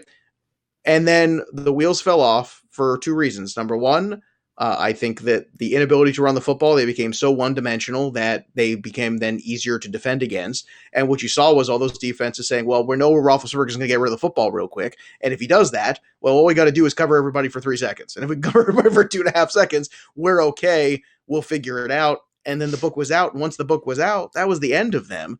Do you think, I guess the question is, do you think this Najee Harris pick goes far enough to really kind of put that aside and let the Pittsburgh Steelers kind of go back into that, hey, we're the boss of this division? Because this division is tough right now. It is, and it helps them become a more balanced team, which is what NFL teams want, right? You don't want to become so one-dimensional, like you said, Joe. So I think with Najee Harris, he's going to be able to shoulder a huge workload for this offense, take some of that pressure off of Big Ben, so he's not throwing 50 times a game at 38, 39 years old, and you can actually start to like win some football games again, right? They're on a losing streak right now. Now, this is he's part of a bigger puzzle because they still have needs on the offensive line. They still have needs at corner. They like Alex Highsmith, their edge player. I think that they could add some depth there. So do we see them fill in those other holes here later on in the draft? We'll find out. But this is a definite positive step forward. And as far as like from a dynasty perspective, Najee Harris here getting the first round draft capital, landing to an offense like Pittsburgh, he's the 101 across the board in one QB formats. Yes. Is there any concern long-term in dynasty formats for you, Tags, with the uncertainty of Ben Roethlisberger? Not really. Because again, it really comes down to opportunity with running backs. Okay. And again, when you have Najee Harris, who he did very well with Mac Jones. I mean, that was a quarterback that was stationary, that wasn't mobile. Granted, it was Alabama and it was college, which doesn't always translate, but Najee Harris will translate and he'll be fine. Pittsburgh is not going to sit tight. Even if Roethlisberger moves on or retires, they're going to find a way to get another quarterback. They can't roll with Mason Rudolph. The fan base just won't allow it. Mike Tomlin won't allow it. I wouldn't want them to allow it either. I don't think anybody should be made to put through that again. The other thing, too, about getting Najee Harris is I think that what you saw when you get into as you get to the playoffs, as you get into December and January football, which really is, if you can't run the football, I don't care. Like, you can have all the highest flying offense in the world. If you can't run the football, it becomes problematic. It became problematic for the Buffalo Bills. It almost cost them that game at home.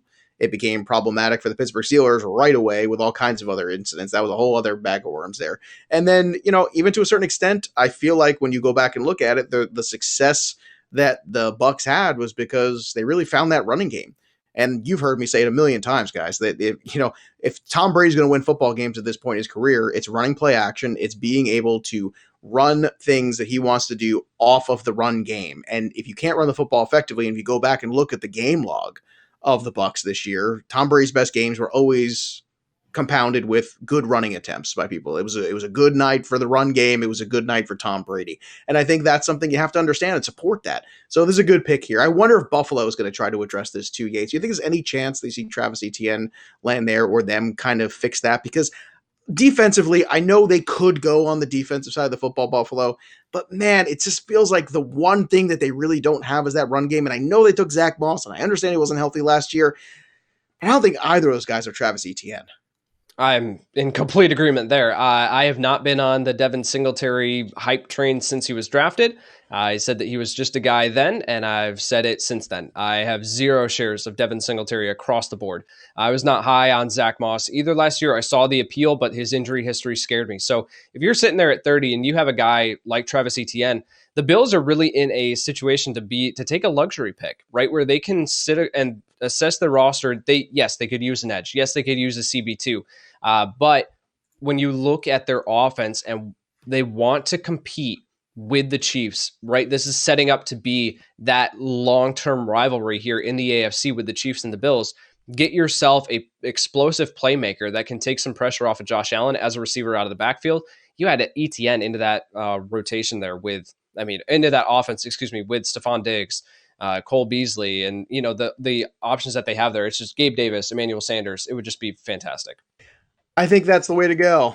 I mean, I understand that running back is being devalued in the NFL, but for a team like Buffalo, if you're playing in Buffalo in January, and I think the Bills think they're going to be playing in January, you got to be able to run the football better than you did last year. And it can't all be Josh Allen running the football either. We have the Jacksonville Jaguars about to make their pick so far. They've taken Trevor Lawrence with their first pick here. Obviously, no one's going to argue there. A very good job there by them. Who do you think they go here next, Tags? I'm going Trayvon Marg, safety out of TCU. He's the player I go with because they have another pick. We have to think about this logically. Right. The Jaguars have to have multiple people that they want right here because there's a lot of talented players on the board. Jeremiah Owusu-Koramoah could still fill that role. I still think that he could be a pick here, but you have to think about who's the player that's most likely to fall, who's not going to be there. The Ravens have been tied to Marig for the last couple weeks. They want him on their roster, and they have 2 picks in between the Jaguars' next pick. So to me, Trayvon Marig is a player. Again, this goes back to the Jaguars having to take the best player available and legitimately just building their roster that way. Take the best player available, let everything else figure itself out because there's too many holes in that team to figure out. Sorry. I found out the pick. Well, let's do it. Do it because Roger Goodell's just sitting in his chair. Give it to us. Travis Etienne, running back, Clemson. Wow. James Robinson. They just paired him up with Trevor Lawrence. I called it on our last podcast. You did. You did indeed. Wow. So much for Buffalo getting Travis Etienne. That was wishful thinking. The Jamal Charles comparison out there for Travis Etienne. Wow. Yates. I mean, my goodness. It looks like the band's getting back together for Trevor Lawrence.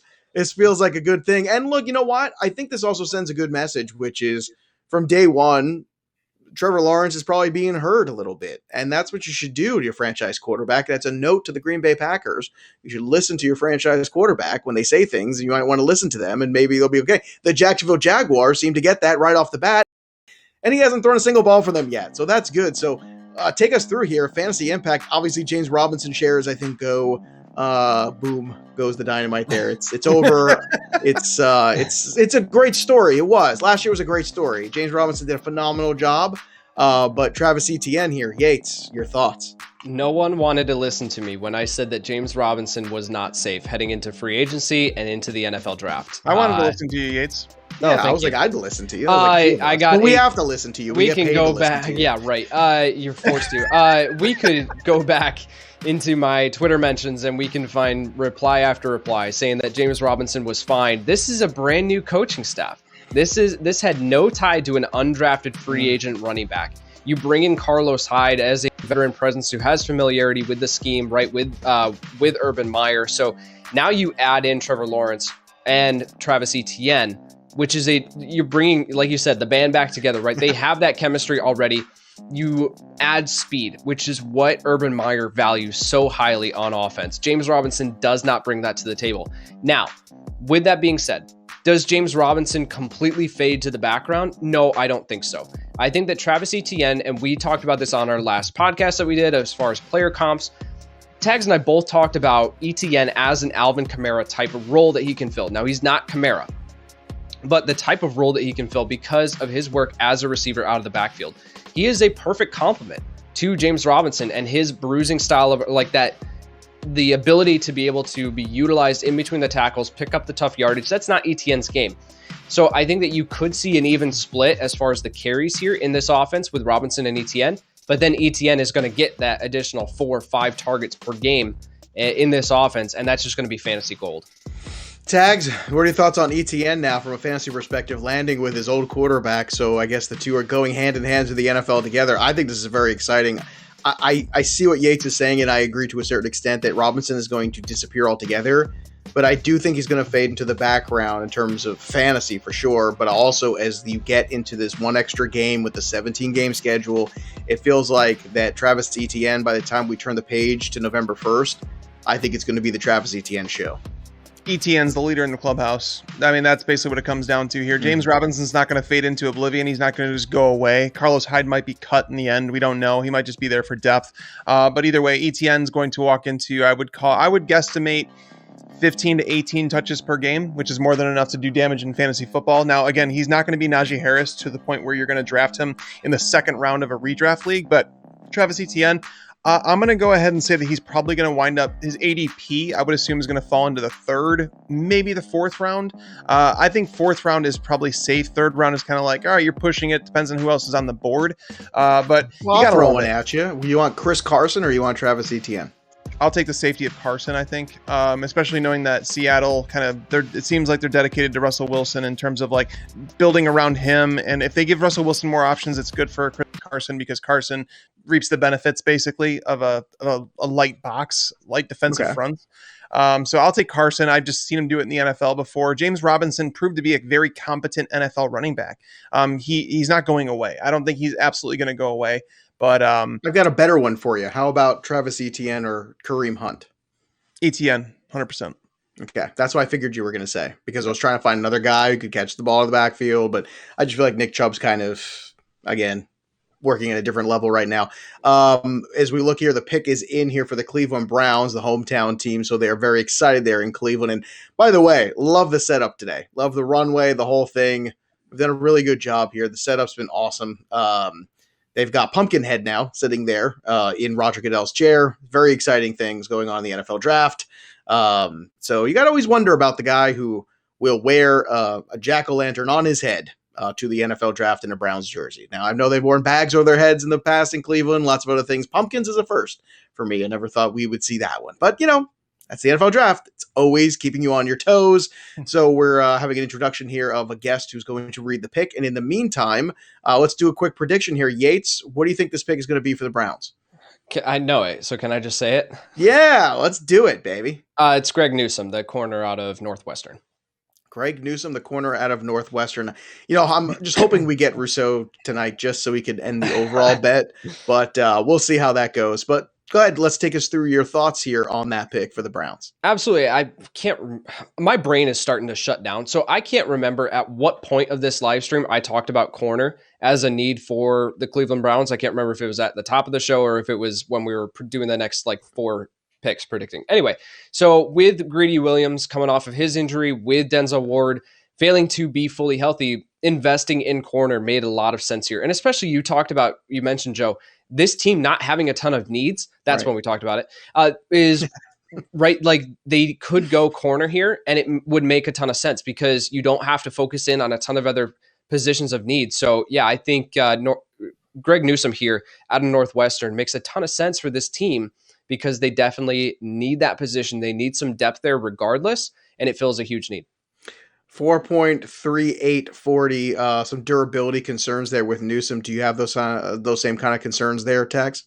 I don't like the pick. I don't like the pick. We heard leading up to the draft that the Browns were looking more and more into cornerback help, and I know Yates was saying that in terms of the injuries and stuff like that, but their cornerback room is better than, I'll say, half the league. Denzel Ward, Greedy Williams, if those two are healthy, like, you have a solid 1-2 duo that you spent a lot of equity on to get. And then you got Troy Hill in free agency. I mean, Troy Hill's a competent player. He showed it with the Rams. He's not going to be at number one, but he's a solid corner. You could stick him in the slot and he's fine.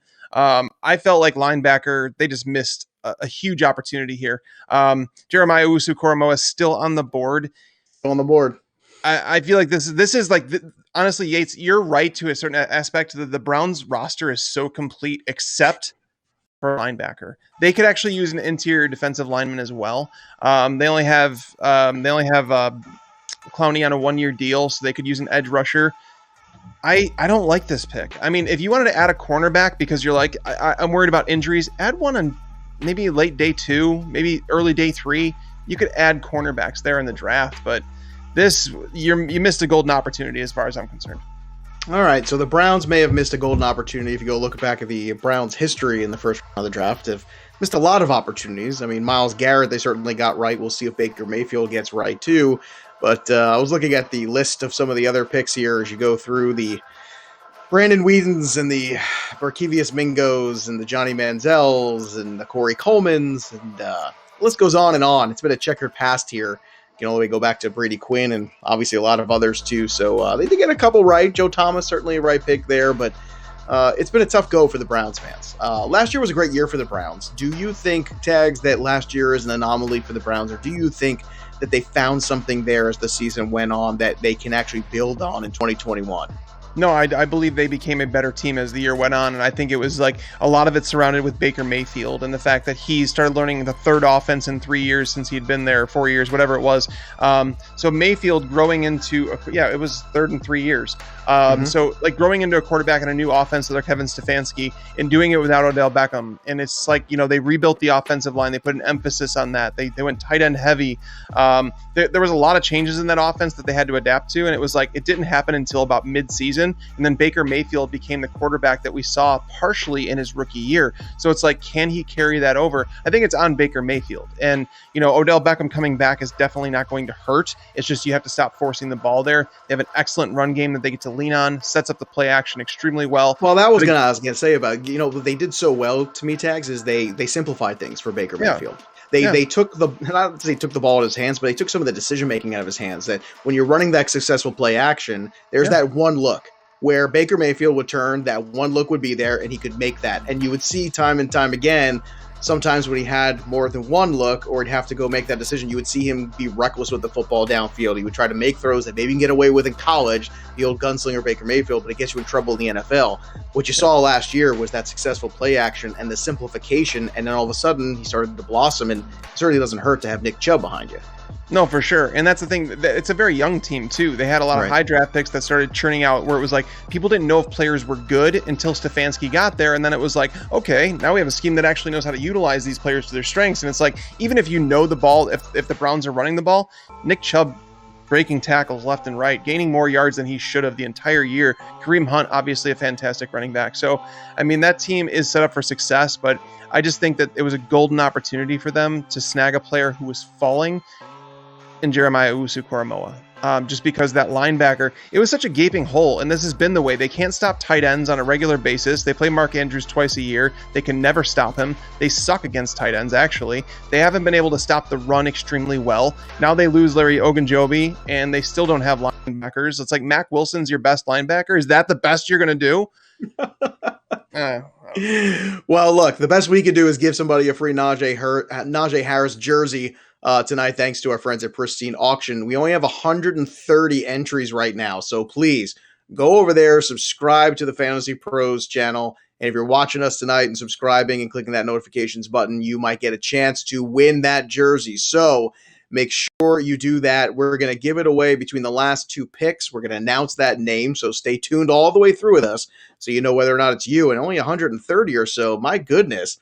There's a really good chance you can get in there and win this thing. So get in there right now. Yeah, I Subscribe think to Fantasy people, Pros. Joe, I think that people like assume that there's going to be too many people in there. And then it's like right No. now you have a free shot to get in there. That's what I'm saying. That's why I wanted to say the number 130. Come on. You got plenty of opportunity here. Yeah. Yates, obviously, Tags was none too pleased with this pick for the Browns. So were you just being nice to the Browns just now? I just want to know. I like the pick. I like the pick. Yeah. It's getting late. We're 27 picks in. We've been here since 7 o'clock. We're trying to make it. We're just having some fun. Here's a question for you. Do you think that there was something better for them? I definitely think that Owusu-Koramoah, just based on our evaluation, yes. Okay. But when I think we did a mock draft episode, and I think Tags, you might have talked about him here for Cleveland. I can't remember. Again, this is all kind of running together. And I said, like, he's a box safety. They don't have that, or they have that already in John Johnson now that they got in free agency. So the fit there just didn't make sense. And as far as how Andrew Berry values linebackers, it didn't make sense in the first round. So all this going together, just Owusu-Koramoah didn't seem like the fit there. Adding that corner depth, which we've talked about continuously, that the main positions of importance on the football field are quarterback, offensive tackle, and edge, right? Those have been like the top three that you spend up for. Now with how much teams are going to 11 personnel and are moving to 3 wide receiver sets, the wide receivers are coming in, you mentioned it, Joe, making an immediate impact in the NFL. You need to have solid corners on your roster, and you need to have depth, especially when the guys that you've drafted ahead of before cannot stay healthy. So Greg Newsome, for me, it made sense.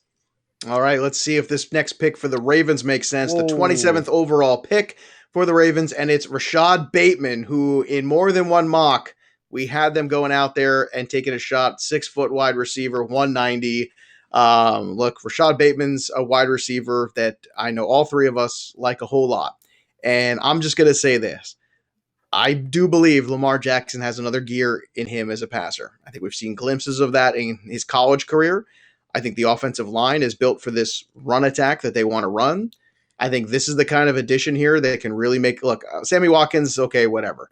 This is the kind of wide receiver that I think has that kind of upside. We've heard all the Keenan Allen comps that we've thrown out there before, but I love this pick for the Ravens. I think this gives Lamar Jackson a fighting chance to really open up this offense a little bit. They needed a guy who can get open on his own, and Marquise Brown is not doing it. Marquise Brown is a mistake guy. He's a guy that takes advantage every time the defense makes a mistake, and they leave him open for a minute. A guy falls down, this happens, and then he blows the doors off. And if you look back at that game log and you see, my goodness, the end of the year, Marquise Brown had all these touchdowns. Well, go back and look at the tape, because every one of those touchdowns nearly was a mistake on the defensive side that he took advantage of.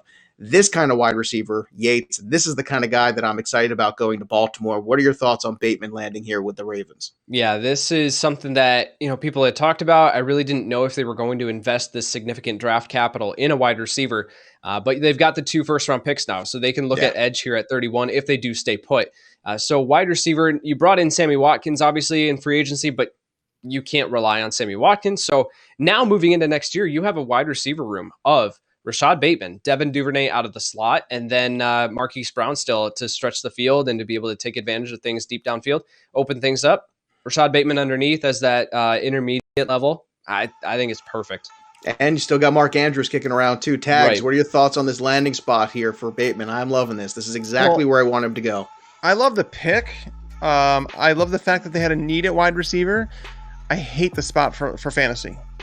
I don't. I think it's unfortunate, because do I think that Lamar Jackson doesn't have another level like you were talking about? Maybe. The offense doesn't, though. The offense legitimately does not want to throw the ball. They want to throw the ball 400 times a season. The defense, now that's the question, does the defense take a step back to the point where, hey, we have holes in our defense and we're going to start allowing more points than we typically do? Or is John Harbaugh going to figure it out like he always does? He's probably going to figure it out. But ideally, this team runs the ball. That's what they want to do. Sure. Rashad Bateman just gives them another weapon out there to keep teams honest. And you were going through the weapons, Yates. They also have Mark Andrews. Mark Right. Andrews is basically a possession-style receiver in his own right. But I do think this hurts Mark Andrews' stock quite a bit, because as Yates was talking about, Rashad Bateman being that intermediate area receiver, he's not a field stretcher or anything like that. He's a route runner. Reminds us a lot of Keenan Allen. But Lamar Jackson, does this add some appeal to his passing attack? Sure. But ultimately, I just think that the offense is going to hold him back and say, hey, we want you to run the ball. Like we want to run the ball a lot. We're going to use you to run the ball a lot. We're going to throw the ball when we have to, and that's about that. So let me play devil's advocate for a moment, if I can, Tags, because last year in the first half of the year, I think everybody just keyed on Mark Andrews, and the offense just was dying, and they were just unable to force the ball into him, and you could see Lamar Jackson quite a bit was trying to do that. Do you really think this addition hurts Mark Andrews? Because it feels like, in a way, it could potentially help him, because now all of a sudden, defensively, you've got another guy like Bateman and Andrews now to worry about, and I think it changes. I don't think defenses were afraid of Marquise Brown. I think they should be afraid of Bateman and Andrews at the same time. Well, this is ultimately the opposite of the Bengals. You know, we talked about the Bengals at the top of the show when they drafted Jamar Chase. Is there enough targets to go around? Yes. That team is going to throw the ball 650 times. The Ravens don't. When you add another option like Rashad Bateman, who's ready to come in and play right away, when you add in Devin Duvernay, who started coming out as the year went on, they moved on from Willie Snead, so maybe he just fills that role. Marquise Brown, obviously a guy that's going to be involved in the offense, but you start, like, if you have 450 pass attempts, which is probably being generous, you start splitting that up, and it's like, where are the targets coming from? And Mark Andrews, while a very, very good football player, you follow the targets at tight end, and that's what it comes down to. And Mark Andrews, even without Rashad Bateman on the roster, wasn't getting consistently 7 targets per game. So therefore, Mark Andrews, he's kind of falling down the ranks right now. All right, fair enough there. So we have a little disagreement on the Bateman landing spot. We all love the talent. It's just a matter of the landing spot. And who knows, maybe if that defense does take a step back, maybe they have to throw the football a little bit more.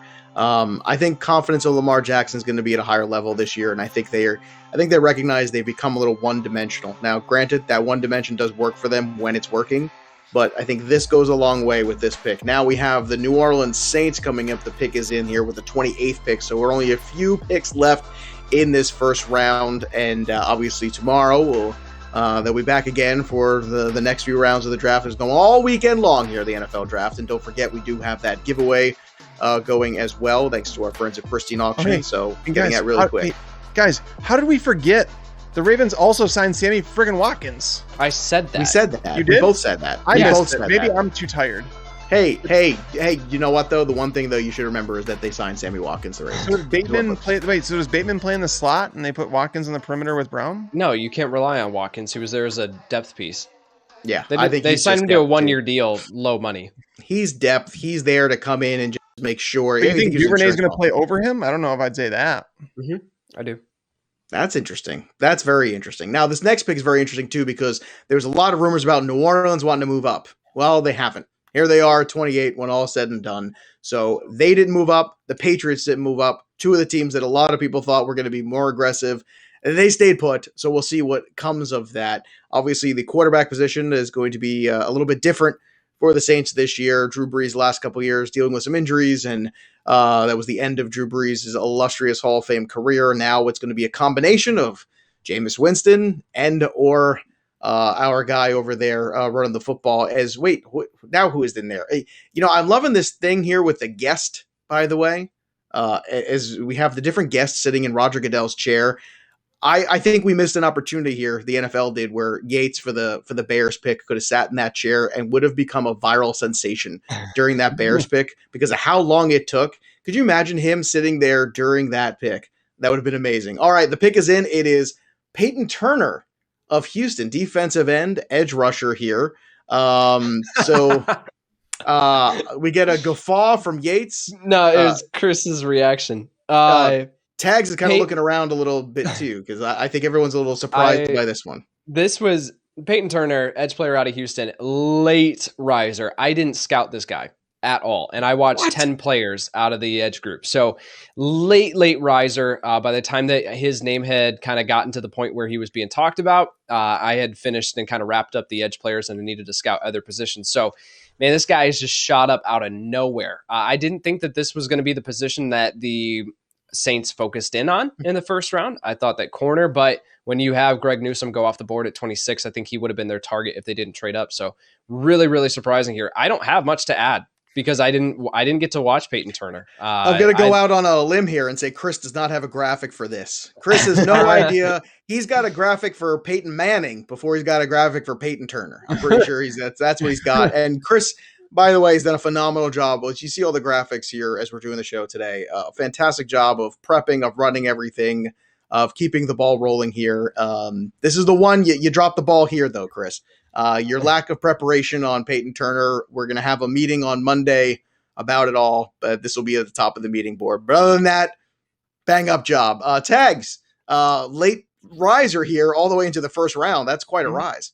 I actually kind of like the pick. I mean, I don't know if they needed to pick him here. We did hear word at this day, we were hearing that Peyton Turner might sneak into the first round, and I was okay with it. Like, I didn't think he was going to make that rise, but I did watch some film on him. My notes say that he's a big man. You don't want to get caught and tackled by him. Has solid endurance for a guy who's 270 pounds. I watched him chase down a receiver who was halfway across the field. He has the size to play defensive end in a 3-4 as well as a 4-3. Heck, he may even have the size to play on the interior of a 4-3 defense. Big man, crazy athleticism for a guy that size. So the Saints, I mean, trying to replenish the pass rush, I guess, now that the linebackers are flying off the board. But I didn't expect him to go this high. It's a prospect. I had him as my number 5 edge in this class, so I did like him. I did not expect him to go in the first round. Nope, and clearly neither did Chris. So, like I said, Chris, I guess your Christmas bonus is out the window for missing the Peyton Turner graphic. So, it's been a good draft. I hope you all enjoyed it. But now that we're down to that one, now we're up to the Green Bay Packers. We can only assume Kyle Trask. They turn in their pick right away. Dov Kleiman on Twitter said the Packers are on the clock just in time to trade, or just in time to draft Jordan Love's future replacement quarterback. That's what I was just. I was like, you might as well take another quarterback here. Is what they do in the first round, right? I mean, Trask or whoever you want to take here. But look, last year when they took Jordan Love, that was the one that kind of sent everybody all over the place last year. People were not expecting that to move up and then to do that, especially with a team that had Super Bowl aspirations and needs. Let's be honest. The Packers had some needs and they still have some needs. They certainly could use another wide receiver. If you were to give them something right now, Tags, what would you give them? I would give them Tevin Jenkins, offensive tackle, but we have heard that they're interested, like that cornerback was a thing, but I really didn't think they were going to avoid offense again in this draft class. But another name, we just heard a name come off that Peyton Turner was rising late. Another name that we heard rising today that could potentially go as a first rounder, Tyson Campbell out of Georgia. I don't know if that's it. Eric Stokes out of Georgia. Right. Like those are two that I believe could potentially sneak into the first round. But I personally, if it were my team, which it's not, it would be Tevin Jenkins, and I think it would be a phenomenal pick for him. All right, so it's not either of your teams, but Yates, I'd love for you to pretend for a second that it is. Give me your pick for the Packers. Yates for the Packers. Look, Yates for I haven't done that enough. Because Yates for the Packers has been a theme of all mock drafts that we've done at Fantasy Pros for the last 2 months. So this is your last chance to pretend to pick for the Packers before it actually happens, brother. Goodness. Wide receiver for sure has to be on their radar. You definitely have to think that they'd be looking at that position, but we've thought that for the last several years, and that has not been the case.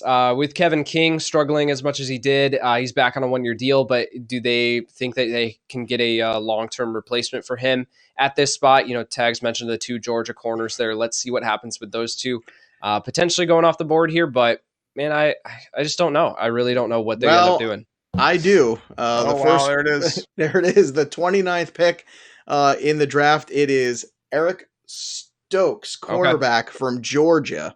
So they did indeed go cornerback after all. So Jair Alexander has another friend. And it is Eric Stokes, the cornerback out of Georgia, 6', 194.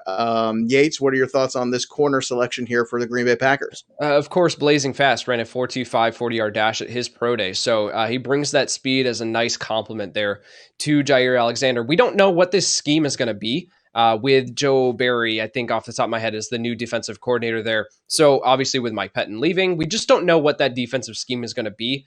Are they going to be primary man-to-man? Are they going to be cover? Are they going to be zone? Cover 3, zone, whatever. We just don't know what that's going to look like yet. So interested to see how he fits into this defense, but this was a position of need. So congratulations, Green Bay. You actually drafted a position of need this time around rather than reaching for, another running back. Let's flip the script and look at the offense for a second here, Tags, because they didn't so far fill the wide receiver need. We'll see if they fill it tomorrow if there's somebody out there. You're kind of giving me that look right now, which is, I could, no, it's not good. Not a good idea. This is not going to make Aaron Rodgers happy. Well, I mean, I don't think anything can make Aaron Rodgers happy. Although, if we were playing a little Jeopardy with him, draft picks that Aaron Rodgers does not like for 1,000. We could probably get to that category very soon. But Aaron Jones back in the fold, Devontae Adams still there. Who is that third piece in this offense right now for you? Is there one? I guess there is. Robert Tonyan. He'll be drafted tomorrow. That's my guess. Well, I guess well, there's the question. Like, Rondale is there Moore somebody maybe that tomorrow? can be? Can Rondale Moore last that long? Is it going to be a Terrace Marshall? Is it going to be somebody like that? Well, Marshall might fall because of obviously draft things, but I don't know how he works with. I would rather have someone that complements Devontae Adams a little bit. And again, we've seen Randall Cobb out there, so Rondale Moore would make a whole lot of sense for them if they could trade up and get him. You still have a guy like Elijah Moore who's falling down. And everybody, you guys love Dwayne Eskridge too. I don't know if that's a guy you think fits. He's someone that you could probably get in the third, fourth round. Okay. I don't think so. Packers were rumored around him in the second round, so we'll see. If they take him in the second, Yates, do you think that saves? And they go, okay, well, all right, that's maybe somebody that can step in there, or do you think it is Robert Tonyan? Is Tonyan the winner here? The fact that they did not take a wide receiver. Oh yeah, from a fantasy perspective, for sure. Tonyan was going to be fine no matter what if they added whoever they added at this point of the draft, unless it was a Rashad Bateman. Guys like Terrace Marshall or Elijah Moore at this point, not huge fans of them. So I didn't think that they were going to eat into Robert Tonyan's workload a ton. So I think, I just think that, we'll see what happens moving forward on day 2. But as of right now, Robert Tonyan seems to be solidified as that, safe option there in that offense. Well, I can tell you this much. Looking back so far at this, the first 29 picks as we get to number 30 here with the Buffalo Bills, and then we're going to close things out here with Baltimore and Tampa. I got to say, certainly not the board that I've seen anywhere. I don't remember seeing anyone project any board that looks anything like this. This has been a wacky evening here. You had that cornerback run. You had some trades in division happening, something you never see, leapfrogging each other, leapfrogging the third team in the division, which is just bizarre. And you had a possible franchise quarterback fall and then get scooped up by the Bears of all teams. So certainly not what everybody was expecting so far of the draft. And then a few names where we're scratching our heads here in these last, I would say 5-6 picks or so. You did get Najee Harris going to the Pittsburgh Steelers, which again makes you feel good, makes you feel warm and fuzzy inside that something that was supposed to happen actually is happening properly. And as we're going to hopefully give away that Najee Harris jersey tonight in just a pick or so. So stick around for that. And if you haven't, this is your last chance to get involved. Again, go and subscribe to Fantasy Pros. And make sure you click that notifications button as well so you can be part of all the great content we do here at Fantasy Pros, all the podcasts and the YouTube shows. We got all kinds of fun stuff planned for fantasy football season. You're going to want to be a part of it over at Fantasy Pros. And, of course, follow us on all of our social media channels at Fantasy Pros as well. But, again, real soon, Najee Harris is going to be yours, autographed jersey in your hands if the price is right. We'll see. The pick is in here for the Buffalo Bills. In the 30th overall pick in the first round. Travis Etienne was my hope. It was my joy to give them a running back here that I felt good about, but that's not going to happen. Where do you think they go here, Yates, for this pick? Edge. Edge is probably the most likely. With corner going, with those 5 corners now off the board, I definitely think that it kind of puts them out of that range. Jeremiah Owusu-Koramoah will continue to say his name until he gets drafted because he's a really good football player. They do have somewhat of a need there at linebacker, so I think that he could fill that role. But edge definitely is in consideration. Owusu-Koramoah makes sense for me here. Tags, that seems to be the thing you do. Just keep building that defense up because that's what the board looks like. You take advantage of a guy with a talent that maybe should have taken, 5, even 10 picks earlier. Yeah. You can make that argument. I think you just keep it simple and do that, don't you think? I would definitely go Owusu-Koramoah for my team. He's just a football player. I like him, but Jason Elway would be my next choice, as an edge rusher, because the Bills do have a complete team. Like they're a team that's built to compete. Obviously, they made it far into the playoffs. Josh Allen only improving. So, if you wanted to add an offensive tackle here, I wouldn't even vault you. Just have some depth at the position with Tevin Jenkins or something like that. But I'm expecting Owusu-Koramoah or Elway out of Penn State. All right, so here we are. The pick is in. Roger Goodell is at the podium. So this is the 30th pick No! in the first Dang it. round. And Yates' reaction, clearly not exactly what was Gregory Rousseau. What does this mean, goes- Yates? What does this mean? That means I have to wear a corn shirt, which It does. next podcast, which is not anything to me, but it's more so that I lost the tags. And you have to buy Yeah. a corn shirt. That's what that means. Yeah, are you going to do something to your hair? So so for those of you who don't know, wondering what's going on, we had a bet here where the Russo was going to be in the top 40 picks, I believe, right? It was top 40? Top 40, yep. Okay, and if Tags was wrong, he had to wear overalls. And if Yates was wrong, he would have to wear a corn shirt. I really think you should have pushed the envelope there a little bit more. Can we at least get like a fake earring or something like that hanging No, down? Just It something. was a corn shirt. It was a corn shirt. That's all I'm doing. That's what All he right. bet. What I'm Yeah, doing. it was. Yeah. You could have pushed the envelope a little bit more, but I gotta say, Tags in the overalls is going to be disappointing not to see. I was really rooting for that. This is a disappointment. The question is it a disappointment for the Buffalo Bills? Gregory Rousseau, I think there's varying takes on him. What are your thoughts, Tags? I think it's a good pick. He's not someone that you snag and you say, hey, we have a franchise edge rusher. But I thought that the Ravens were going to take him at 27 because he's a player with massive upside, and everybody knows it too. He put on a little bit of weight when he took off the 2020 season. He didn't perform as well as at his pro day as people thought he would athletically. But if you go back and watch the tape in 2019, he was as good as any player in this draft on the edge. He was better than Jalen Phillips, in my opinion. But again, you do have the year off football. You do have the concerns about the weight gain. You have concerns about the athletic testing not being what you thought it might be. But in terms of what he put on tape in 2019, Gregory Rousseau should have been a top 15 pick in this draft. But again, there's a lot of concerns that came out of taking the year off, which, a lot of players, it did that too. But, we're definitely happy. I'm definitely happy to see him come off the board. You're before that pick relieved. 40. Yeah. I don't know. You're relieved to see him. I didn't come want to off wear the board. overalls. Let's be real. Like, I've never worn overalls in my life, and I don't ever plan on wearing them. I'm telling you, they're very comfortable. I think everybody's going to be wearing them next season. It's going to be great. So, did the Bills get a steal here in Rousseau, in your opinion, Yates, potentially, if he does live up to the potential that he's got? No. No, this was a reach. No, you're betting on potential. Obviously, I'm a big fan of Sean McDermott, and so I'm going to lean back on him at this point and say that he knows what he's doing. He's earned that trust for me. So with him taking that shot on Rousseau, the production is there, but that was in the ACC. The tape is not there to dictate that he is like a top tier edge player. So I think that he's got a lot of developing to do. He did not test the way that you would hope. So he falls a little bit here. I mean, he was going in the top 5 of mock drafts at the beginning of, the college football season, obviously falls a little, but after the pro day and after people were able to watch his tape, you could say like, this is a little bit of a reach. There are some other players that I think should have gone before him, but he goes here in the first round, and I'll trust Sean McDermott here.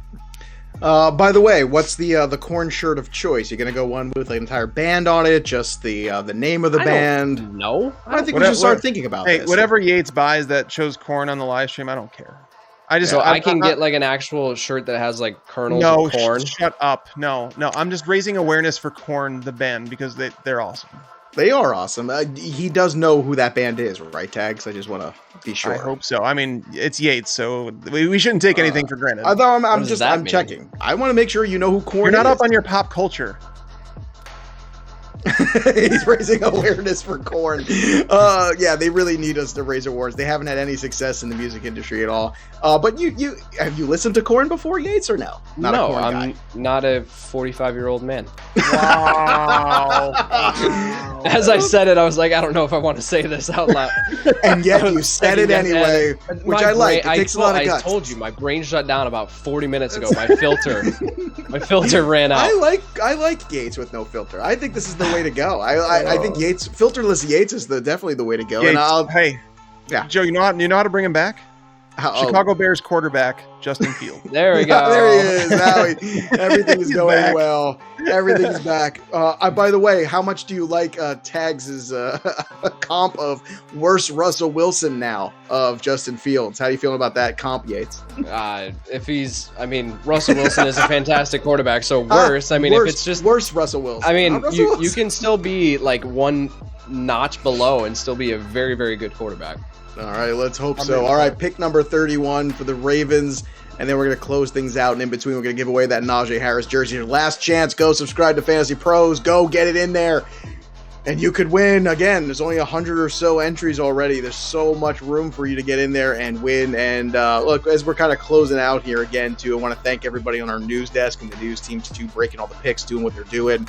Dan Harris and company doing a fantastic job. And also just everybody here at Fantasy Pros for the support we've gotten here from the ad people, management people, to just other folks like even Etienne, who not Travis Etienne, but just Etienne who works here, who make sure that we got something right when we weren't sure how many quarterbacks were ever taken in a row in a draft.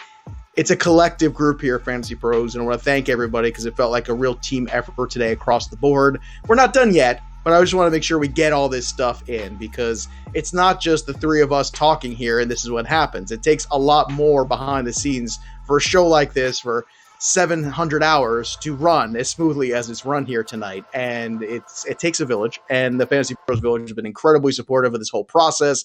And it's been great fun for us to be here with you. We hope you've enjoyed all of it. And we've got 2 picks left. So the Ravens have got another one. They went with Rashad Bateman with that first one. So I assume it's the other side of the ball for this one, Tags, don't you think? Sorry, I was totally daydreaming. That's okay. That's okay. Maybe I can it's late. It's almost midnight. Yeah. It's you're an early riser. I understand that. I'll try to bring you back. Justin Fields, quarterback, Chicago Bears. Hey, it's like a smelling salt. For Caleb Farley, corner, Tennessee Titans.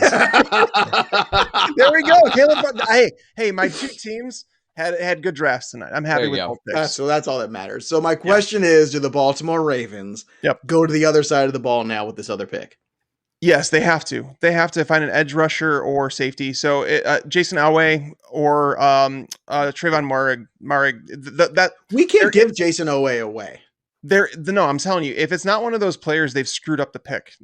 I'm at the point where I can officially say that. Like, I don't even think Owusu Koromoa is the pick for them. Like, I like him as a football player, but it's not. They need someone to help with that pass rush. Or again, Marrig is someone they were infatuated with, and that's why I thought the Jaguars were going to go with him at 25. But if they pass here, I'm guessing Marrig is going to fall to the Jaguars at 201, and they should take him there. But yeah, edge rusher is a huge need, and I know this is a weak class, but you can't just bypass the position because it's so important. Yates, your thoughts here? Does Baltimore have to take a defensive pick here? They really do. They have to look at edge. So yeah, I think definitely guys like Joe Tryon, Azeez Ojulari are definitely in consideration. Yeah. All right. So hopefully the pick is in. We'll get it any time now. And after that, we'll announce the winner of our Najee Harris contest. And then we'll close things out here with the reigning, defending, undisputed champions, the Tampa Bay Buccaneers, picking next. And it's been a wacky ride here. I got to tell you, boys, it's been fun. It's a lot of ups and downs, a lot of emotions have been running. So far, looking back, the highlight to me is definitely Trey Lance going 3rd overall. To me, it is the work that we all do of really trying to put in the time, because it's not about us getting it right because we want to be right. It's us getting it right because we want the quality to show here. And I think that despite all the noise, all of us kind of pushing that narrative and saying, no, it's got to be Lance. It's got for all these reasons. And it's not just the tape. It's also because of the draft capital. It's all those things. To me, that was the moment that stuck out. I know it's early in the draft. It was like 12 hours ago, but still, Yates, it feels like that Trey Lance moment was really important. And I think San Francisco got it right. And I think that it's good that we got it right along with them and stuck to our guns as the pick is in here. Pick number 31 in the first round of the NFL draft, and the Ravens are going to go on the defense of the ball. Side of the ball is what we anticipated, and they've gone to a package. It is Jason Oweh. There you go. So Penn State, Jason Oweh. Finally, we give him away. Yates, is this the what? I've been wanting to make that joke all. I've been waiting 31 picks to make that dad joke, and look, we made it all the way here tonight together. So Jason Oweh, Yates, take it away. This is oh God. All right. This is tags. This is all tags. So I'll let him talk about this. I'm not personally not very high on Jason Oweh. So I you're betting on athleticism here, but I'll let Tags Okay. go because this is what he's been pounding the table for Owe to Why go are in you the pounding the first round. table for Owe so hard?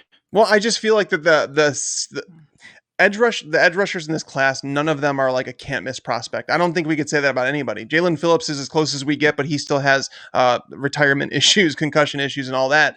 But Awe is someone that basically he has this athletic frame. He's a freak. He's 6'5", 240 some pounds or 250 some pounds, and then he runs a 4.340. Like I said while watching his film, like he didn't register a sack this year, and everybody's like, well, I don't know. Like, and I'm like, there's a ceiling here. He's crazy fast. He was just getting overpowered so much. I was like, put 15 pounds of muscle on this dude. He's got the frame to do it. Like you could see, he's built, but he's still like he's shredded. He needs to put on 15 pounds of weight. He'd still have plenty of speed. It would add some strength to his game. So going to someplace like Baltimore, where it's like John Harbaugh can like. These guys make edge rushers work. They make them, and then they go elsewhere, and then maybe they're not the same player that they once were. So in terms of like this edge class, I think he's a good pick at the tail end of the first round. I don't think he's a can't miss prospect, but I think that there's certainly potential for growth here with him. And I want to thank everybody who entered the contest in these last few moments here because we more than doubled the number of contestants. See, all you got to do is tell people they got a good chance of winning something and they want to win it. The winner of the Najee Harris autographed jersey is Ryan Thompson. Congratulations, Ryan Thompson. Someone will be in touch with you. We will find you. It is yours. Enjoy. You can get a little frame, put it behind you there like Tags and Yates have got. I've got a couple frame jerseys. You can't see them on this side of the room. So congratulations out there to Ryan Thompson. You just won a Najee Harris jersey thanks to Pristine Auction. And now the final pick is in the first round of the 2021 draft. Pick number 32 for the Tampa Bay Buccaneers. And we'll see which way they go right now. Roger Goodell is announcing the pick. And there it is. Joe Tryon, edge rusher out of Washington. So another edge rusher. So Yates likes this one. I believe it's not a sarcastic yes. He is actually. I really love Joe good. Tryon. Good. And, so give me now that you like somebody, you can talk about them. Jason Pierre-Paul now at 32 years old, you need to think about the long-term replacement for him here. And Tryon, I mean, this is a luxury pick, right? It fills a long-term need, but it's also a luxury pick because you're returning all freaking 22 starters from your Super Bowl winning team next year. So you're able to think about the long term, but then also you're building on a strength where JPP, Shaquille Barrett, now you can send waves of pass rush, which is what destroyed Kansas City in the Super Bowl. This just adds to it. Tryon's ceiling is just fantastic. I'm a big, big fan. Tags, wrap it up for us on Joe Tryon. I wasn't big on Joe Tryon. I don't want to end on a down note. No, if you're going to be miserable, it seems like Yates and I are flip-flopped on these guys. So we'll leave it at Yates' positive note. That's fine. Fortunately, the Bucs, they're not going to be starting him right out of the gate or anything like that. It was a team that I felt like Christian Barmore was the pick here to replace Ndamukong Suh. Right. That he would have been in there next year because he has some room to grow and like to benefit from someone like that. So that would have been my pick, but this is anybody else not go in the first round. Tags for you. One name that really, stuck out. There's quite a few. Owusu Koromoa. I had him falling to 26, was further than most, but I felt like there was no way he was going to make it past the Browns. Tevin Jenkins he was going to go in the first round. Mm-hmm. Elijah Moore, we heard that he was the number 4 wide receiver on boards, and now there have been 5 wide receivers come off the board, and he's not one of them. Trayvon Marrig, and then Azeez Ojulari. He was rumored to go in the first round. I didn't put him in the first of mine because I didn't feel like the skill was there. Barmore was the last one. How about you, Yates? Anybody else besides the names that Tags brought up that was surprising to you that did not get selected tonight? Same list. And then Christian Barmore. Barmore would be the other one that, we had heard heading up into the draft saying that he was going to be a top 20 pick, and that just wasn't the case. So lean back on your evaluations. All this stuff is smoke. Sometimes it can pay off, but it didn't work out here with Barmore. So we'll see how early he goes off the board here on day 2. I'm going to give a shout out to my 2 co-hosts here tonight because Tags and Yates put the work in more than anybody else I've ever worked with in the fantasy community. And I've worked with pretty much everybody. And it's not a knock on them so much as just how tough these guys are. And Tags and Yates really, I'm telling you, they're doing you guys a service out there. doing the work that they do, giving you the analysis they do. And that's why you come and you stay at Fantasy Pros for all of that. So I want to thank you guys personally tonight because you make my job really easy. I too am an analyst. I'm double dipping in multiple sports and wagering and all the other stuff here at Fantasy Pros. So you guys going so deep into the NFL draft stuff really tonight makes my job easy. And you guys are as good as it gets in the industry. And I think somebody else besides your moms need to say it. So I'm going to say it. You guys are terrific. It's been a great fun. I know it's hard to say 4.5 hours can go by like this, but it kind of does. It was a roller coaster. And I want to thank Chris also for doing fantastic work there, producing the show tonight, keeping us all there. And incredible that Tags has not gotten up one time. I had to get up to kind of move around a little bit. I'm really concerned about that. He is more of a cyborg at this point. Well, dude, I mean, to be fair, in season, this is like a normal thing, sitting at the computer for this like long. Yeah, you need to get up and move around a little bit. I think that's good for your circulation. Let's just say it's good for you. I'm worried about you in rounds 2 and 3. We're raising awareness. That's right. That's what we're doing tonight, raising awareness. The Bears get a franchise quarterback. The 49ers got Trey Lance. A whole lot of wacky things happened in between and after, but that's the story of the 2021 first round draft here. And obviously, we'll have all the breakdowns for you on Monday. We'll have the big podcast, too, giving out the draft grades. And I'm sure Tags and Yates are going to have a ton of pieces up. So keep an eye out for all the great content. Follow us on social media at Fantasy Pros. And again, subscribe to the YouTube channel at Fantasy Pros and click that notifications button. That'll do it for us. Again, I want to thank Tags and Yates for a great night of the NFL draft coverage. We hope you all enjoyed it. And we'll see you next time, kids.